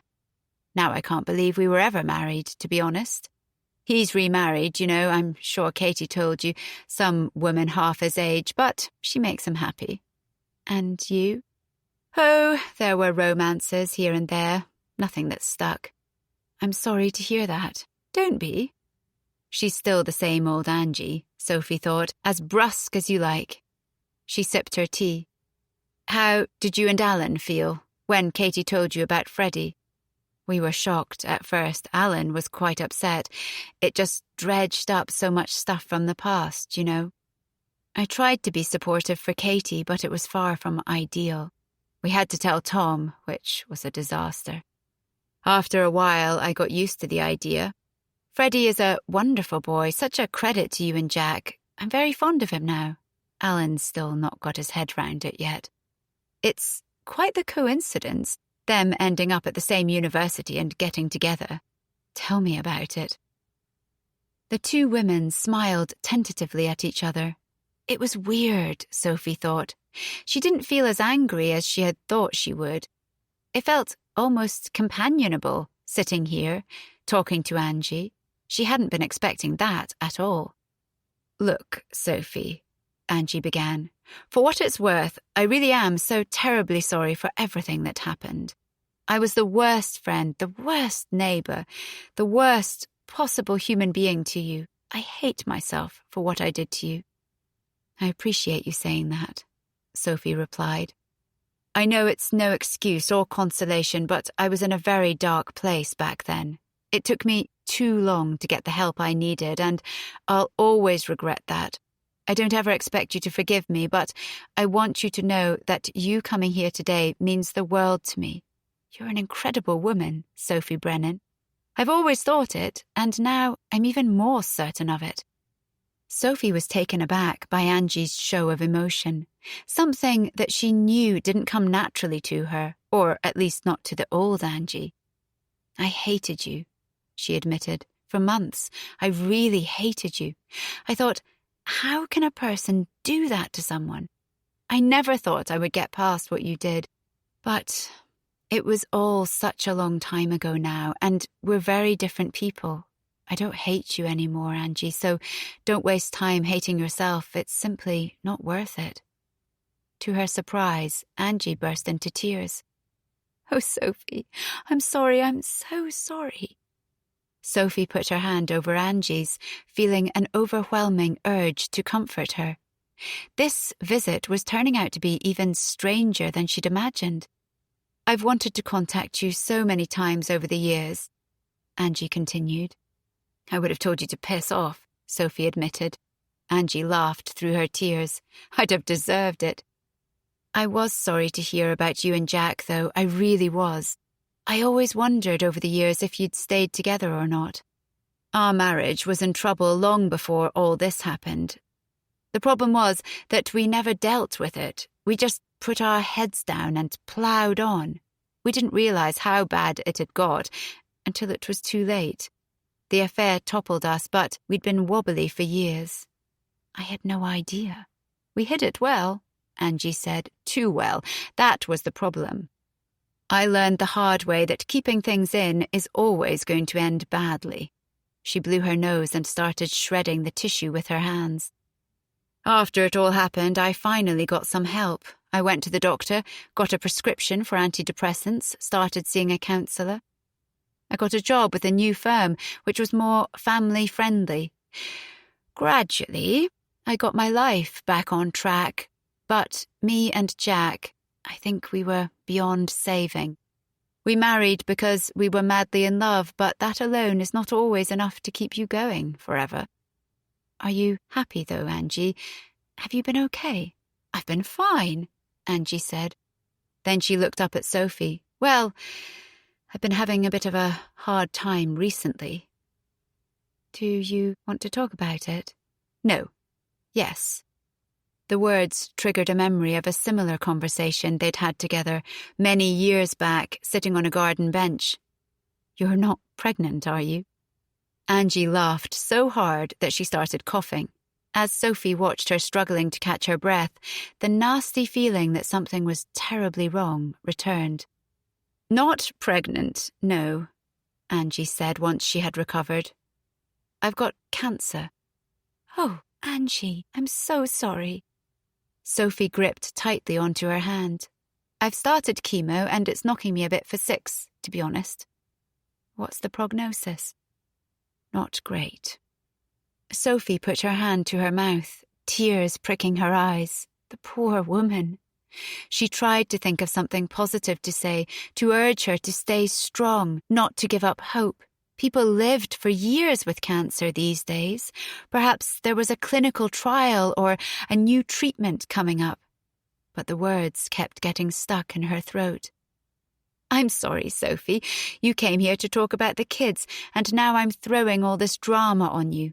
I promise I'm not trying to guilt-trip you into liking me again. You daft cow, Sophie said, looking at her fondly. I could never like you. Well, that's a relief. How are the kids coping with it all? They don't know. What? Why? Because I haven't told them. Well, obviously, smart arse, but why not? I just can't do it, Angie said, dabbing her eyes with her mangled tissue. I can't bear the thought of seeing their faces when I tell them. Does Jack know? No. So who knows? My doctor, and now you. Sophie's heart broke. No one should have to bear this kind of thing alone. You need to tell Jack, she insisted. You need to talk to him now, and then he can help you tell the children. I'm serious, Angie. This is really important. You can't go through this alone. And when the kids find out that you kept it from them, they'll be devastated. I know, Angie said. Have you been going to your treatments alone? Yes. Well, that stops right now. You send me your list of appointments and I'll be there with you each time. Do you understand? Why are you being so nice to me, Sophie? I was such a bitch to you. You really were. But you're my bitch, and I'm not letting you go through this on your own. After she had said her goodbyes to Angie, threatening to call her the next day to check that she'd spoken to Jack, Sophie drove down the road until she was out of sight of the house and parked the car again. She put her head on the steering wheel and cried. She cried for everything that had happened 10 years ago, for the life that she had left behind in Pemberton Road, the friend she had lost. But more than any of that, she cried for Angie. When she had calmed down, she sent Alan a text to tell him she was on the way, wiped her eyes and steeled herself to drive home. Life worked in mysterious ways, but she knew now that there was a reason why she had ended up back in Angie's life again after all this time. Now was not the moment for revenge or recriminations. It wasn't even about the kids. Angie needed her, and even though everyone would think she'd lost the plot, Sophie was going to be there for her. She took a few deep breaths, turned the radio on, and pulled out of Pemberton Road. It was time to go home. Angie's phone beeped from the bedside table, and she shifted her weight gingerly so that she could reach for it. Her whole body ached with the effort. She looked down at her screen. It was from Sophie. "Just got back home. Call me later if you feel up to it." Sophie had been with her to every chemo session for the past 3 months. Whenever Angie tried to tell her that it wasn't necessary or questioned whether it was interfering with her job, Sophie had simply waved her concerns away. They had spent hours together in a little cubicle while the poisonous cocktail of chemicals was pumped into Angie's body. Sometimes they chatted, other times they watched TV. When it got too much for Angie and she closed her eyes, Sophie read to her or simply sat quietly by her side. Angie had marvelled more than once at Sophie's ability to forgive. She would never fully understand why Sophie was going so far out of her way to support her. After all, she had seduced her husband and almost ruined her life. But she also knew, after everything that she had been through, not to look a gift horse in the mouth. And Sophie was a bloody, sparkly unicorn with a knight in shining armour on top. If it was all a ruse, and she was going to turn around one day and stab her through the heart while she slept, it still would have been worth it to have her by her side these past few months, to not feel alone anymore. Her phone beeped again and she looked down at it. This one was from Jack. "I know you don't feel much like talking after a session, but just want to say I'm thinking of you. Kiss, kiss." A couple of minutes later, another one arrived, this time from Indy. "Greetings from Ibiza. How did the sesh go? Did you vom? Call me when you're up to it." On Sophie's insistence, Angie had finally told Jack about her diagnosis, and he had sat with her and held her hand while she broke the news to the children. With Freddie and Benji, she had been able to do it face to face, but poor Ellie, back in New Zealand, and Indy, who was on location in the States at the time, had found out via FaceTime. They had both wanted to come straight home, but Angie had insisted that they didn't.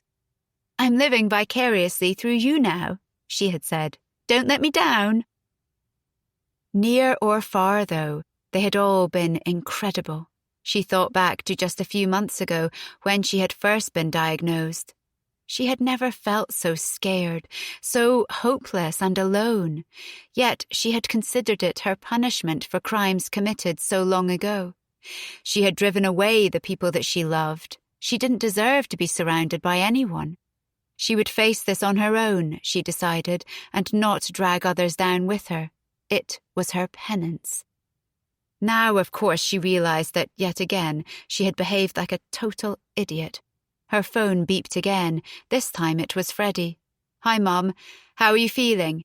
Katie and I will be over tomorrow lunchtime. Send me a list of what you want us to pick up on the way. Kiss, kiss." Now that the tension between the two families had eased, Angie had met Katie a few times and had been enchanted by her. At first, she came across as a serious, quiet young thing, just like Angie remembered her as a little girl.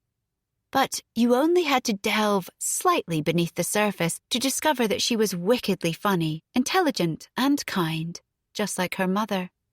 She could understand why Freddie was crazy about her, but they were so young, and in all likelihood it wouldn't last forever.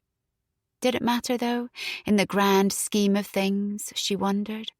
As long as they made each other happy now, who cared what happened in the future? Perhaps it had served the purpose that it was designed to. It had brought the families back together. Ellie had told her that Tom was now following her on Instagram, and they'd messaged each other a couple of times. She'd suggested meeting up when she was next in London, and he'd seemed keen. It may happen, it may not, but the children being friends again was a possibility she had never imagined. Her eyelids were getting heavy. She needed to sleep. She could almost feel the toxic drugs coursing through her body, killing off the bad cells, but destroying the good ones too. For years, she had thought that she was a bad cell, spreading unhappiness to the people around her. But for the first time, in the darkest of times, she felt something else. She felt hope. If Sophie could forgive her, then perhaps it was about time that she forgave herself. She closed her eyes and drifted off. Epilogue. Katie looked in the mirror, straightening her gown and cap self-consciously. A figure appeared in the background and she spun round to find her mum standing in the doorway to her bedroom, watching her. "Crikey, Mum, you scared me. I didn't realise you were there." "You look beautiful, darling," she said. Katie grinned and gave her a little twirl. "Dad's packed up the car. Are you ready to go?" "Just give me 5 minutes?" "Of course. Take your time." As she heard Sophie head back downstairs, instructing Alan to hold his horses, she grabbed her phone and typed out a quick message. "We're leaving shortly. See you at the hotel? Kiss, kiss." He replied immediately. "See you in a couple of hours. Kiss, kiss." Checking her hold-all to make sure she had everything she needed, Katie shrugged off her gown, folded it up and pushed it into the bag, resting her cap on top. It was time to go. She picked up her bag and made her way downstairs to where her dad was standing by the front door, patiently waiting to drive her to her destination, just as he had been ever since she was a little girl on her way to ballet class or a teenager begging a lift to a house party. "Where's the get-up, kitty cat? I wanted to get a photo." "I've packed it away, Dad. I'll put it on when we get there." "All right, love. Let's go. You don't want to be late for your own graduation." "How have I finished university already?" she thought, as she climbed into her parents' car. It felt like 5 minutes ago that she was moving into her dorm room, unpacking her bags and trying to get rid of her parents. Now, here she was, living with them again, albeit temporarily, having left the city that had been her home and her heart for 3 years. Her dad had come to pick her up at the end of her last semester, and she had stood outside her student house, which she had shared with 3 of her closest friends, and felt a sorrow in the very pit of her stomach. "I'm not ready for it to be over yet," she had thought, looking through the windows at the now empty rooms inside. It had been the best 3 years of her life. And now they were all returning to Oxford for one last time so that she could officially graduate. Sophie had booked rooms at a hotel, and they were going out for dinner and drinks afterwards. Freddie was staying at the same hotel with his family. Not all of them, because Benji was in the middle of filming a new rom-com, and it was too far for Ellie to travel. But Indy had surprised everyone by saying that she was coming, and of course his dad would be there. But Katie knew there would be an absence that he would feel acutely, and she yearned to be with him now, to hold his hand and tell him that she was there for him. As they sped down the dual carriageway, Katie looked out of the window, feeling emotional. She was looking forward to the ceremony and the party afterwards, but it also marked the end of an important chapter in her life. Her mum had tried to reassure her that she had nothing to worry about, that she was simply closing the door to one adventure and opening the door to the next. "You have the best years of your life still ahead of you," she had told Katie confidently.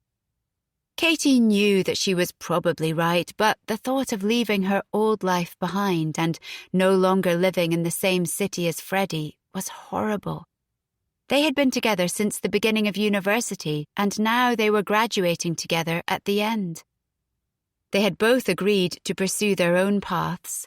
After getting his BA, Freddie had decided not to stay on for the clinical stage of his course and was returning to London to study for a master's degree in sports science.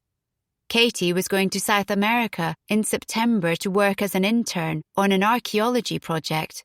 She hadn't wanted to apply when she had first seen the opportunity posted on the university notice board, but she hadn't been able to stop thinking about it. She had mentioned it to Freddie, trying unsuccessfully to sound blasé, but of course he'd seen straight through her and had urged her to go for it.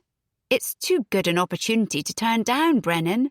We've got the rest of our lives to spend together. What's a few months apart?" "Okay," she agreed. "I'll do the application. I won't get it anyway." Except that she had. And now she was going to be away from Freddie for 3 months. Perhaps longer if things went well, and she had no idea how she would cope. He had become so important to her that she now wondered how she had managed to live for so long without him. She thought back to when they were first reunited, how nervous she'd been of letting him back into her life, and was so thankful that she had taken the risk. It had been worth it, and they had proven that by the fact that they were still together. And more than that, they had brought other people together too, like her mum and Angie. An unlikely friendship that had, despite all the odds, rediscovered itself again when Angie had needed it the most. She couldn't say the same for her dad, who still stubbornly refused to visit Pemberton Road or socialise with the Taylors. But he was always extremely welcoming to Freddie when he came to stay, and he had, she suspected, become fond of him over the years. Her dad was probably as nervous as she was about today because it would be the first time he had seen Jack. When her mum had told him the plan to stay in the same hotel and go out for dinner together afterwards, he had looked horrified. But Sophie had fixed her determined glare on him, the one she reserved for rare occasions, and said, "This is for the children, Alan, and you're coming.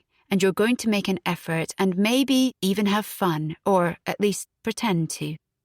And he had sighed and nodded, knowing that there was no point in arguing with her. He would never really understand how his daughter had ended up falling in love with Angie's son. And he would never get why Sophie had rekindled her friendship with Angie and supported her so loyally during her illness. But Katie saw it for what it was, and it made her love and respect her mother even more. Her compassion, her ability to empathise and to forgive was incredible. She no longer saw her as her boring old mum, but as one of the strongest women she knew. "We're here," Alan said, driving into a multi-storey car park and looking for a space. Katie jumped out as soon as they had parked up and started grabbing bags, eager to see Freddie, who was waiting for them in the hotel bar. As they made their way towards the entrance, her dad hesitated and she gave him a reassuring smile. He nodded at her, and together they made their way inside. The first person she saw was Freddie, who stood up and ran over to greet her, grabbing her bags. He led her over to the sofas where the others were sitting, and she saw Indy giving her father the once-over. She braced herself for what might happen next. "Please behave, Indy," she pleaded silently. She adored Freddie's big sister, but she was unpredictable at the best of times. Sophie rushed forward to greet everyone, but Alan hung back, apprehensive. Katie briefly panicked, thinking that this had all been a terrible idea, but then she saw Indy saunter over and kiss her dad on the cheek. "Nice to see you, Mr. B," she said. Katie felt the breath that she didn't even know she'd been holding on to leave her body. Next, Jack shook his hand. "Hi, Alan. Fancy a beer before it all kicks off?" She looked at Freddie and he grinned back. Perhaps it really would be okay, after all. She woke up the next morning, confused by being in an unfamiliar room before she remembered where she was and who she was with. She turned over to find Freddie sitting up in bed, checking his phone. As she tried to get up, the hangover hit her. "Ouch," she said. Freddie looked down and smiled. "Ouch, indeed," he said. "Someone had fun last night. Oh, God, was I terrible?" She racked her brains, trying to think back over the previous day and whether she'd said or done anything silly. "Nah, you were fine," he said. "I mean, as long as you don't count loudly informing my dad that he was incredibly generous for forgiving your dad, in front of your dad." "Oh," Katie said, clutching her head. "This is why I should never drink when I'm nervous." "Well, it was your graduation ceremony, so I think you're allowed, and no harm was done." The day had gone as well as it could, she thought, remembering it now. There had been a few awkward silences between the families, a sad moment when they had toasted to absent friends, and then, eventually, a gradual relaxation into the evening, which had been made easier, sadly but truly, when her dad had gone up to bed early. After that, they had all continued to get plastered in the hotel bar until the early hours and had a bit of a hoot. "Question is, are you ready for round 2? "Erg," came Katie's response as she put a pillow over her head. "Let's go get a full English and you'll feel better. Dad and India are already down there." "Sounds horrendous. Come on, Brennan. A nice greasy fried egg, sausages dripping with fat." He ducked for cover as she hurled her pillow at him. They showered, dressed, and made their way downstairs for breakfast. Katie picked delicately at some dry toast, while Freddie tucked into a mountain of hot food, occasionally waving some bacon under her nose, much to her disgust. When they had finished, they checked out and made their way back to the car park. "I'll see you soon," Katie said, giving Freddie a kiss and waving at the other Taylors before getting into her parents' car. As they pulled away, Sophie turned round in her seat and smiled at her. "Have a good time, love." "Really good," she said. "A proper send-off. Sorry if I got a bit tipsy." "Don't be silly. You were fine." "Sorry if I embarrassed you, Dad," Katie said, her face reddening. "You could never embarrass me, kitty cat. I'm very proud of you." It had been a pretty momentous thing for her dad to put himself through what he had yesterday, and Katie felt proud of him too. "Are you sure you won't change your mind about this evening?" she asked him. "No, thanks, love. You go on ahead and have a good time." They dropped him off outside their house. Sophie jumped out of the car and climbed into the driver's seat, and Katie clambered from the back into the passenger seat next to her. Together they waved until he had let himself back into the empty house and closed the door. Then they turned to each other. "Can we grab a cheeky McD's on the way down, Mum? I've suddenly got my appetite back." "Oh, go on then. I could probably sink a quarter-pounder with cheese." Katie turned up the radio as they pulled out of their road and made their way back out of Cambridge again. She and her mum both started singing along at the same time, dancing in their seats. She laughed with a satisfyingly carefree abandon, and all of a sudden it hit her, and she realised what her mum had been banging on about. Oxford had only been one part of her journey. She had her whole future in front of her, and she was going to grasp it with both hands. They pulled into Pemberton Road. Sophie took her seatbelt off and got out of the car without so much as a glance at the house next door. It was someone else's house now, not hers. She had seen the people who lived there once, when she was visiting Angie. A young couple had come out. The woman was holding a baby, while the man bumped the pram down the steps. Ahead of them, a toddler had scooted off, nearly going straight into the road, and the harassed-looking man had abandoned the pram and run after him, yelling at him to stop. Sophie had grabbed the runaway pram and held it until the woman could catch up and take it from her. "Thanks," the woman said gratefully, looking tired as she jiggled the wailing baby. She had a faint aroma of baby vomit about her. Sophie had smiled kindly at her, cooed briefly at the baby, and then moved on. Pemberton Road was housing the next generation of families now, making new memories for new people. Their babies would grow up, go to the local school that Tom and Katie had gone to. They would play on the same swings in the park. Their parents would drink coffee in the same cafe. It was a constant cycle, forever changing, forever evolving. Katie bounded ahead of her now, eager to get inside, and Sophie marvelled at the speed at which young people could shake off hangovers. She was still feeling a little peaky after the late night, but she was determined to rally for the next stage of the celebrations. She followed her daughter up the steps and watched as the door opened and Freddie appeared. "You made good time," he said, giving Katie a kiss and stepping back to let her in. He hugged Sophie as she walked past. "Can I get you a drink, Mrs. B?" "Cup of tea?" Sophie suggested. "I don't bloody well think so," came a voice from the living room. "Champagne, Freddie." Sophie rolled her eyes and made her way into the living room. Angie was lying on the sofa, wrapped under a blanket. She sat up when she saw Sophie. Blimey, Angie, you could have made a bit of an effort, she said, leaning down to kiss her. Oh, bugger off, Angie replied. How are you feeling? Not too bad, considering. Plus, I'm up to date on neighbours and doctors now, which is a bonus. Bit lazy of you, Ange, to spend all day watching TV.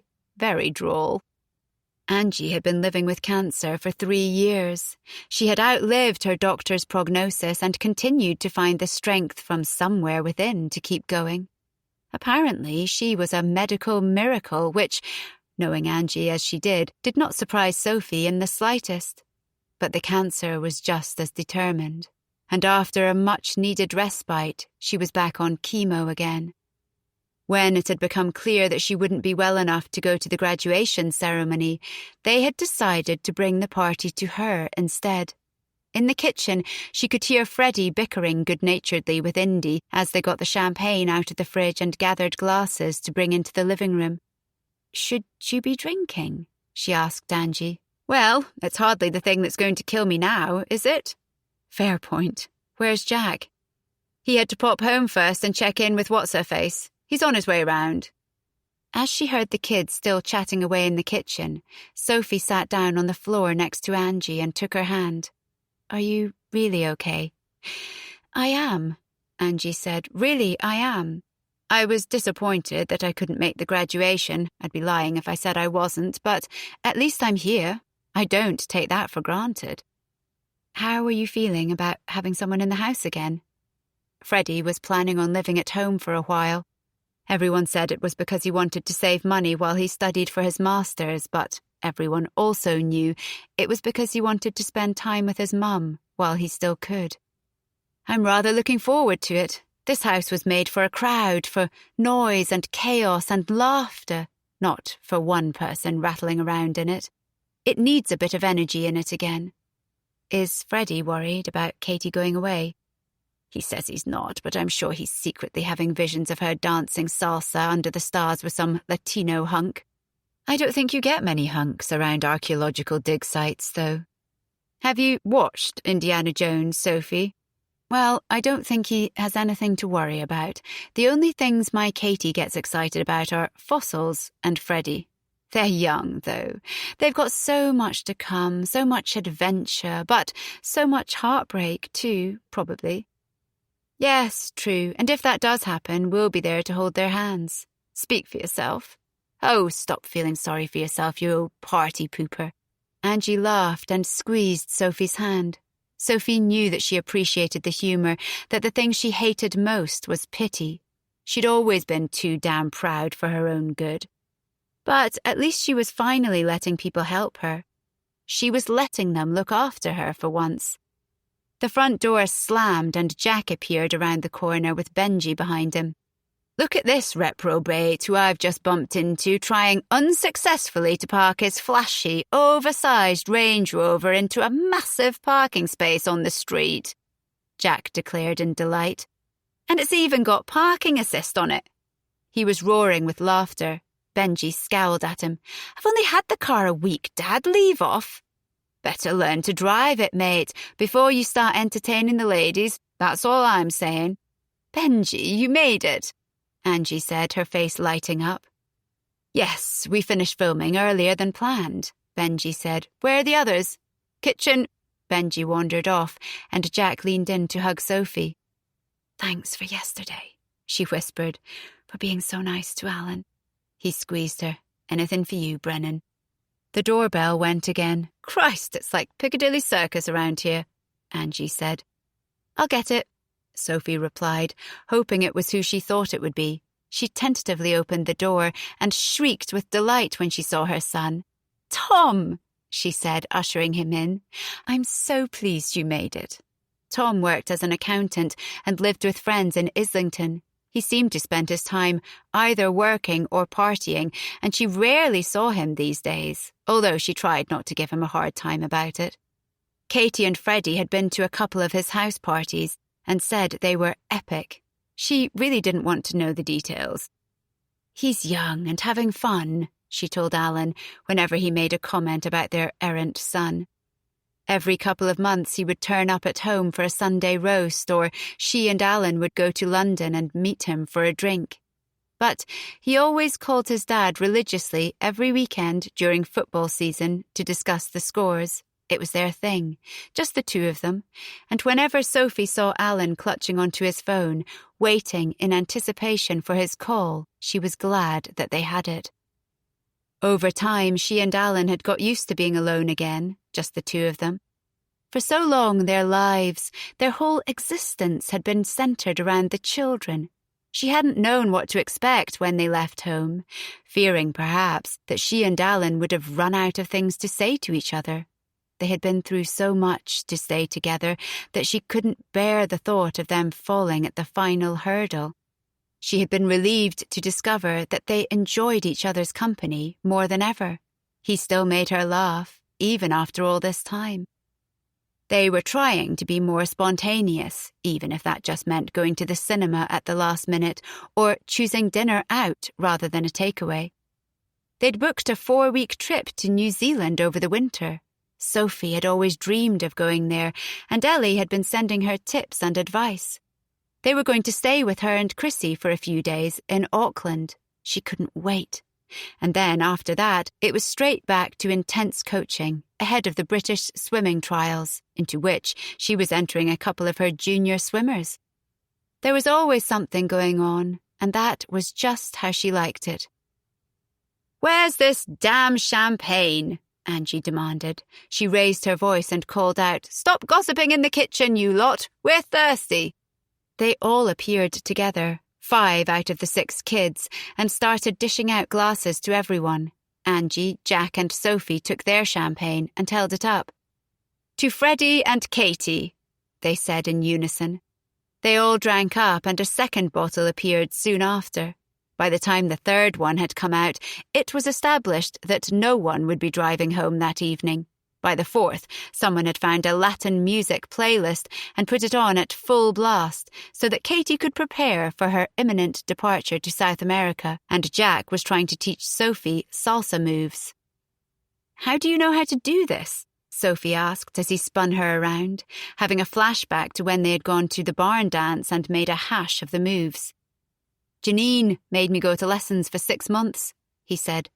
"Who's Janine?" Sophie was puzzled. "What's her face?" Indy shouted over the music to her.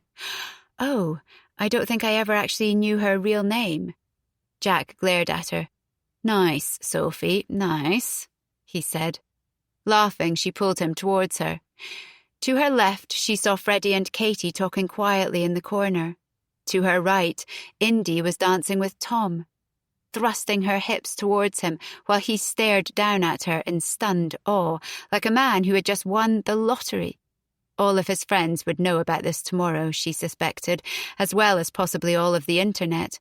Benji was on the phone talking to his latest girlfriend and trying to explain that he couldn't make it round to hers after all, as he had got blotto with his mother and father. Angie was sitting on the sofa with her champagne and soaking it all up, with a smile on her face. She had always loved entertaining. Sophie knew that she couldn't join in the way that she wanted, and sometimes that was so upsetting and infuriating that it was hard to imagine ever making peace with it. But there were also moments of calm, moments of acceptance, and right now, for Angie, it was enough simply to be here. You could see it in her expression. She had got to see all 4 of her children grow up and become the people that they were meant to be. Because they were grown up now, the children. They were finding their own paths and making lives of their own. They were ready to fly. And so was she.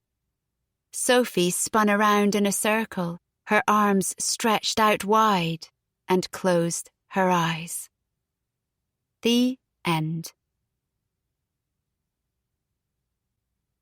This recording of The Woman Next Door was presented by Dreamscape Media, LLC. Narrated by Mari Morrison. Produced by Eric Black. Text copyright 2021 by Natasha Boydell.